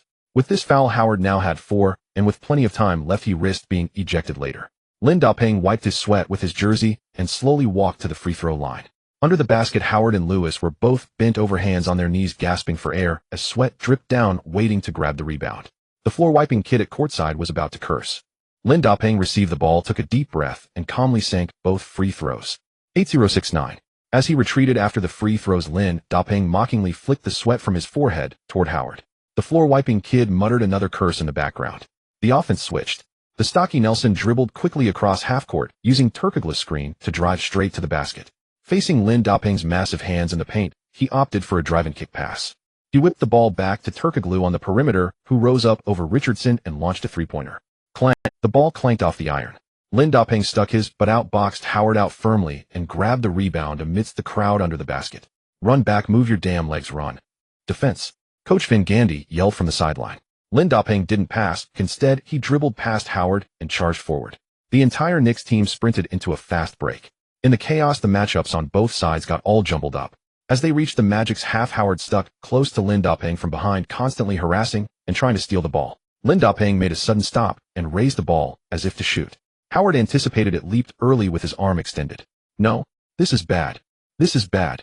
Watch out for the block. Ujia shouted from the commentary desk. A smug smile curled at the corners of Howard's lips as his massive hand was about to cover the basketball Lin Daping had thrown. Midair, Lin Daping swiftly pulled the ball back and smoothly passed it downward. He tossed it to Crawford, who stood at the top of the arc. Holy SHD. Howard's face twisted in shock. Crawford caught the ball, stopped abruptly beyond the three-point line, and faked a shot, shaking off Nelson, who was chasing from behind. He took a lateral step, leaped high, and released the shot.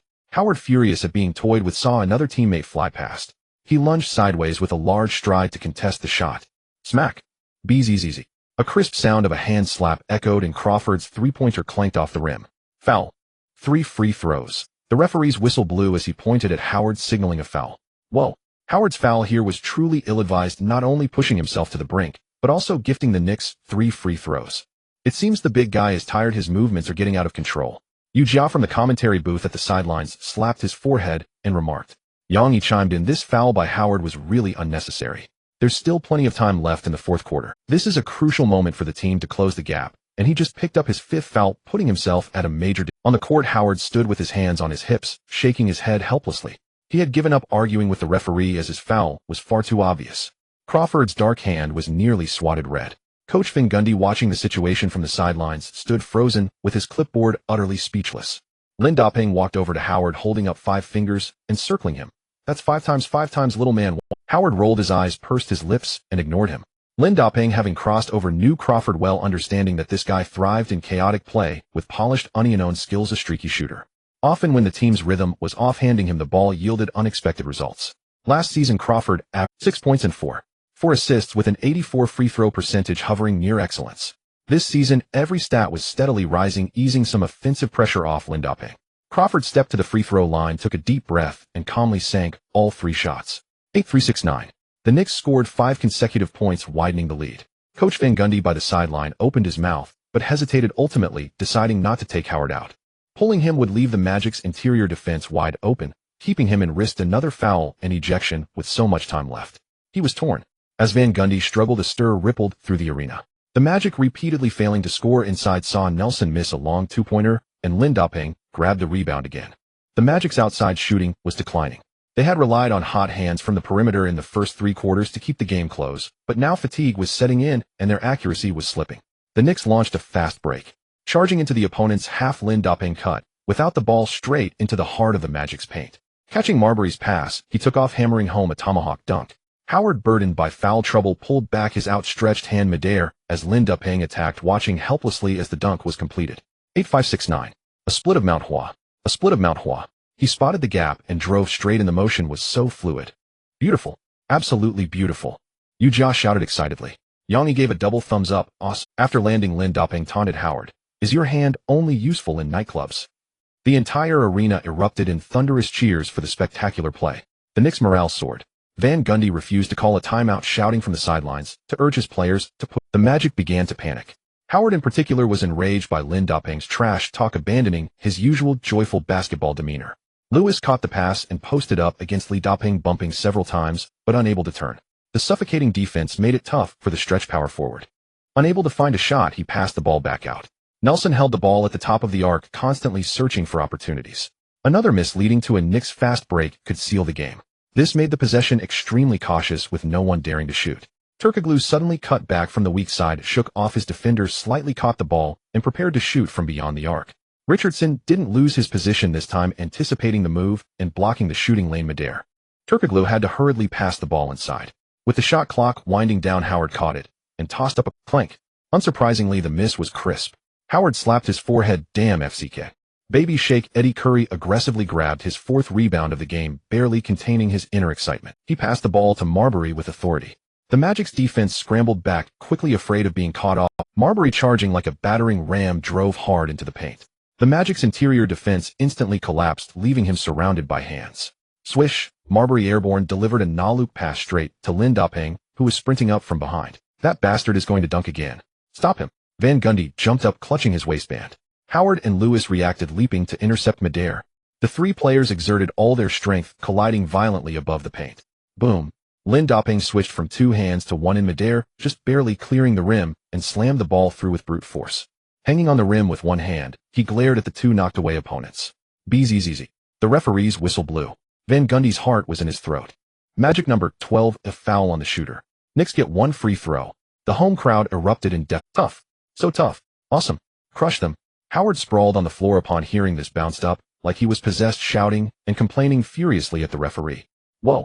Another foul for Howard. That's 6. He's out. Lin Da-Ping dunked it over two defenders.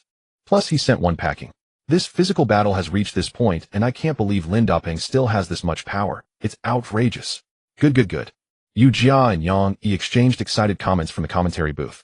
Lin Da-Ping flexed his arms, bulging his powerful biceps, and roared to the sky in exhilaration. He walked to the sideline to high-five Scarlett and Jessica, who were sitting in the front row. Scarlett's face flushed crimson, while Jessica, looking at her delicate hand stung by the slap, couldn't help but tremble inwardly. Wow, so manly, I love it. Her eyes locked onto Lin Da-Ping's broad back on the court, her body trembling slightly. His passionate performance whipped the crowd into a frenzy, wave after wave of roaring cheers. Howard shook his head helplessly, closing his eyes for fear of seeing Lin Da-Ping, and feeling sick. On the bench, Little Potato burst out laughing, shouting to Marbury on the court, "Old Ma, you're treating us tonight." Huh. Marbury shot him an annoyed glare. Lin Da-Ping stepped to the free throw line and calmly sank the 8869. In just over 3 minutes, he led the Knicks on a stunning 100 offensive surge. He personally scored 7 points during that stretch and forced Howard into 2 fouls, sending him off the court for good. 4 of Howard's 6 fouls were committed against Lin Da-Ping. Now sitting on the bench watching Lin Da-Ping continue to dominate the battlefield, his eyes no longer held the initial contempt, only the disarray of having been toyed with. With less than half of the final quarter remaining, the Knicks launched a fierce offensive, successfully extending their lead to nearly 20 points. Van Gundy, seeing the home team, Knicks' morale had reached its peak, ultimately decided to call another timeout. The Magic players, witnessing their star player being ejected and the score instantly widening, felt their spirits shatter. Even Lewis, who had just been knocked to the ground, was too emotionally stirred to help him up. When the timeout ended, the Magic replaced their center with foil, leaving their interior even more vulnerable. At this moment, the players were not only mentally unbalanced, but also physically exhausted from the prolonged, intense battle. With just over a minute remaining, another foul by the Magic sent Lin Da-Ping to the free throw line once more. Wiping the sweat from his brow with his jersey, Lin Da-Ping stepped up to the line. At that moment, the entire arena chanted in unison, "MVP! MVP! MVP!" Lin Da-Ping's heart swelled with emotion. "Before I crossed over, I had cheers like this at school, but in this arena, it feels damn different. What a rush. Hell yeah." Today, Lin Da-Ping, already drained from the game's exertion and now stirred by excitement, made only one of 2 free throws. Thomas called his final timeout and substituted out all the starters. As Lin Da-Ping walked towards the bench, the entire crowd spared no applause or cheers, continuously chanting his name. His superhuman performance once again won the adoration of all New York. Sitting on the bench, Lin Da-Ping took a towel and kept wiping his sweat, commanding Robinson, "Hey, get me a drink quick. I'm exhausted, damn it, I'm even hungry from playing." Robinson squinted and said, "Bro, I told you to see a Chinese medicine doctor. It works wonders. I know a guy whose black girlfriend is a beast. Every day before a game she demands it." Nearly drained him dry. Ever since he went to that doctor to get tuned up. Guess before Robinson could finish, Lin Da-Ping gulped down a drink and interrupted, "Is this friend you're talking about yourself? Garbage time. I gotta go on the court. Talk later." Eventually, as the game clock blared its final horn, the match concluded. 9982. The Knicks had defeated the formidable Eastern Conference team, the Magic. The home fans lingered, unwilling to leave, chanting Lin Da-Ping's name over and over. Since the season began, the Knicks had achieved a 6-game winning streak, a sight their fans hadn't witnessed in a long time. Commentator Yu Jia exclaimed from the booth, "He's incredible. Barring any surprises, I believe Lin Da-Ping's future achievements in the NBA will surely surpass Yao Ming's. To unleash such immense potential against the Magic's formidable defense. His playing style is simply too explosive, too powerful, too amazing." Let's look at his stats for tonight. Tonight, Lin Da-Ping played almost the entire game, logging 40 minutes. He scored 35 points, grabbed 20 rebounds, dished out 4 assists, and recorded 5 blocks, securing his first 3,020 double-double and his 6th consecutive 30-point game. His two-way performance silenced all external doubts. In the post-game interview, Dwight Howard shrugged helplessly and said to reporters, "I've never seen a player with such immense strength and such a dirty mind. He kept dunking on us, seeming to have endless energy and incredible explosiveness. Plus, he's a master at drawing. When you defend him, if you're not careful, you'll hit his hand. It's damn strange." After leaving a heap of complaints about Lin Dapeng, Howard hastily finished the interview and followed his team toward Van Gundy. Still unwilling to accept defeat, answered the reporters' questions. "This rookie from the opposing team didn't catch our attention much at the start of the game. By the time we reacted and imposed maximum defensive restrictions, it was somewhat effective. But this young punk can't play this well every game. We're tied 11 in the regular season now, and we have 2 more chances. We'll devise tactics against him. Just wait." On the Knicks side, Robinson was as usual praising his big brother. Even the aloof Marbury couldn't help but praise Lin Dapeng. "He's the strongest Chinese rookie I've ever encountered in my career." The offensive surge he led with his passion tonight was truly admirable. CCTV 5, which usually cut to commercials during post-game interviews, today broadcast Lin Dapeng's interview live. The undisputed MVP of the night. The fans still in the stands erupted in cheers.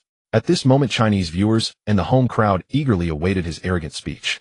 Lin Dapeng, his gaze resolute, scratched his head. "Honestly, I'm too hungry right now. I don't really feel like talking." The journalist interviewing him was also utterly bewildered. Lin Dapeng, who had always made bold statements after games, gave a response that took everyone by surprise this time. Well, Lin really knows how to joke. "First of all, congratulations on winning the game. In today's match, facing the Magic's special defensive attention on you, did it cause you any trouble, eh?" A quick-witted reporter immediately threw out a sharp question. Steadying his hungry mind, Lin Dapeng said, "First of all, I sympathize with their plight. After all, they lost thoroughly today. Trouble? I don't seem to have encountered any real trouble. My biggest problem right now is that I'm a bit hungry." A blonde, blue-eyed female reporter smiled and said, "One last question. The team has been on a fantastic streak lately, and the next game is an away match against the Houston Rockets. Yao Ming is also a player from your country and the #1 pick in 2002. What are your expectations for?" Lin Dapeng smiled and said, "Expectations are a must. After all, the Rockets are a strong team in the West. Beating a strong team will better prove my worth. I'm sure brother Yao Ming won't go easy on me, and I definitely won't be polite to them either." After hastily dealing with the reporter's interview, Lin Dapeng quickly followed the team to the locker room. Lin Dapeng rushed back, his eyes green with hunger. Robinson called after him, "Bro, don't walk so fast. Let's get organized. Ma lost a bet and said he'll treat us later. Let's go drink." Lin Dapeng plopped down on a chair and said to Robinson, "No way, I'm exhausted and starving. I'm in a hurry, bro. You'll have to tide me over first." The moment the words fell, the atmosphere, once immersed in the cheers of victory, instantly fell silent. A group of grown men stared at them in silence, not daring to breathe. Coach Thomas' smile suddenly froze as he quietly stepped back, using his clipboard to shield himself. Richardson slowly covered his own rear with a towel. Robinson stood there awkwardly, sweat dripping down his... The silence was deafening. After a moment, Crawford, sitting in the corner, raised his hand and said weakly, How about we step out for a bit?" That sounded unsettling. At that moment, Lin Dapeng realized he might have misspoken and couldn't help but laugh. "Damn. What the hell are you guys thinking? Get me something to eat." Then he pointed at the food in the corner of the locker room. "Hungry? I'm hungry. No hungry. Damn it." He grabbed a stack of pizza and started devouring it. Robinson let out a long sigh of relief. "Oh, you scared me. I thought you wanted to switch things up." "Hell, even if I wanted to switch things up, it wouldn't be with someone like you," Lin Dapeng said while chewing on the pizza. Everyone in the locker room then laughed loudly to cover their embarrassment, and the atmosphere livened up again. The New York F4, Lin Dapeng, Marbury, David Lee, and Robinson walked out of the arena with their arms around each other's shoulders. To celebrate the victory, they discussed where to go drinking. "Bro, tell me how you suddenly became so good at basketball. I'm really curious. I've never seen a player as low-key as you," David Lee asked, slinging an arm around Lin Dapeng's shoulder. Yeah, tell us. You've been evasive every time we asked before." The other two also stared with wide, eager eyes. Lin Dapeng smiled and said, "Well, when we're drinking later, whoever can outdrink me will be the one I tell." "Bullshit. Name the place. I can down a pound and a half of brandy and guzzle champagne like water," Robinson boasted, jumping up and patting his chest. Marbury waved his hand and mocked him. "Oh, stop it. Remember last year at that Chinese restaurant in Chinatown? You got so wasted you ate a chopstick and a half thinking they were noodles. If I hadn't rushed you to the hospital today, would have been your first birthday." Teased by Marbury, Robinson scratched his head and said, "Damn. Don't bring up my shortcomings. Remember that time we drank at David Lee's place? You got no reply from that club girl, pretended to be heartbroken, and got wasted. You wouldn't let go of David's dog, and even put the ring you bought on its nose. You kept saying you'd take care of it, and all that. You were bawling and the dog was howling in fear. Even now when it sees your bald head it gets spooked. Lin Dapeng was already laughing so hard, he was crouching on the ground. David Lee sneered, "You two call that drinking? Dip your finger in the liquor, flick it on your face, and you're done for. When it comes to drinking capacity, you've got to see me in action." Marbury, who was about to scold Robinson, turned around. "Damn, you think you can drink? That time you got so wasted we couldn't find you. If we hadn't followed your trail of piss and found you asleep in the freezer, you'd have been cold as ice by now." Then he turned to Lin Dapeng, who was still crouching, and said, "And Lin, have you ever heard of someone shitting so hard it hit the ceiling? That's a fresh story." That day David Lee got drunk.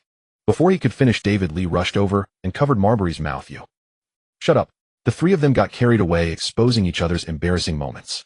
They were all laughing uncontrollably, with Lin Dapeng laughing so hard, he lay on the ground. While they were laughing and joking without a care, none of them noticed a large luxury minivan pulling up behind them.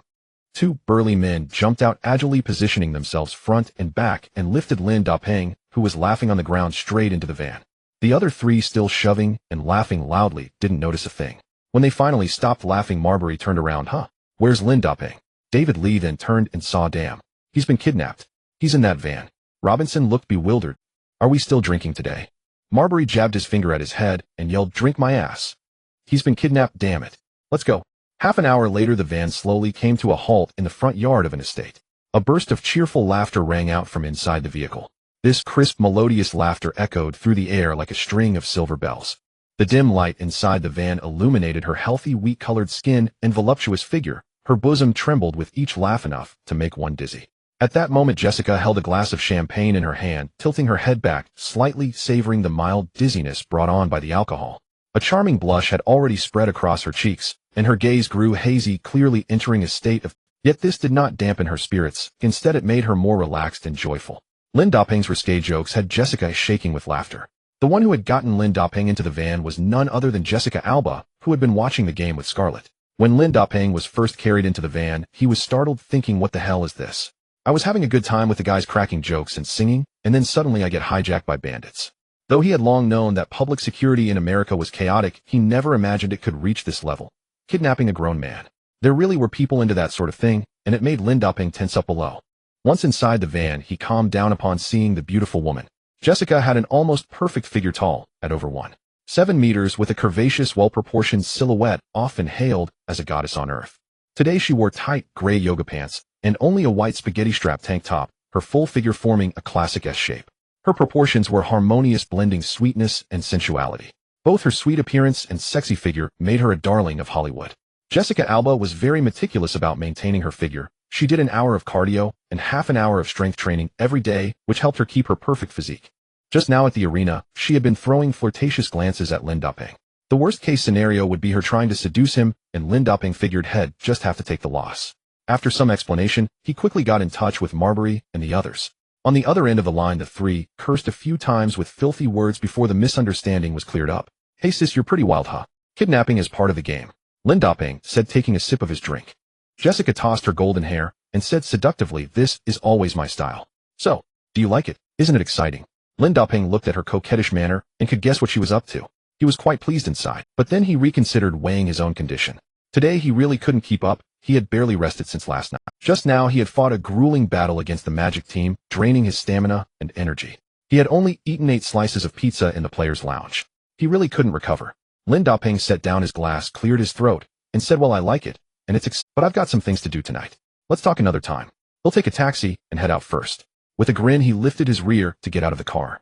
Jessica wasn't angry as she turned around and smiled charmingly. She extended her slender arm to block Lin Dapeng's exit, and from her crimson lips came an alluring, sultry voice. "I heard from little sister Scarlett that your ball handling skills and martial arts moves are quite impressive. She was thoroughly defeated by you. She even nearly got hurt. I had to help her to the game today." Jessica paused, admiring her own jade-like hand, then continued, "So how do you think we should settle this?" Lin Dapeng looked at this woman. She was pretty, but her demeanor suggested she wasn't someone to mess with. "Oh, is that so? Was it my fault? Are you sure she didn't just fall by accident?" Lin Dapeng started playing dumb, firing off 3. Jessica slowly put down her glass, traced her slender fingers along her thigh, and lifted her skirt a little higher. "Starlin, you really know how to play dumb. Fall by accident. How could a fall cause an injury in that place? I've studied it carefully. It was clearly a heavy blow. And you're still pretending." As she spoke she leaned closer to Lin Dapeng and continued, "And she taught me in detail how to counter your fierce. We've discussed it all day. Now while you're weakened I'm going to make you completely surrender." Lin Doping thought to himself, they say American female stars are incredibly open. Seeing is believing. This is so exhilarating. It seems that in their circle sharing the same is quite common. But I'd better bail today, on my back and legs are killing me. There's always another time. Then Lin Doping cupped his hands in a salute and said with a grin, I surrender, am defeated. I really do have things to do today. Another day you'll treat you and your good sister. Am not afraid, even if you both come. After saying this, he unhesitatingly reached out to pull the door handle, ready to get out. But at that moment a crisp click was heard. Instantly, all the doors of the van were locked. At the same time, curtains rose automatically on every window, completely blocking the outside view. The interior light became warm and soft, transforming into a private space. The electric seats under Lin Doping slowly merged together, turning into a huge bed. Jessica stroked her slightly flushed face and stood up directly. She quickly tied up her long golden hair, fully prepared for battle. She smiled wickedly. Where do you think you're running? Look at you, so weak. How could little sister Scarlet have gotten hurt? I was planning to avenge her today. Oh crap. Hearing this, Lin Doping couldn't take it anymore. He stood up, hands on his hips, shaking his neck. Next to him, Jessica looked very petite. I can't stand such provocative words. With that, Lin Doping threw off his shirt, revealing chiseled abs and biceps that seemed carved by knives and axes. Seeing this sight, Jessica's heart fluttered wildly, her breathing quickened, and then she was knocked to the ground by a powerful force. Then came the VIP exclusive content. The next day dawned. After a night of arduous struggle, Lin Doping was utterly exhausted, drained both mentally and physically. He felt as though he had endured a long and grueling battle, ultimately triumphing over the tenacious Jessica. His heart swelled with joy and satisfaction, yet he was also profoundly weary. Western women were already formidable, and those who delighted in daily strength training were even more challenging to handle. The helper Scarlet had brought indeed lightened his load considerably. Lin Doping carried the nearly lifeless Jessica back to her bedroom, then hurriedly returned to his own quarters. Upon arriving home, he didn't even have time for a shower. He walked to the bedroom, collapsed onto the bed, and fell asleep instantly. He slept so soundly that when he finally awoke, it was already afternoon. Damn, I can't keep playing like this. Haven't these American female celebrities ever seen a man before? They always go all out, not even resting for a minute all night. No wonder players like James Harden and Lamar Odom saw their form plummet after getting entangled with women like this. Thank goodness I have no interest in black women.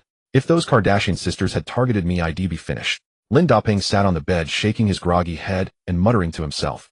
He walked slowly to the living room, turned on the TV, and listened to the sports news while looking for something to eat. That morning, the NBA officially announced the Players of the Week for the Eastern and Western Conferences.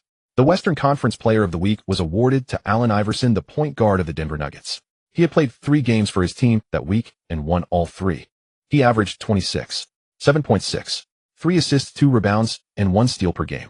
In the previous game against LeBron James' Cleveland Cavaliers, he exploded for 37 points and 8 assists, leading his team to a 122,100 victory. Since joining the Nuggets last year, he and Carmelo Anthony had formed the formidable Golden Guns backcourt, with Marcus Camby and Kenyon Martin in the frontcourt and the J.R.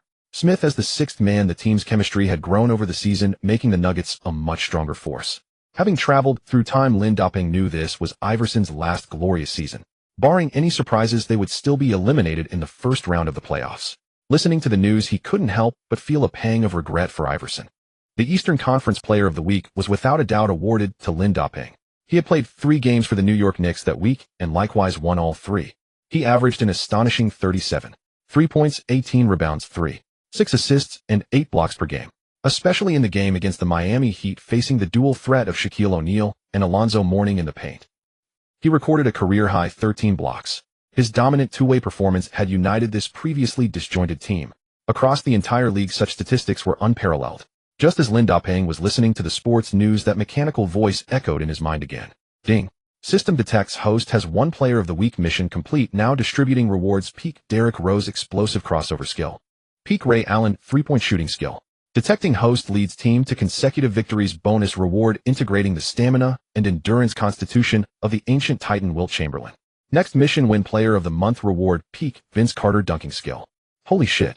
Speak of the devil. This isn't just a system, this is my benefactor. As Lin Doping marveled, he felt all the skills being fully absorbed into his mind and consciousness. Especially when Chamberlain's constitution fused into his body, he felt an intense heat from head to toe. Instantly the fatigue vanished, and he was brimming with renewed vitality. Chamberlain's stamina was no joke. It felt like flying. He stared at his own hands in disbelief, a wide grin spreading across his face.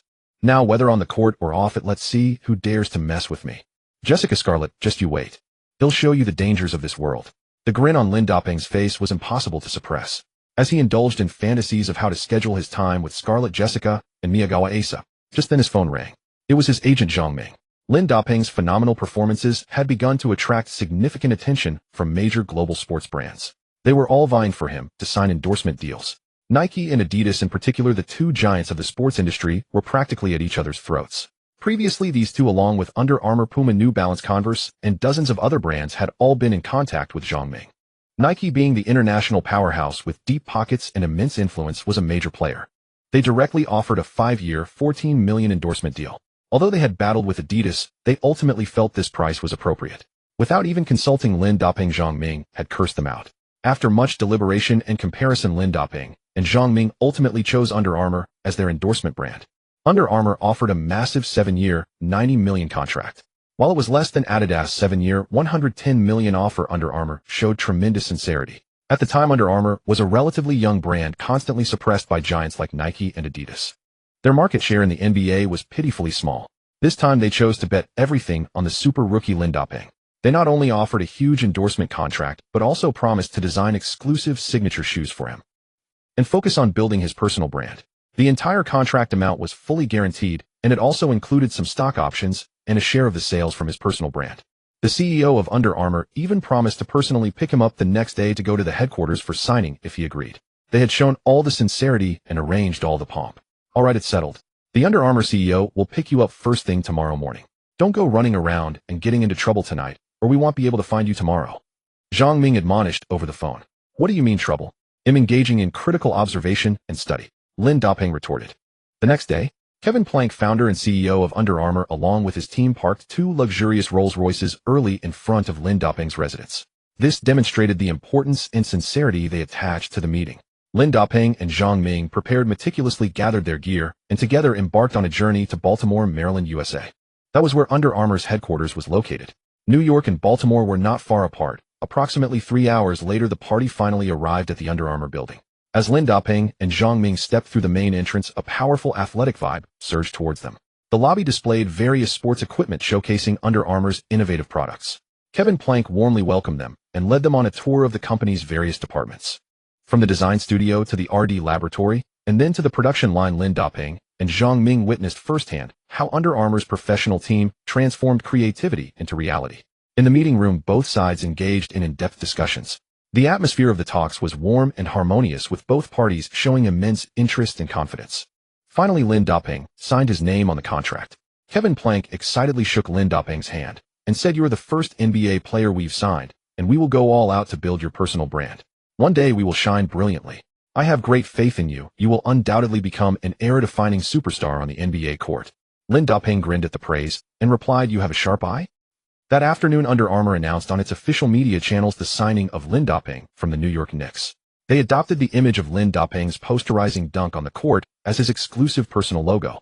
The initials of his name, LDP, were specially designed, incorporating Chinese elements. After the news broke, it garnered massive attention across the internet. Even LeBron James, the prodigy from Cleveland, couldn't help but exclaim in admiration, "Damn, I'm jealous." Many people thought Under Armour had gone mad investing such a huge price for a rookie who had only played a few good games, feeling it was not worthwhile for the brand.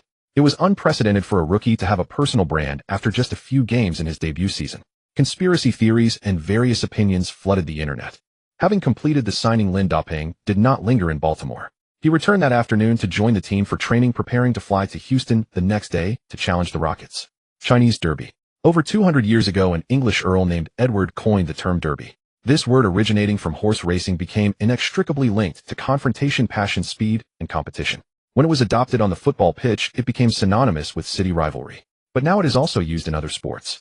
A match between foreign clubs where 2 Chinese players play is called a Chinese. For example, the match between Manchester City, where Sun Jihai played, and Everton, where Lee X played, and a few days ago the Houston Rockets with Yao Ming hosted the Milwaukee Bucks with Yi Jianlian. It attracted enormous attention from Chinese basketball fans worldwide. In that game, Yao Ming scored 28 points and grabbed 10 rebounds. Yi Jianlian also performed well, making 7 of 12 field goals and both of his 3-point attempts, finishing with 19 points and 9 rebounds. Although they did not play the same position, the game was still thrilling. It set a record for the highest viewership of an NBA broadcast in China. Lin Daping's phenomenal performance coupled with the lucrative sneaker endorsement deal he had just signed, which was already a hot topic, sent the hype for the Knicks-Rockets game through the roof. Time came to November 20th. Yu Jia and Zhang Weiping from CCTV flew to Houston to provide live. The game was broadcast live across China. Zhang Weiping even led a CCTV camera crew to the hotel where the Knicks were staying in Houston to conduct an exclusive interview with Lin Daping for the national broadcaster. Hello, I is Kobe Bryant. Today I am here on behalf of our domestic fans to conduct an exclusive interview with Zhang Weiping. Shook hands warmly with Lin Daping and said, Lin Daping felt a great fondness for this little old man. Before his transmigration, he could only see him on TV at noon during school breaks. They chatted briefly and the atmosphere was very pleasant. Due to the limited interview time, Zhang Weiping got straight to the point. In just under 2 weeks, you've gone from an unknown player on a short-term contract to a globally recognized rising star. How do you feel about that? Lin Daping smiled and said, I didn't perform well at the start of the season, but my strong belief and persistence in basketball supported me to get where I am today. Lin Daping didn't know what else to say. He couldn't very well admit that his success was due to a cheat, or else he'd be sent to a mental hospital or laughed at. So for today's game against Yao Ming's Rockets, do you feel any pressure? Zhang Weiping asked another question. No, there's no pressure. The Rockets are a strong team in the Western Conference, and they'll give it my all. If I end up posterizing Brother Yao or T-Mac, I hope the domestic fans won't curse me out. Lin Daping said half-jokingly. Since this was a domestic interview, he held back quite a bit. If it were a foreign interview, his Lin-style remarks would be considered abnormal if they didn't generate some explosive news or topics. Zhang Weiping laughed heartily. They chatted about life and basketball, and Lin Daping's eloquence and northeastern humor made the interview conclude smoothly in a pleasant atmosphere. That evening, as city lights began to glow at the Toyota Center in Houston, the long-awaited game was about to begin. Nearly 20,000 seats in the arena were almost entirely filled by Chinese fans. Some had even flown in from abroad specifically to watch this game. Many fans in the stands wore Yao Ming's red No. 11 jersey and Lin Daping's No. 29 jersey, waving banners and flags supporting them. The atmosphere was electric even before the game started. To cater to the Chinese fans, the entire arena had incorporated numerous Chinese elements and decorations. Alright viewers, the players are starting their pre-game warm-ups, and the game is about to begin. Yu Jia said excitedly from the commentary booth. Lin Daping gazed at the opposing Houston Rockets lineup on the court, feeling as if he had traversed through time. Before his transmigration, the Rockets of this era were the very embodiment of his youthful memories during his school days. He could name every player and recall all their various nicknames. His past lives memories told him that this season the Rockets would achieve a breathtaking 22-game winning streak. However, with the Yao-Mac duo suffering from recurring injuries, it was the role players who fought like an army of all hands, creating a miraculous streak of victories. The Western Conference of the league was ferocious beyond measure. The Rockets currently held a record of 7 wins and 4 losses, trailing the first-place Los Angeles Lakers by merely 5 games. According to reality, this season Yao Ming would suffer a stress fracture in his left foot during the Rockets' 12-game winning streak, prematurely ending his season once again. The subsequent winning streak was achieved under McGrady's leadership. As Lin Daping was lost in thought, Yao Ming approached with a smile, greeting him. Hello, brother. You've been playing well lately. I've been watching you. Yao Ming said, extending his hand to shake. Meeting Yao Ming face-to-face for the first time, Lin Daping couldn't help but feel a surge of excitement. Brother Yao, listen to me. You must lose weight or it'll ruin your feet and severely impact your career. During the off-season, rest well, don't play in every domestic game. Also stay out of those damn shoe politics. And if you ever see your general manager Mori, slap him twice for me. In short, don't overexert yourself, don't gain weight, and don't participate in every game. Otherwise you'll be done by 31. Yao Ming had only intended to exchange a simple greeting, feeling a sense of camaraderie with a fellow countryman on the court. But Lin Daping launched into a tirade, speaking nonsensically like a rented mouth that wouldn't stop. It was utterly bewildering, as if in response to a simple hello, he had suddenly done 2 backflips, defecated on the floor, and declared that you hadn't cut down a tree today. Yao Ming stood frozen in awkwardness, at a loss for words, instantly creating a new meme on the spot. Then Lin Daping smiled, patted Yao Ming on the arm, and turned to saunter gracefully back to his own team's half. Tracy McGrady walked over, looking at the dazed Yao Ming, and asked, "What were you talking about with your fellow countrymen? Want to hang out sometime?" Yao Ming tilted his head, muttering in confusion, "Tisk, what the hell was that kid rambling on about?" At the commentary desk, Zhang Weiping and Yu Jia discussed excitedly. The Rockets are in good form now, having just beaten the Bobcats by a large margin. Their momentum is strong, and a healthy Yao Ming still dominates the interior. The Knicks are even more explosive on a 6-game winning streak. Both teams share similar rankings in their respective conferences with comparable strength, one built on defense, the other on sharp offense. The Rockets have Yao Ming as their pillar inside and McGrady outside. The Knicks have Lin Daping guarding the paint and Marbury directing traffic on the perimeter. Hey, don't you think today's game will be absolutely off the charts? As the arena DJ's electrifying shouts echoed, the starting lineups of both teams took the court one by one, and the atmosphere reached its zenith. This long-anticipated game was about to commence. Today, the Rockets' starting lineup was point guard Rafer Alston, shooting guard Tracy McGrady, small forward Shane Battier, power forward Luis Scola, center Yao Ming. The Rockets' starting lineup saw a slight change today, with the veteran rookie Luis Scola replacing Chuck Hayes at the power forward position. In fact, Scola had been drafted by the San Antonio Spurs back in 2002, the same year as Yao Ming. However, due to various issues with his European team, he only arrived in the NBA this season via trade to the Rockets. At the advanced age of 27, he was affectionately nicknamed Diamond by his Chinese fans. A crafty groundbound player with shooting touch and skilled footwork in the post. But facing the unstoppable Lin Da-Ping at his peak, one wondered what kind of performance he would deliver today. The Knicks stuck with their usual starting five: Stephen Marbury, Quentin Richardson, Jamal Crawford, Eddie Curry, and Lin. At the referee's whistle, the Knicks had Lin Da-Ping jump ball against Yao Ming. The cheers and roars of the crowd surged to another crescendo. Though Lin Da-Ping was much shorter than Yao Ming, his explosive power allowed him to tip the ball to his team. Amidst the thunderous applause, Lin Da-Ping called for the ball back, dribbled, and suddenly charged toward the Rockets' half. The abrupt acceleration caught Scola off guard. His slow footwork was easily bypassed by Lin Da-Ping's single step. Scola was left flailing, his long hair whipping 180 degrees. What is this? Lin Da-Ping didn't slow down at all while dribbling at such high speed and blowing past his defender. How is someone of his height and weight doing this? Yu Jiao, the live commentator, could hardly believe his eyes. With the system's blessing of prime Derrick Rose's crossover skills and Chris Paul's ball handling control, blowing past a slow-footed interior player like Scola was child's play. As the entire arena buzzed with confusion, Lin Da-Ping had already stormed into the paint. The Rockets' interior defense quickly collapsed inward. Yao Ming was momentarily delayed by Eddie Curry, leaving the paint vulnerable. Shane Battier rushed over from the wing for help defense.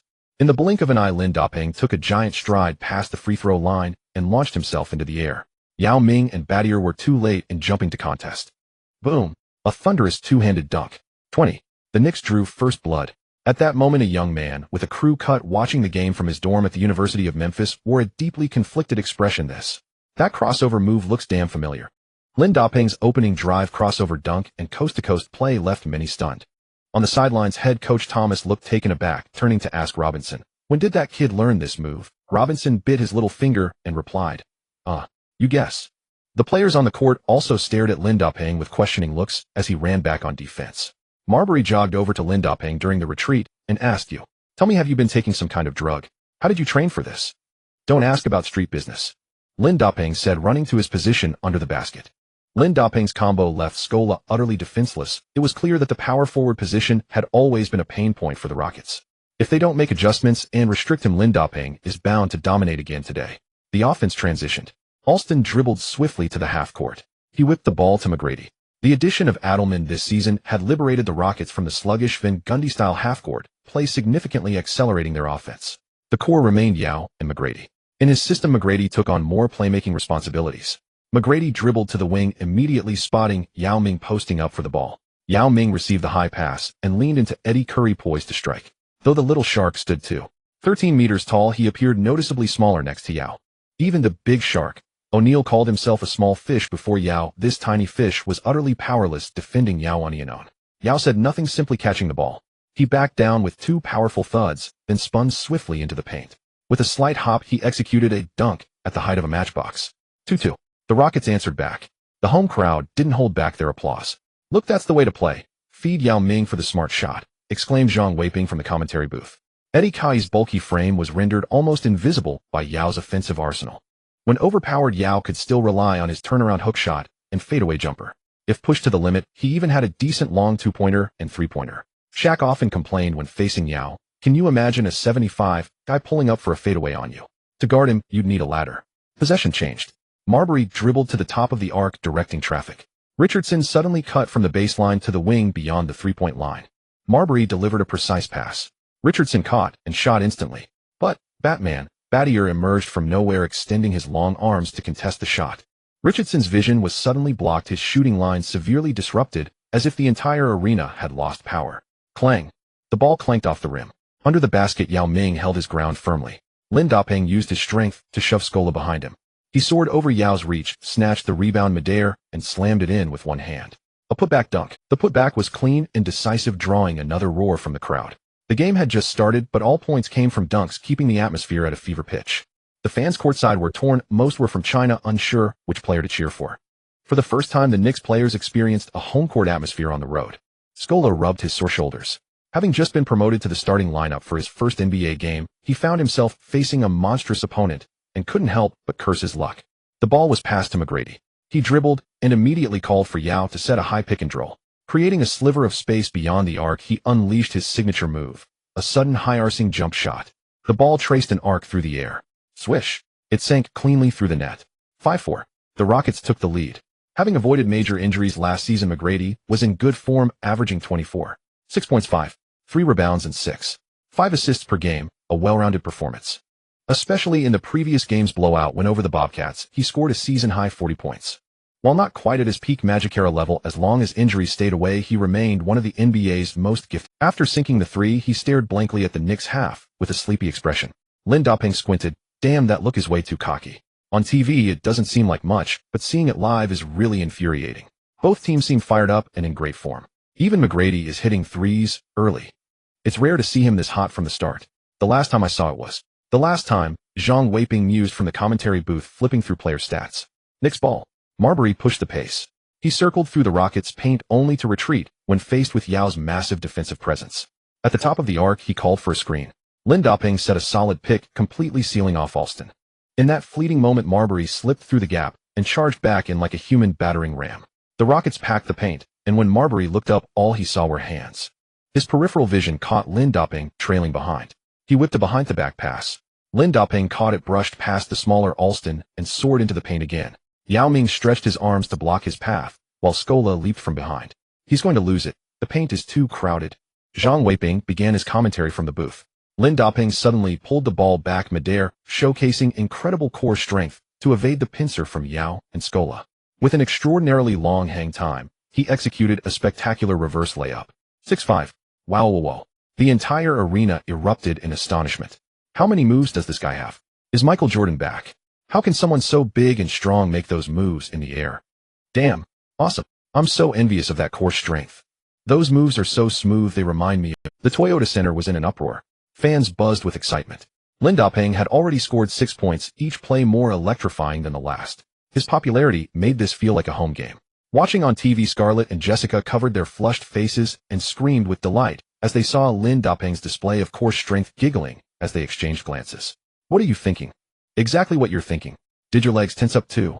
No, I just got a stomach cramp. Coach Adelman began shouting from the sidelines. Focus on defending that guy.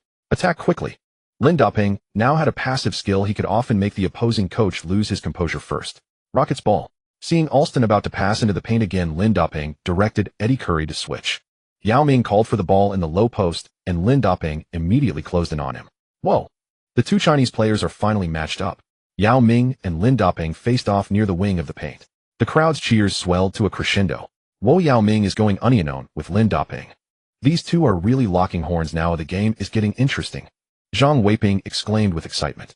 Yu Jia chimed in, although Lin Doping's defense is exceptional, averaging a staggering 8 blocks per game recently.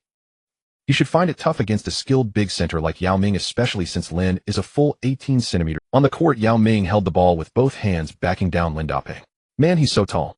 It didn't seem like it before, but the pressure in this matchup is intense. Lin Doping muttered to himself as he braced against Yao Ming. Yao Ming tried the same tactic, using his height and weight, bumping in twice with a couple of thuds. Yao Ming felt like he had hit a wall. He couldn't say he didn't budge at all, but he only moved about 2 centimeters before. Was this kid raised on Shaquille O'Neal? No wonder Shaq called me and said this fellow countryman of mine is made of concrete. Yao Ming thought to himself as he dribbled. Seeing that he couldn't force his way in, he dropped his shoulders suddenly, turned, raised the ball high with both hands, and with a soft wrist released a fadeaway jump shot. Lin Doping had already anticipated the move. He exploded off the ground, his arm fully extended. Smack! The tip of his finger grazed the basketball. Upon landing, he took off again with lightning speed, snatching the ball midair. Look! He blocked it. The fans in the stands gasped in awe. Great job, bro. Nothing to it. I blocked Yao Ming last year, and I'll do it again. Robinson waved his towel, laughing heartily. David Lee glanced over and said, come on, you poked him in the eye back then. The ref was nice enough not to call it, and you're still bragging. You? Shut up. Robinson's expression changed. Wow, Lin Doping can really jump. Yao Ming got enough space for that shot. Even though it was blocked, it was still a very reasonable play. Zhang Weiping clapped his hands together. Yu Jiao was speechless. Lin Dapeng grabbed the ball, and with a long arm whipped the pass to the front court. Fast break. Stefan Marbury received the pass his feet, like greased lightning, as he burst forward. Dribbling at high speed, he shook off Rafer Alston's hand, and scored an easy layup. 85. The sequence of defense block assist and quick transition left Yao Ming staring at Lin Dapeng's back in sheer disbelief. This kid has top-tier defensive awareness and offensive skills. How did I never notice him back in China? Yao Ming was full of questions. No time to think. The Rockets inbound quickly. Rafer Alston ran the offense, and Yao Ming established deep position in the post determined to answer back. Eddie Curry clung to him tightly, while Lin Dapeng's defensive instincts drifted towards Yao Ming. Tracy McGrady executed a handoff with Alston at the top of the arc. He glanced at Yao Ming, faked a shot, and pulled up from beyond the three-point line. What's he doing? Yao is posting up. Look, no pass, still no pass. The Rockets guards lack passing awareness. Zhang Weiping yelled anxiously from the commentary booth. Jamal Crawford timed his jump perfectly, disrupting McGrady's shot.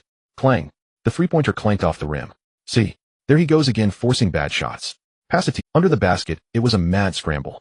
Lin Dapeng channeled his inner Dennis Rodman, bursting through the crowd to snatch the rebound. Luis Scola stuck behind him, looked ready to cry. Lin could almost hear the sniffles. After the pass at the top of the Rockets half, Marbury and Lin Dapeng executed a pick and roll. Marbury drove into the paint. The Rockets' interior defense collapsed, but Marbury, true to his passing philosophy, whipped a pinpoint pass to Lin Dapeng in the corner. Scola was bewildered. When did that bastard get over there? He lunged desperately. Lin Dapeng caught and shot from beyond the arc, a quick release with a flat arc. Rockets coach Rick Adelman shouted from the sideline. He can't hit from the baseline. Crash the boards. Yao Ming boxed out, directing Scola to get back to the basket. Swish. The ball swished through the net, leaving everyone under the basket slightly stunned. His form and arc changed again. He looks like someone. Who is it? He can shoot threes, but his motion today looks so awkward. Isaiah Thomas scratched his head from the sideline, utterly perplexed. The three-pointer was fast, accurate, and ruthless like a thrown dagger. After the shot, Lin Dapeng looked at his hands. Ray Allen's three-point skill is really something. I can't wait to upgrade to Stephen Curry's. Wow. Another Marbury-Lin connection. Lin Dapeng seems to have changed his shooting form, and it's working great. He's got defense and offense inside and outside. Lin Dapeng is becoming a real headache for his opponents. 115. Seeing the Knicks' momentum build, Rockets coach Rick Adelman didn't hesitate and called a timeout. Lin Dapeng had already scored 9 points since the game started. If they didn't figure something out, they'd lose control. Luis, what are you doing? Getting burned by Lin over and over. Adelman yelled at Scola in frustration. Scola sat on the bench in silence, having been nearly invisible on both ends of the court for the last few possessions. Adelman then turned and said, Battier, you're up. Shane Battier was selected by the Memphis Grizzlies with the 6th overall pick in the 2001 NBA draft. Last year in 2006, the Houston Rockets traded Rudy Gay and Stromile Swift to acquire the versatile Battier. He was renowned in the NBA for his stellar defense and impact that often transcended mere statistics. Although not exceptionally tall, Battier possessed excellent footwork, judgment, and a strong frame. At 2.03 meters, he wasn't at too much of a disadvantage against Lin Dapeng. It was a last resort. Putting Chuck Hayes or Dikembe Mutombo on him would have been even worse. Now the moment Lin touches the ball, double-team him immediately. Disrupt his rhythm. Adelman shouted while scribbling on his tactics board. After the timeout, the new defensive strategy for Lin Dapeng showed some effect. Lin Dapeng felt that Battier's defense wasn't as aggressive as Ron Artest. It was like punching a ball of cotton. He couldn't use his strength, and any slight carelessness risked a steal. It was like the soft bone palm from wuxia novels, a defense so annoying it drove you crazy. Relying on his system-enhanced strength and size, he kept driving through double teams. Inside, he had to help the defensively weak Eddie Curry contain Yao Ming, while outside Jamal Crawford struggled to guard McGrady. Fortunately, McGrady's touch was inconsistent today, otherwise it would have been too much to handle. At 3:025, the Knicks held a slender 5-point lead. Their offense had stalled somewhat. Lin Dapeng had already scored 15 points in the first quarter without a single minute of rest, while Marbury contributed 6 points and 2 assists. These two had virtually shouldered all the scoring in the first quarter, carrying the team forward. Both sides tacitly sent in all their rotational players to continue the fierce battle. Unexpectedly, the substitutes from both teams were exceptionally energized today. The smaller players on both sides became the highlights of the game.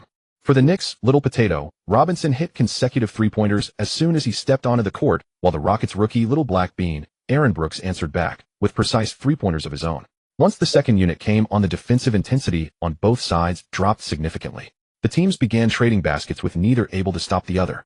Compared to the physical, grinding defense of the first quarter, the second quarter's offensive play was far more spectacular. The rotational lineup played almost the entire second quarter. The game remained extremely tight, with the lead changing hands back and forth. Each side had its runs, and the score stood at 5,853, maintaining a 5-point gap. Halftime arrived.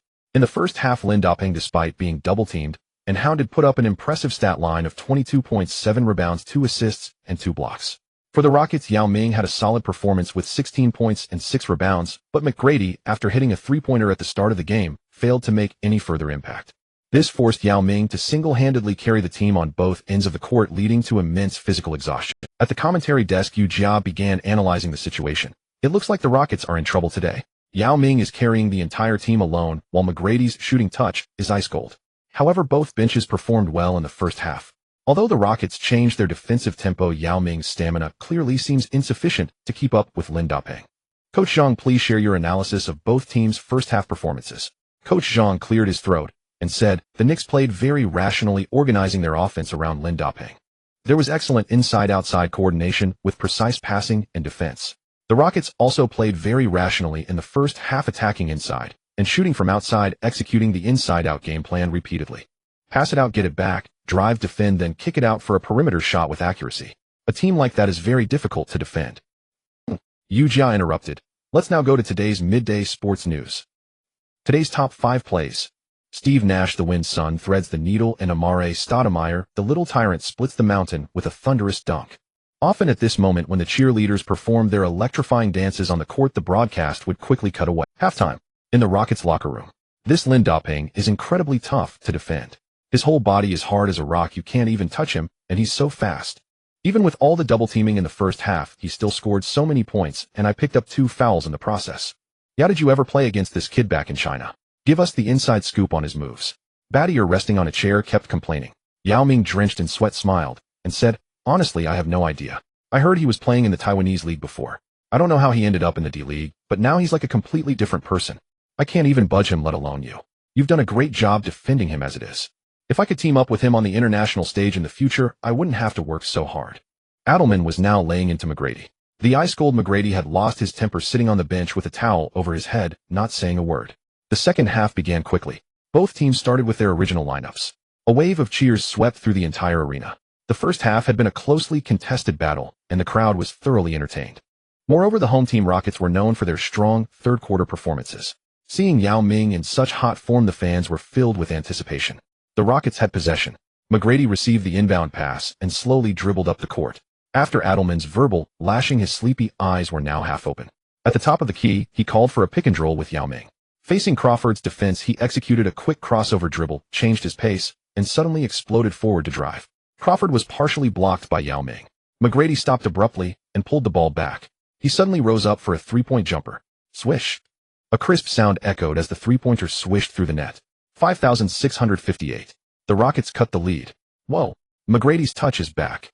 He comes out and hits a precise pull-up three. Just like that. Zhang Weiping began to get excited. The Knicks quickly inbound the ball, looking to launch a fast break. Marbury dribbled at high speed toward the front court. He barreled into the paint, driving straight at Alston. Thomas was yelling from the sidelines, "Don't be stubborn. Pass the damn ball to Lin." On the wing, Lin Dapeng was signaling for the ball, but Marbury was already locked in. He drove in and rose up, challenging Scola's help defense. Smack! He was blocked by Scola. Scola, I'm on the board. Damn! Marbury rubbed his bald head and clicked his tongue in frustration. Damn! Holy crap! McGrady picked up the loose ball, suddenly accelerated, crossed over Richardson, and sprinted to the Knicks half, stopping at the wing beyond the three-point line. He leaped high off both feet, extended his long arm, and released the ball. Bang!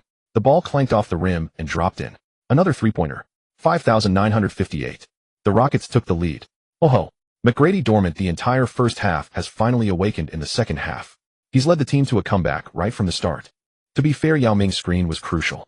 Coach Zhang's eyes were now fixed entirely on Yao Ming. On the Knicks sideline, Thomas was losing his composure, waving his arms and shouting loudly. Lin Dapeng received the inbound pass and dribbled slowly toward the Rockets' half. He gestured with one hand, signaling his teammates to slow down the pace. McGrady's two three-pointers instantly ignited the entire arena, with deafening cheers rising wave after wave. Lin Dapeng's face showed no sign of panic, a stark contrast to Thomas' frantic demeanor. He called for Crawford to set a screen, creating a mismatch. At the top of the key, Lin Dapeng isolated McGrady, waving his hands to clear out his teammates. Oh, Unionon. Lin Dapeng is angry now. The game just got interesting. It seems McGrady's offense has stirred Lin Dapeng's competitive spirit.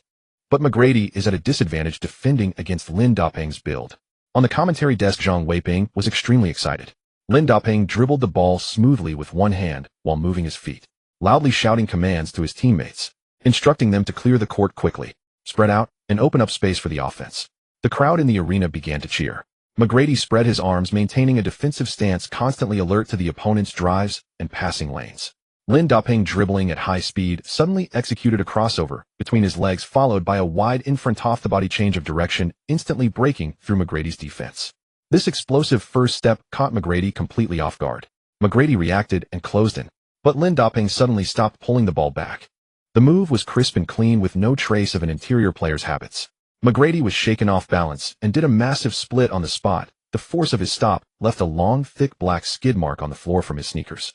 He braced himself with his hands on the floor, struggling not to fall, watching as Lin Dapeng raised the ball to shoot. McGrady strained his legs, suddenly pushed off the ground, and lunged forward again. Holy shit, another fake. McGrady cursed midair. Lin Dapeng performed a pump fake, and McGrady flew past him once more. Turning to watch McGrady fly by, facing a wide-open shot, he calmly sank a mid-range jumper. 6-0-5-9. The lead was reversed again. Wow, whoa. Did McGrady just get faked out twice in a row? That was amazing, Lin. Ah, Lin, I want you. Come to mommy. The entire Toyota Center erupted. This smooth sequence of moves hit the sweet spot of every fan in the arena. The female fans in the stands were completely captivated by that play, as if Lin Dapeng had stolen their souls. They were utterly frenzied. As Lin Dapeng retreated on defense, he pointed a finger at McGrady and shouted, "Faked you out twice in one possession. Little flying stick, here I come." McGrady let out a long breath, struggling to suppress the fury within. He pointed a trembling finger at Lin, his mouth quivering with rage, unable to speak, and glared at Yao Ming, as if to say, "Your fellow countryman is this arrogant. Can't you control him?" Yao Ming was too busy running down the court to notice McGrady's expression. McGrady clapped his hands loudly at Rafer Alston, who was inbounding the ball, and yelled, "Give me the damn ball," dribbling quickly to midcourt. Without waiting for McGrady to call for a pick and roll to switch defenders, Lin Dapeng proactively closed in on him. Beyond the three-point line, no matter how McGrady changed direction, Lin Dapeng refused to bite on the fakes, using his long arms to firmly seal off McGrady's offensive routes. "This won't do. Pass the ball. Don't get hot-headed." Adelman kept shouting loudly from the sidelines. In no time, Lin Dapeng had trapped McGrady near the baseline corner. He was stuck. McGrady could no longer dribble, and sweat began to drip from his forehead in frustration. Alston came up to receive the pass, and McGrady barely managed to get rid of the ball. Immediately, he made a backdoor cut along the baseline. Alston reacted quickly, delivering a smart pass straight into McGrady's hands. McGrady caught the ball and soared into the air. Raising the ball like a torch to the sky, he was about to slam it down. At that moment, Lin Dapeng leaped even higher behind McGrady, precisely predicting the ball's trajectory. Bang! A dull thud. A massive palm swept across like a whirlwind, pinning the ball against the backboard. Whoa, what did I just see? A massive block from behind. Beautiful. What a play. Awesome. The stands erupted in gasps and screams. Lin Dapeng grabbed the ball and hurled it forward like a shooting star racing toward the Rockets' half. "Oh no. Hurry. Defend. Foul if you have to. Don't let him get a run." Adelman exploded in fury, shouting commands. McGrady and Shane Battier floored the accelerator and sprinted after him.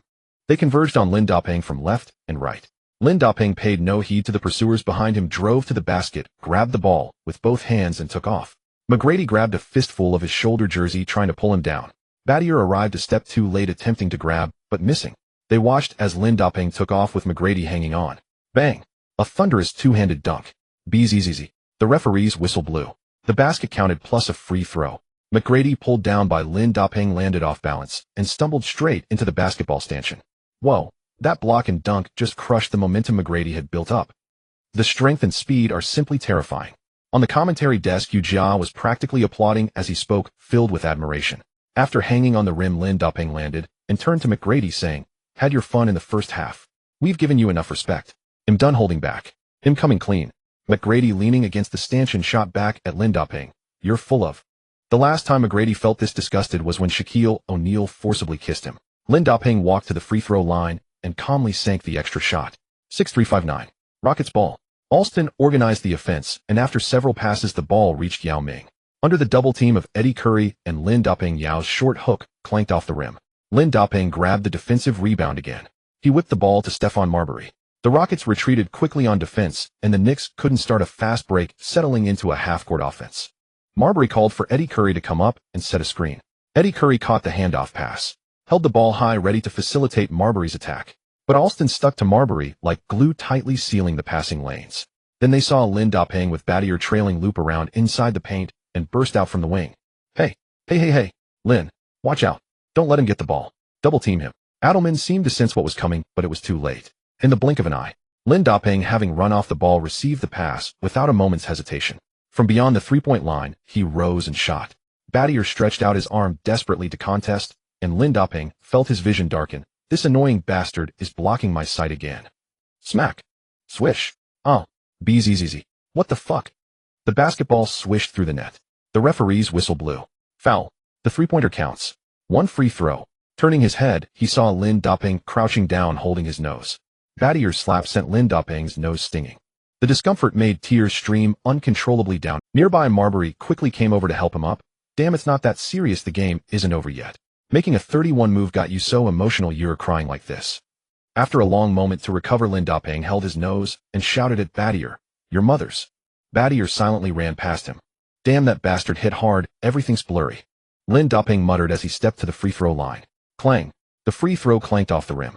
Damn it, it seems that slap still affected Lin Da-Ping. This is his first missed free throw of the game, commented U6659. The free throw missed, and the Rockets' home fans breathed a sigh of relief. McGrady had just regained his touch in the second half to take the lead, but Lin Da-Ping scored 8 straight points, widening the gap. On the sidelines, Adelman hesitated, but didn't call a timeout, wanting his players to adjust on their own. The arena DJ played rhythmic music as the entire crowd began chanting in unison. Alston dribbled slowly past half-court, signaling to slow the pace, but Marbury didn't give him a chance to stop, quickly closing in and harassing his dribble. Alston suddenly flicked his wrist, passing to Battier on the wing. Slap. A yellow lightning bolt burst out. Lin Da-Ping, grinning fiercely, intercepted the ball. His speed was so blinding that no one reacted. They all just watched him sprint past with their eyes. On the sidelines, Adelman's hand trembled wildly as he pointed, "Get back. Get back on defense.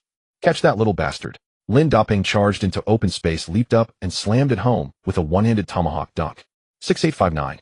Adelman's composure shattered, and he called the first timeout of the quarter. After the dunk, Lin Da-Ping pounded his chest and roared at the sky. Scoring 10 straight points, a 100 run halted the Rockets and extinguished their imminent counterattack. Knicks coach Thomas flashed a wide grin, his earlier frantic demeanor vanishing completely. Awesome, bro, drink some water. Thomas laughed as if he might bite someone. Robinson quickly brought over an ice pack. "Big bro, put this on your nose fast. I just got fresh ice." Lin Da-Ping, like a returning hero, was surrounded by his teammates. After the timeout, Rockets ball. Yao Ming caught Alston's pass and hit a hook shot over Eddie Kai's defense. 6168. The Rockets clung to the score, refusing to let the gap reach double digits. The arena DJ played a charge horn, and the atmosphere heated up. Good. Great. Bring it on. Lin Da-Ping grew excited. He dribbled to the top of the arc in the Rockets' half and signaled for Marbury to come for the ball. A mismatch at the top of the arc left Alston guarding Lin Da-Ping. "Damn, are you kidding me?" Alston looked bewildered. Adelman yelled from the sidelines, "Quick. Double team. Do you want him to break Alston in half?" Battier rushed over to provide help defense. Lin Da-Ping made a jab step and shot from beyond the arc. Alston was focused on his drive and didn't expect the sudden shot. Before Battier could get there, the ball had already swished through the net. 7161. Yu Jia raised his hands and shouted, "Wow. Another three-pointer." Lin Da-Ping is on fire from the outside today. Though Lin has range, he doesn't shoot much per game. His touch is hot in the second half, not giving the opponent a chance to double team. Before the Knicks could celebrate, the Rockets quickly inbound for a fast break. A long pass reached McGrady sprinting up the court, and he quickly shot from beyond the arc, trying to answer back. Clang. Another miss. Zhang Weiping threw up his hands and yelled, "Oh, what is this? More reckless play. Pass it to Yao Ming."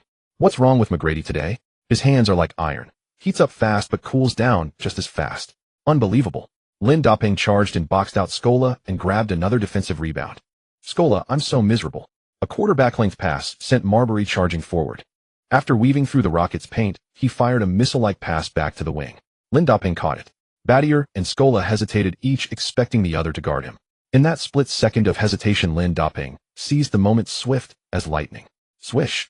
The ball traced a low arc through the air, darting into the basket like a precision knife. 7461.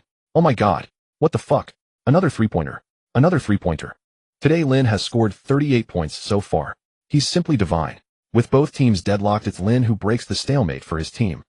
This game is absolutely thrilling. The American commentators on the sidelines erupted with excitement. Lin Da-Ping held up 3 fingers, striking a pose. Basking in the crowd's cheers, The Rockets had just returned from a timeout only to be hit again. Adelman stood frozen in anguish. He couldn't call another timeout so soon. As he scratched his head, Scola's running floater was met with a solid block from Lindoping. Crawford snatched the ball from the crowd and sprinted toward the front court on his slender legs. Scola's eyes welled up.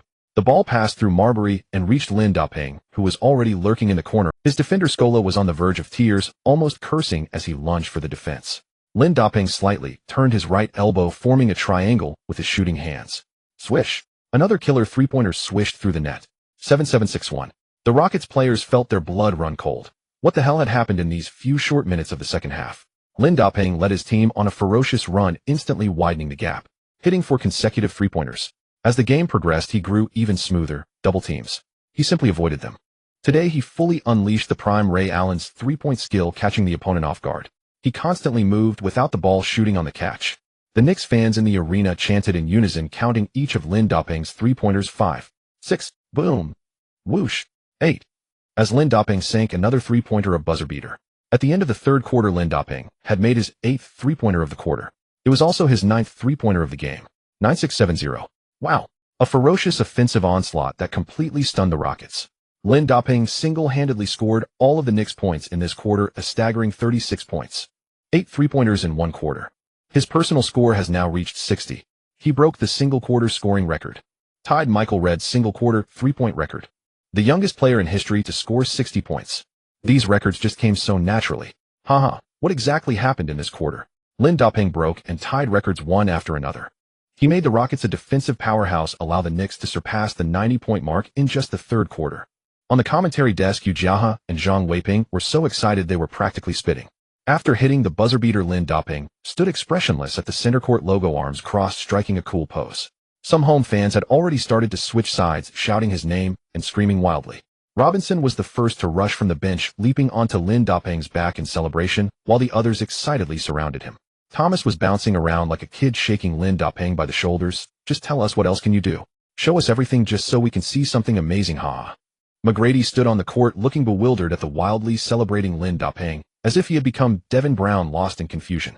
Lindoping led his team and turned the Rockets' defense into a sieve in just one quarter. The American commentator courtside was shouting his neck red. OMG. A night of madness, a night of records. Lin, at just 21 years and 101 days old, has become the youngest player in NBA history to score 60 points.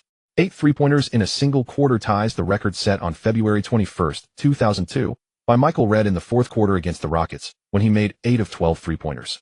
But Lin's 8 for 9 is an even higher percentage. His 36 points in a single quarter also broke George Gervin's record of 33 points in a quarter set during the 1977-78 season against the Jazz. 60 points. That also breaks Wilt Chamberlain's rookie single-game record of 58 points. No one expected such a historic scene in today's game. The magical Lin. The crazy Lin. The Knicks entered the fourth quarter with a huge lead. Lindoping chose to clock out and did not play. The Rockets' morale was shattered and Adelman gave up. Both sides tacitly sent in their bench players for the remainder of the fourth quarter. As the game clock blared its final horn, the game ended. 117-90. The Knicks crushed the Rockets by 27 points. With this victory, the Knicks had won 7 straight games this season. The entire crowd was completely captivated by Lindoping's stunning performance.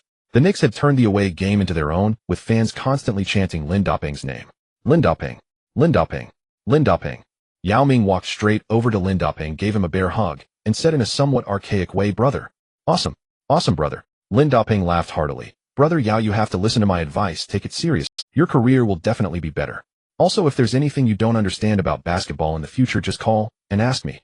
Yao Ming was so shocked he made a funny face. "Damn, give you an inch, and you take a mile." In this game, Lindoping put up a monstrous stat line of 60 points, 16 rebounds, 4 assists, 4 blocks, and 2 steals, accounting for half of the team's total points. The substitute, Little Potato, played exceptionally well, contributing 18 points and 7 assists.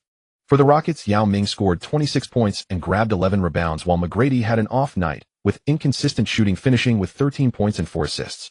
The substitute, Little Black Bean, Aaron Brooks, played well off the bench, scoring 20 points and dishing out 3. Luis Scola, making his first start, had a tough game, managing only 6 points and 5 rebounds in the fourth quarter when Lindoping was off the court. Suppressed and unable to breathe in the first 3 quarters by Lindoping, this led to Scola's habit of constantly whipping his long hair around in a circle to confuse opponents during future attacks. After the game, reporters swarmed around Lindoping, the record maker. Lin, why didn't you play in the final quarter to extend your own record? A reporter asked, unable to contain his excitement. Lin Dapeng said nonchalantly, records will have plenty of chances in the future. I'm still young. Leading the team to victory and giving hope to my teammates is my goal. Another reporter followed up, first of all, congratulations on your record night, scoring 60 for the first time and setting a new rookie single-game scoring record. Will you follow the examples of legends like Jordan and Kobe and surpass them in scoring records? No, Lin Dapeng said casually. There's no need.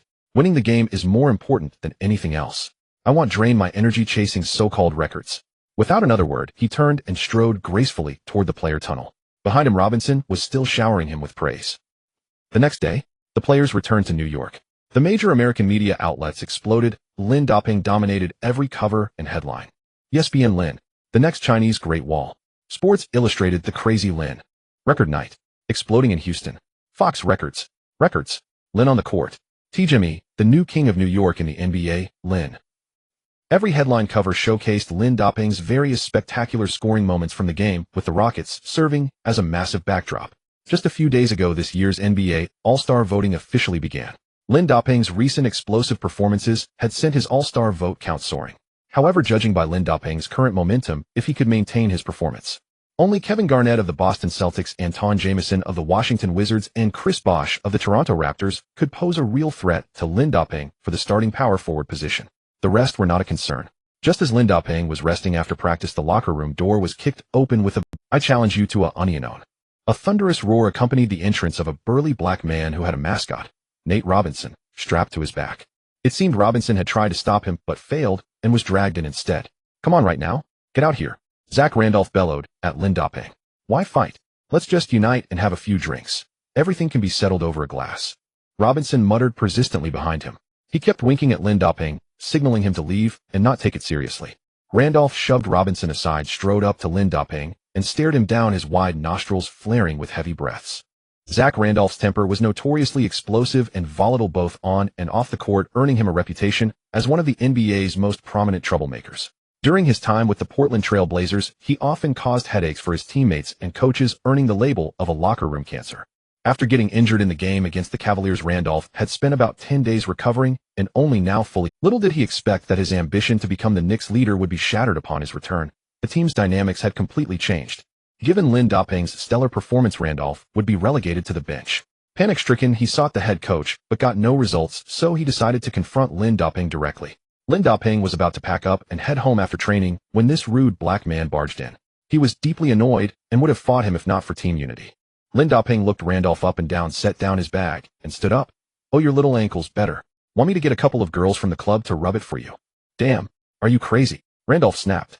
I'm being reasonable, onion with me. If you lose, give up the starting spot to me. Lin Dapeng nearly laughed in anger. Are you sure? With all these brothers watching, I'm afraid you'll lose face. The locker room crowd was growing. Zach Randolph sneered, that's my line. He pointed to the court and placed a hand on Lin Dapeng's shoulder. 10 balls onion. Loser gives up the starting spot and sits by the water cooler. Lin Dapeng pushed Randolph's hand away and dusted his shoulder. An old cow on her period. You're just too damn cocky. With the atmosphere charged, the crowd followed the two to the practice court. Coach Thomas strolled over with a smile, thermos in hand, spitting out tea leaves and musing. Fine, let Lin handle this troublemaker. If Randolph can follow orders and rotate with Eddie Curry and David Lee, our team depth will be incredible. Lin Dapeng shed his training gear at the sideline, tightened his laces, and stepped up. Come on, you little dark fatty. They'll let you go first. Lin Dapeng cracked his neck. Randolph didn't hold back. You're smart for a rookie. I was going to take the first shot anyway. These days I've been easy on you, not making you carry my shoes or fetch my tea. The two moved to the half court. Marbury eagerly stepped in as the referee. Simple rules. 1 point inside the arc, 2 outside. Let's finish this quickly and rest for tonight's game. The players on the sideline were hyped, hooting and hollering. Randolph wasted no time dribbling hard and driving into Lin Dapeng. At the wing of the paint, he spun like a top and laid it in effortlessly. 10. Randolph stuck out his tongue, arrogantly flexed his massive biceps, and taunted Lin Dapeng. Damn trash. Robinson jumped at the sideline. Go big, bro. What are you doing? Shut up, you worthless piece. Randolph snarled at Robinson. Round 2. Lin Dapeng passed the ball to Randolph, who charged in without a moment's hesitation. Same spot. Wing of the paint, back to the basket, creating space. A left-hand hook shot. Swish. Another score. 20. The sideline players gasped. Holy crap, Lin, what's up? Holy shit. WTF, Randolph smirked and taunted, TCH, a rookie's still a rookie. I averaged 20 and 10 last season with the Blazers. Beating you is like child's play. Lin Dapeng smiled. Had your fun. I'm starting now. Let's up the stakes. If you score another ball, I lose. If I score 10 straight, you'll call me. Randolph laughed loudly. First, stop this ball. Fine, if you score 10 straight, I'll call you Grandpa. Damn. Before anyone could react, Randolph charged again. Same move, driving to the wing, trying to push through. Huh, can't push. Randolph felt like head hit a wall. Confused. Slap. The ball was stripped. Holy crap. Randolph was stunned. Lin Dapeng grabbed the ball, sprinted beyond the three-point line, and rose for a shot over Randolph's desperate defense. Swish. A three-pointer straight to the heart. 22. Tied. Randolph's eyes bulged like brass bells, his face a mask of confusion. Cheers and whistles erupted from the sideline. Randolph hurled the ball angrily at Lin Dapeng, his voice faltering. Damn. No threes. I can't shoot threes. Robinson burst out laughing. Look, he's starting to act shameless. Randolph shot him a furious glare, and Robinson quickly hid behind David Lee, not daring to meet his eyes. Lin Dapeng chuckled. Fine, I'll oblige. You'll get plenty soon. Catching the pass, he backed down from beyond the arc. Boom, boom. Two shoves sent Randolph stumbling to the free throw line. Everyone was stunned. Though Randolph stood at about 2.06 meters, similar to Lin Dapeng, he weighed nearly 130 kilograms. Those two collisions were like knocking over a chick. Far too easy. Randolph grimaced in pain, arms stretched high, desperately resisting. Seizing the moment, Lin Dapeng suddenly spun and drove past him. He pushed off the ground and leaped into the air. A thunderous boom echoed as he executed a powerful two-handed slam dunk over Randolph, the sheer force knocking Randolph to the floor. 3-2. Seeing Randolph seated on the ground, Lin Dapeng strode over and stepped across him. The surrounding players erupted in jeers and cheers. Randolph's blood boiled with fury. This hothead had never endured such humiliation. He sprang to his feet and charged at Lin Dapeng. Damn it, you're asking for it. Randolph spat, his face inches from Lin Dapeng's. Unfazed, Lin Dapeng pressed his forehead against Randolph's. Come on, admit defeat now, and we'll settle it. I've got energy to burn. With that, he headbutted Randolph's dark forehead hard. Randolph never expected such audacity from a rookie. The timid fear, the bold, a flicker of hesitation crossed Randolph's mind. He stepped back, picked up the basketball, and faked a sudden thrust toward Lin Dapeng's face. He intended only to startle Lin Dapeng and embarrass him. But Lin Dapeng didn't flinch, his eyes unblinking, glaring fiercely at him. This kid is a real tough guy, Randolph muttered under his breath. He then hurled the ball at Lin Dapeng. Lin Dapeng caught the ball. Is your ankle fully healed? Don't blame me if you get hurt again. Cut the crap, Randolph replied curtly. Lin Dapeng dribbled rapidly, then executed a sudden crossover, driving toward Randolph's right side. Randolph slid over with his thick arms. Lin Dapeng abruptly stopped, pulled the ball back, and broke in the opposite direction. Caught off balance, Randolph stumbled, and Lin Dapeng spun sharply to shake off the defense. Randolph's feet tangled, and he staggered backward, landing hard on the floor and sliding several feet. The players on the sidelines stared wide-eyed. Lin Dapeng smirked at the sliding Randolph, let out a disdainful tch, and calmly sank a mid-range jumper. 4-2.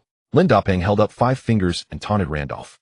3 ways to score, 2 times on the floor. Deal with it. Wow. Holy crap. Who would have thought? That's insane, bro. The whole court erupted in gasps and whistles. Randolph's dark face flushed crimson with embarrassment. He sprang up like a fish, grabbed the ball, and threw it back, his voice laced with fury. Damn it. Come on. Bam. Swish. Swish. Thud. Boom. As Lin Dapeng soared for another dunk over Randolph, the temporary referee Marbury blew. 1-0-2. Game over. Lin wins.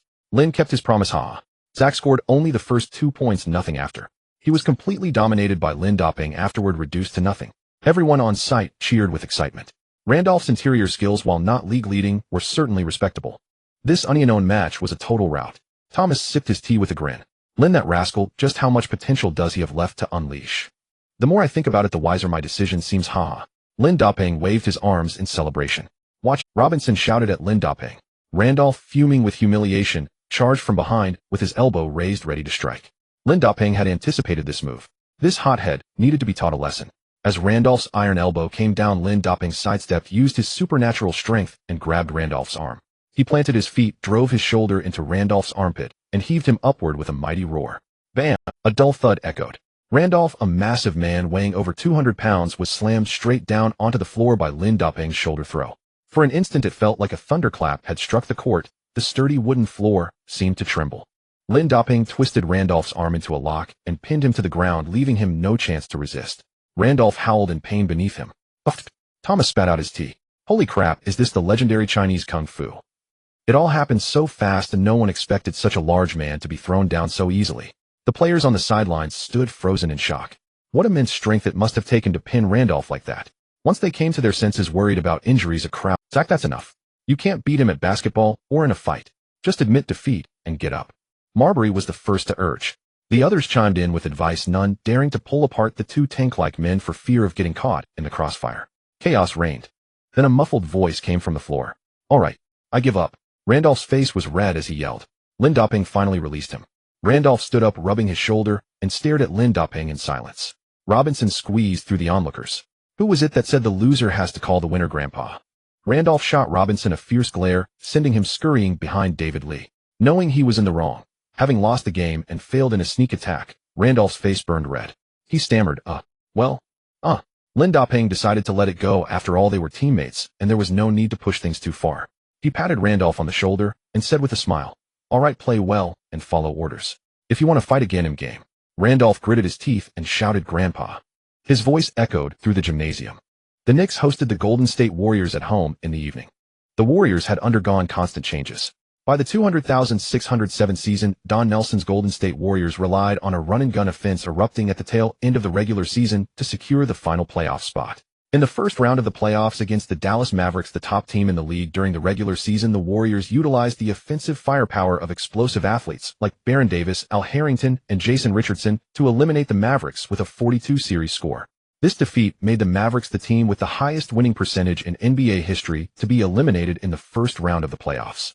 Meanwhile, the Warriors became only the third 8-seeded team in NBA history to advance to the second round and the first to defeat a top seed since the first round was changed to a best-of-7 format in 2003, creating the third Black 8 miracle. The Warriors made no major roster changes that season. They remained one of the league's most offensive teams. However, against the red-hot Knicks, the Golden State Warriors could not make any waves today. Zach Randolph's return also deepened the Knicks roster. The Knicks dominated the Warriors throughout the game. Facing a Warriors defense as fragile as paper, Lindoping and Randolph wreaked havoc in the paint, while Marbury continuously orchestrated the offense.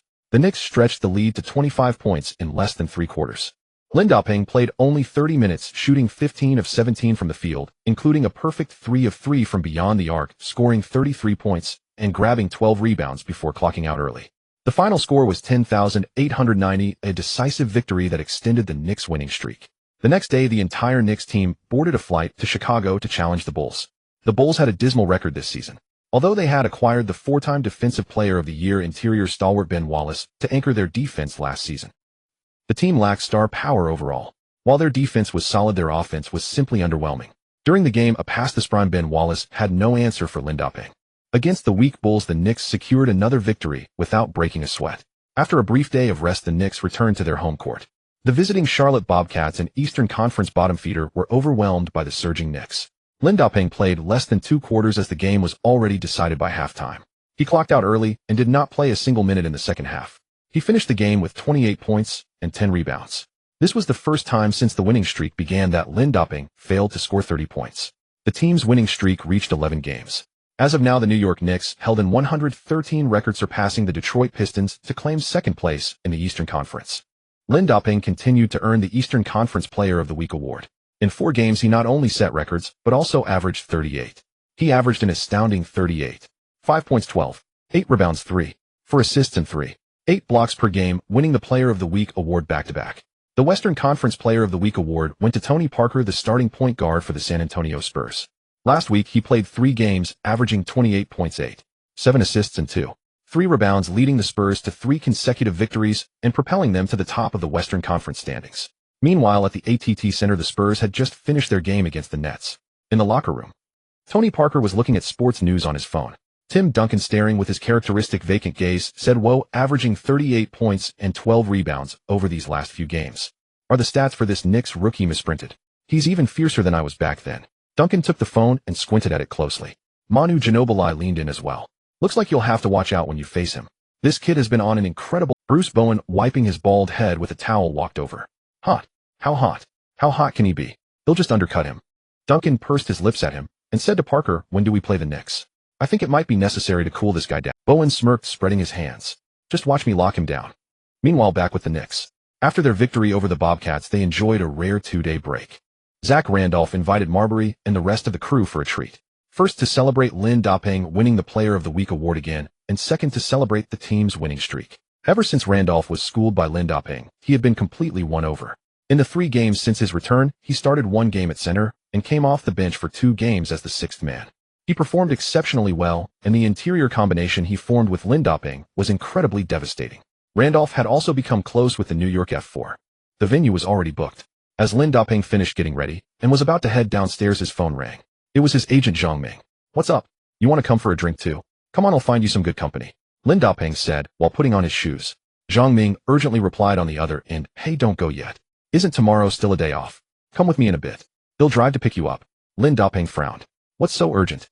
We're already here. Let's do it tomorrow. Otherwise, give me a reason to go with you." Zhang Ming laughed. "Don't you want the money from the product endorsements?" Lin Da-ping shook his head. "Oh, you mean those endorsements from Mercedes-Benz and Coca-Cola you mentioned before? Weren't we going to discuss the pricing further? Did you make a decision for me already?" Zhang Ming said seriously. "Do you know about the new jewelry store that just opened on Madison Avenue in Midtown Manhattan? Guess if I'm interested in jewelry. Get to the point, stop beating around the bush." Lin Da-ping was getting impatient. The voice on the other end said, "A 5-year, $80 million endorsement deal. The brand is Ivanka Trump." Zhang Ming paused, and then added, "Do you know who the founder is?" After hearing this, Lin Da-ping's expression changed, and he slowly sat down. "The great beauty, Ivanka Trump. Her father is the future president, but not now, that's still 10 years away." Lin Da-ping thought to himself after listening to Zhang Ming's words. "She tops Forbes' list of the world's wealthiest unmarried heiresses. Her family is incredibly wealthy, no wonder she's so generous." Zhang Ming continued, "Ivanka specifically requested you for the endorsement. She said she's only free today to meet you. It's your call whether to go or not." Lin Da-ping replied with righteous indignation, "What? Do you think I'm someone who cares about money? What I care about is, hurry up, get moving." After brushing off Randolph and the others with a phone call, he headed to Madison Avenue with Zhang. Marbury, puffing on a large cigar, asked Randolph, "Where the hell did that bastard go again? Every time we want to go for a drink, he just vanishes. Last time I tried to take him drinking, he got dragged into a car and taken away." Randolph widened his round eyes. "Damn, really? He seemed perfectly fine afterward." Robinson shrugged indifferently. "Yeah, he was fine, but the car that took him probably rattled apart that night. Who knows where he's off to snipe today? That bastard's always got women on his mind." Meanwhile, Zhang Ming drove to pick up Lin Da-ping, and in just over half an hour they arrived at the jewelry store. The jewelry store was adorned with elegance and nobility. The interior ambience and lighting were exceptionally comfortable, with vast spaces and display cases that felt like stepping into a palace. Lin Da-ping's eyes were overwhelmed, not just by the jewelry, but also by branded clothing collaborations, diamond-encrusted crystal shoes, and more. Ivanka and her team were already waiting in the main hall. Not only did the precious jewelry captivate attention, but Ivanka herself firmly seized Lin Da-ping's gaze. Her golden hair draped diagonally over her delicate shoulders, her alluring collarbone subtly visible. A flowing red gown wrapped her tall, slender figure in enchanting grace. Her proportions were flawless, a slender waist-toned abdomen and captivating leg lines. Paired with crystal high heels, the charm she exuded was enough to steal Lin Da-ping's very soul. "Hey, say something. Don't just stare at her like that." Zhang Ming nudged Lin Da-ping and whispered a reminder. Only then did Lin Da-ping snap back to reality. Ivanka's face flushed slightly under his prolonged gaze. "Hello, Lin and Ivanka. You play basketball exceptionally well. I've been following your games." Ivanka extended her hand politely. Lin Da-ping quickly reached out to shake it. "Ah, thank you. You're so beautiful." Faced with Ivanka's extraordinary poise, Lin Da-ping was momentarily at a loss for words. "Ah, your jewelry store is stunning. It's a great honor to receive the endorsement invitation." Feeling somewhat impolite in front of so many people, Lin Da-ping quickly tried to recover. Ivanka smiled gracefully. "We've already discussed the terms with your agent. Do you have anything to add?" Lin Da-ping steadied himself, waving his hand. No, it's all good." Since his unexpected transmigration into this new world, he had been thriving like a fish in water. He had crossed paths or engaged in deep discussions with several Hollywood actresses. Yet today, upon meeting Ivanka, he found himself deeply captivated by her unique temperament and commanding presence. This woman before him, whether in the elegance of her every gesture or the myriad charms in her slightest smile, was unlike anything he had ever experienced. In the past, when faced with beauties like Scarlett or Gong, he could effortlessly spout a torrent of sweet words. But now those once effortless flirtations seemed lodged in his throat, unable to escape. Fortunately, the endorsement contract proceeded smoothly. "Pleasure working with you. With your involvement, our brand will surely flourish. It's almost noon, great basketball star Lin. Would you do me the honor of joining me for a casual lunch? Your agent can come too. You've both worked hard this morning," Ivanka said with a polite smile. Lin Da-ping narrowed his eyes slowly, turning his head to look at Zhang Ming, who was organizing documents.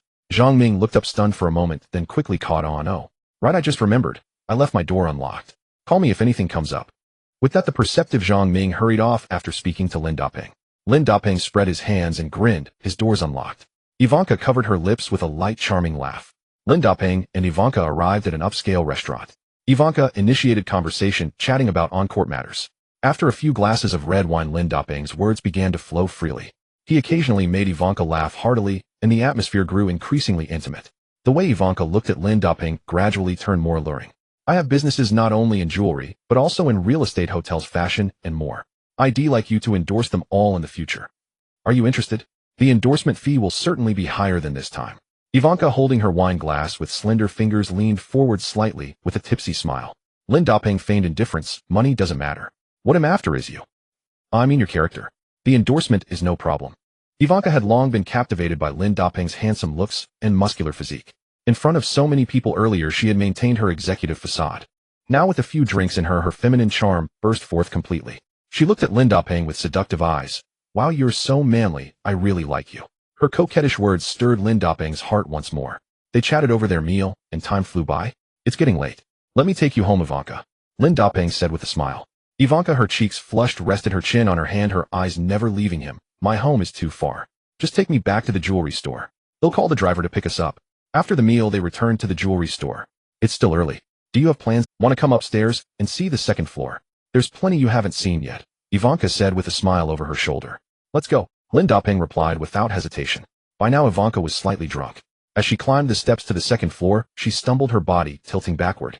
With lightning-fast reflexes, Lin Dapeng wrapped his strong arms around Ivanka's slender waist from behind. In such close proximity, the faint scent of her perfume rushed straight to his heart. Suddenly, Ivanka's face turned pale with fright. Lin Dapeng wrapped his arms around Ivanka from behind, preventing her from falling.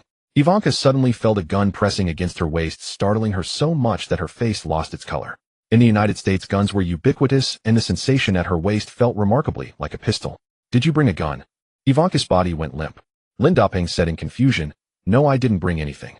Then why does my lower back feel like it's being pressed by, it's digging into me and hurts so much? Lin Dapeng. Well, how about you turn around and take a look? Lin Dapeng said somewhat awkwardly. Ivanka suddenly realized what was happening, and her already flushed face was tinged with a delicate pink. Lin Dapeng exerted his strength and directly lifted her into his arms. Ivanka wrapped her arms around Lin Dapeng's neck, gazing affectionately at his face. They arrived on the second floor. Are you sure this is where you live? It's all wine cabinets. Do you sleep in a wine vat? Lin Dapeng asked curiously. Ivanka then broke free from Lin Dapeng's embrace, asking to be put down. On the soft carpet, she directly took off her high heels. Tiptoeing on her fair calves, she went to a wine cabinet. Lin Dapeng said with a smile, Are you sure you want a drink? Trying to numb yourself so you won't feel the pain later. Ivanka gave a charming smile and slowly walked closer, her face almost touching his. Her gentle breath made Lin Dapeng's heart itch. Ivanka held Lin Dapeng's ear and said coquettishly, Follow me. As she spoke, her delicate jade-like hand gently tugged and firmly grasped his collar. Then the two of them slowly walked towards the wine cabinet. Ivanka, standing by, skillfully reached out and took a bottle of wine from the cabinet. The moment he picked up the bottle, it seemed some mysterious force was subtly triggered. Then an astonishing scene unfolded. The entire wall of wine cabinets began to slowly split apart to the left and right. As the cabinets moved, the hidden space behind them was gradually revealed. It was a huge bedroom, lavishly decorated with every detail, showcasing the owner's nobility and taste. A dazzling crystal chandelier hung from the ceiling, radiating the gleam of wealth. The walls were adorned with exquisite art pieces, each priceless. The floor was covered with thick cashmere carpet, as soft and comfortable as walking on clouds. In the center of the bedroom was an oversized European-style bed, its frame crafted from pure gold and intricately carved with complex and beautiful patterns. Next to the bed was an exquisite cabinet covered with various precious jewelry, antique ornaments, and an assortment of toys. Lin Dapeng's eyes widened in shock. Wow, no wonder she's the daughter of the future president. Hey, she knows how to... Is this huge space a playground or a bedroom? And those toys on the cabinet are quite novel. I've never experienced anything like them. Ivanka placed her hands on Lin Dapeng's shoulders and whispered in his ear, Wait a moment, they'll go change clothes. Lin Dapeng nodded frantically. After about the time it takes to eat a meal, the inner door slowly opened, and Ivanka walked out with light steps. She was now completely transformed, wearing an exquisite black lace nightgown that clung to her graceful figure as if custom-made. Her waterfall-like hair was neatly tied up with a few strands playfully falling on her cheeks, adding a touch of charm. The black nightgown perfectly accentuated her seductive curves, revealing her slender waist, long legs, and full bust without reservation.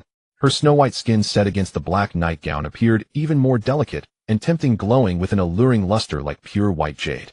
With each step her body trembled slightly, and a sweet smile was always on her face. Ivanka was now clearly a bit tipsy, walking barefoot on the thick carpet, her steps unsteady. Suddenly she lost her footing and fell straight forward. Lin Daping quickly opened his arms and caught her steadily in his embrace.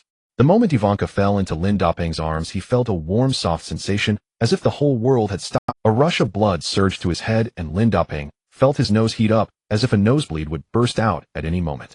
He swallowed hard, struggling to stay calm, but his restless heart could not be pacified. I heard that the famous basketball player Lin has a very tough and fierce style on the court. I wonder how his ball handling skills are, Ivanka said, coquettishly lying in Lin Daping's arms. A sly smile spread across Lin Daping's face, and the corners of his mouth lifted slightly as he said, "This place of yours is about the size of a basketball court. If you have any doubts or dissatisfaction with me, we can have a good sparring session right here." After saying this, Lin Daping's patience had reached its limit.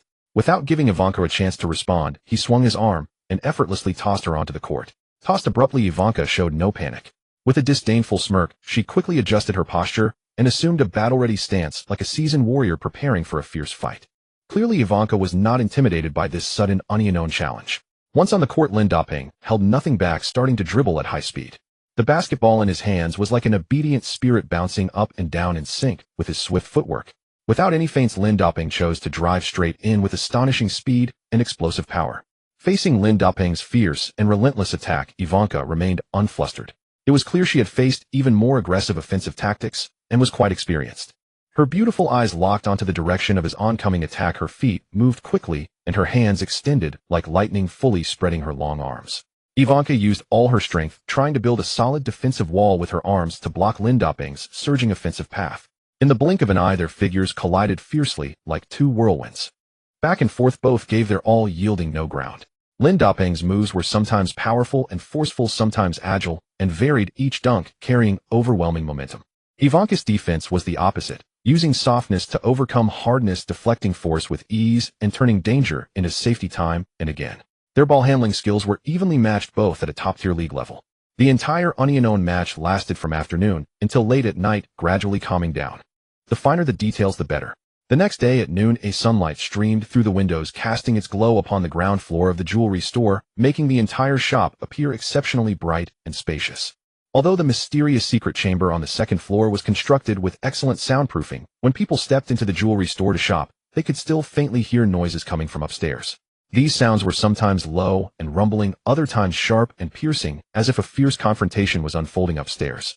Some curious customers couldn't help but stop, lifting their heads to gaze at the ceiling, pondering what was happening. A few even approached the store staff, asking with puzzled expressions, "What's going on up there?" "It sounds like renovation." Faced with the customers' inquiries, the staff wore troubled looks, hesitantly explaining that there might be some internal adjustments or equipment maintenance work going on upstairs.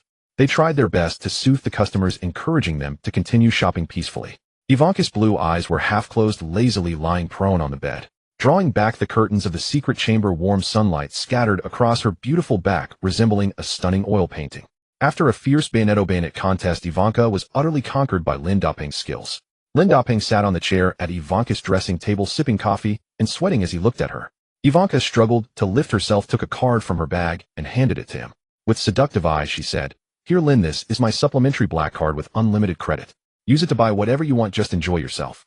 Lin Daping said with a stern expression, "Are you teaching me how to do things? Do you think I need you to worry about this? Don't I have hands and feet? Can't I take it myself?" With that, he snatched the black card. "Don't interrupt my business from now on. For endorsement matters, just talk directly to my agent, got it?" Ivanka blinked her big eyes at Lin Daping's abs, slowly swallowing her saliva. "Fine, I'll listen to whatever you say. As long as you can accompany me in the future, I'll agree to anything." "Well, it's almost noon, and the food has arrived. How about we have another match after we eat?" Lin Daping had figured out Ivanka's temperament. Outside, she was a powerful, high-status woman with an aura that kept others at a distance. Once completely melted, she turned into an obedient kitten. Feigning seriousness, he said, "No, I have to get back to team training this afternoon. What's there to eat? Let's make the most of our time." With that, Lin Daping charged straight over. VIP scene begins here. In the afternoon, back at the team's training facility, the other players had already finished their training. Thomas didn't ask too many questions about Lin Daping's absence from practice today. In less than half a month, Lin Daping had become the absolute core of the team. Randolph Marbury and a few others were resting on chairs. Seeing Lin Daping arrive, they all gathered around. Sitting on a chair, changing his shoes, Lin Dapeng looked up to see 4 sets of white teeth grinning lecherously at him. Bewildered, he stared at them. What the hell are you guys up to? Are you sick? Come on, spill it. Where did you abandon us and go this time? Robinson asked eagerly. What abandonment? I want to make some money. Check the news in a couple of days, Lin Dapeng replied dismissively.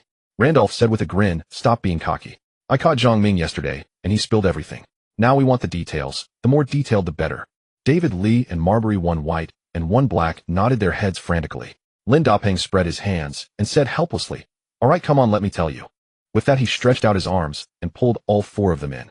The 4 of them rubbed their hands together, grinning lewdly as they surrounded him. Damn it, if you're not going to say it, why curse so dirty? The 4 stood there in disarray. On November 27th, after 2 days of rest, the Knicks hosted the San Antonio Spurs at home. As of today, the Spurs had surpassed the Los Angeles Lakers and the New Orleans Hornets in the Wild Western Conference, reaching the top of the West. This record came despite Coach Popovich's extensive rotation strategy, even resting 4 core players during a nationally televised game. The powerful GDP trio was still in their prime, but their playing time was carefully managed to prevent injuries from disrupting the team's rotation. Although the league imposed restrictions and penalties on resting players, Popovich remained unyielding. As long as they made the playoffs, he didn't care. They focused on a wellness style of basketball. Yet the most remarkable thing was that this team still ranked among the top in the fierce Western Conference, a testament to the depth of both the coach and the players. But today, facing the red-hot New York Knicks, the Spurs were going all out, announcing that all starters would play with no rest. The team, currently first in the West and the one second in the East, had very distinct characteristics. The absolute core players for both teams were their power forwards. The fierce showdown between Lin Dapeng and Tim Duncan had everyone on the edge of their seats. Even without online hype, fans had already started heated arguments offline. As evening lights began to flicker, Madison Square Garden in New York was buzzing with excitement, packed to the rafters. Nearly 2,000 fans filled every seat, all eager to witness the super matchup between these 2 power forwards. In addition to the veteran duo Yu Jia and Zhang Weiping from China's CCTV, TNT in the U.S. also sent a live commentary team to broadcast the game for fans. Barkley invited 2 heavyweight guests, Patrick Ewing, known as the Gorilla, and David Robinson, the Admiral. Both were legendary players from the 2 teams playing today, and 2 of the great centers from the 1990s. Though both had been retired for years, neither was willing to concede to the other. Barkley, the troublemaker, invited them as commentary guests to add some entertainment value. Today's game reminds me of your peak matchups. Can you 2 analyze the pre-game situation for the viewers at home? Barkley began. Patrick Ewing adjusted his tie and cleared his throat before saying, I think the Spurs won't stand a chance today, especially Duncan on the inside. He'll be totally dominated. And also. And what else? What do you know, you coward? Let this Lin experience the fundamentals of our Duncan's game. I guarantee he won't know which way is up. David Robinson interrupted Ewing's words. Holy crap, say that again. Who are you calling a coward? I think you're just jealous of the Knicks' recent record, Ewing said with a frown. David Robinson stood up as he spoke. I said you're a coward. I dominated you back in the day when we matched up. If you don't like it, bite me. Ewing waved a hand and said, I don't eat shit. Oh damn. David Robinson started walking toward him. Barkley saw the 2 veterans getting more heated, quickly stepped in to mediate, reaching out to calm both sides. Currently, the Knicks and the Spurs are both strong teams in the East and West. It's hard to predict who will win or lose. But today's matchup between Lin and Duncan is definitely the highlight of this game. One plays with sharp, explosive style, the other with seasoned, steady finesse. Let's all stay calm. The game is about to start. Let's wait and see. During the pre-game interviews, the cunning Popovich dropped his pretense and activated the full roster. Today, let them see the dominance of a fully healthy Spurs team with no rest days and set an example for the teams behind us. Popovich told the reporters uncharacteristically. Except for Bowen, who was chattering away with the reporters, the GDP trio warmed up in silence, each calmer. It was as if the game had nothing to do with them. Over on the Knicks side, Gong and May, who had been away on business for a long time, returned in a hurry to personally interview Lin Dapeng. Today, Gong, he was dressed very beautifully, wearing a tight gray t-shirt on top, a black body-hugging short skirt, and sexy black stockings. Her black high heels made her calves look very slender. Seeing Lin Dapeng, whom she hadn't seen in a long time, Gong and May held the microphone to interview him. Her eyes were already overwhelmed. She kept biting her red lips, her heartbeat racing faster and faster, her voice trembling as she spoke. A Lin plea. What are your expectations for today's game? Gong and May asked with alluring eyes. Lin Dapeng leaned closer to her, moving away from the microphone, and said, I don't have any expectations for today's game, but am very much looking forward to our onion after the game. I wonder if you've improved during your business trip. Lin Dapeng's teasing words made Gong and May feel a wave of softness throughout her body, her face blushing so much she couldn't speak. Seeing her like this, Lin Dapeng smiled and simply took the microphone himself. Although the Spurs are very strong, I'm not going to show anyone any respect. When I dunk over those old guys later, don't complain in the media. Lin Daping's answer hit the home crowd's sweet spot. It instantly ignited cheers in Madison Square Garden. The confident, arrogant attitude Lin Daping displayed endeared him greatly to the New York fans. The team's frustration in recent years had been completely released in less than half a month. In the stands, Lin Daping's fans unfurled a huge banner, King of New York. During the warm-up, Lin Daping signed autographs for fans until his hands were sore. In a short time, sales of his No. 29 jersey skyrocketed ahead of Kobe and James. At the commentary desk, Ujia held the team rosters and said, as last year's defending champions, the San Antonio Spurs haven't made many changes to their overall lineup this year. Today will be a tough battle for the Knicks. Zhang Weiping analyzed. Yes, this year's French flash Tony Parker has become one of the league's elite. Bowen is a renowned defensive stalwart in the league. With his tough playing style, he's assigned to guard the opponent's key player every game. Superstar Duncan guards the paint. Duncan possesses all the skills of an elite interior player, whether it's back-to-the-basket scoring, mid-range bank shots, screening, and playmaking, low-post defense, or tenacious rebounding. On the bench, there's also the Manu Ginobili, whose diverse offensive skills make him a microwave off the bench. When he steps on the court, the Spurs often ignite an offensive surge. Duncan and Bowen both made the all-defensive first team last season. With such a balanced attack and defense, the Spurs' defensive efficiency currently ranks first in the entire league. It's going to be tough for the Knicks today. At the Huasher commentary desk, Coach Zhang also expressed concern for the Knicks. The pregame warm-up quickly ended. The on-site DJ loudly announced the starting lineups for both teams. The San Antonio Spurs starting lineup was point guard Tony Parker, shooting guard Michael Finley, small forward Bruce Bowen, power forward Tim Duncan, center Fabricio Oberto. On the bench, there was also a super sixth man, Manu Ginobili. The Knicks starting lineup remained the same: point guard Stephon Marbury, shooting guard Jamal Crawford, small forward Quentin Richardson, power forward Lin Daping, center Eddie Curry. When Lin Daping's name was announced, the entire crowd chanted it again. If not for security, the frenzied female fans would have rushed onto the court to have his babies on the spot. At the referee's whistle, the two starting centers went to the mid-court logo for the jump ball. Eddie Curry managed to he passed it to Marbury. The Knicks launched their first offensive of the game. The Spurs immediately provided the Knicks with a premium defensive package. Every position was defended tightly. Marbury, holding the ball at the top of the arc, was momentarily lost. In that moment of hesitation, Tony Parker quickly moved in, pressing Marbury to try and steal the ball. Parker's move was very sudden. Marbury hurriedly stepped back on the verge of stepping on the baseline. In a rush, he threw the ball toward Richardson. Bruce Bowen anticipated the pass direction. Slap. He intercepted the basketball. Oh damn. Richardson cursed from behind. Bowen tossed the ball directly to the front court, and Parker shot off like a fully charged mouse. Whoosh! He darted out. In the blink of an eye, Parker left Marbury behind and ran into an open area. He easily scored a layup. 2-0. The Spurs struck first. At the TNT commentary desk, Robinson gave Ewing a sly smile.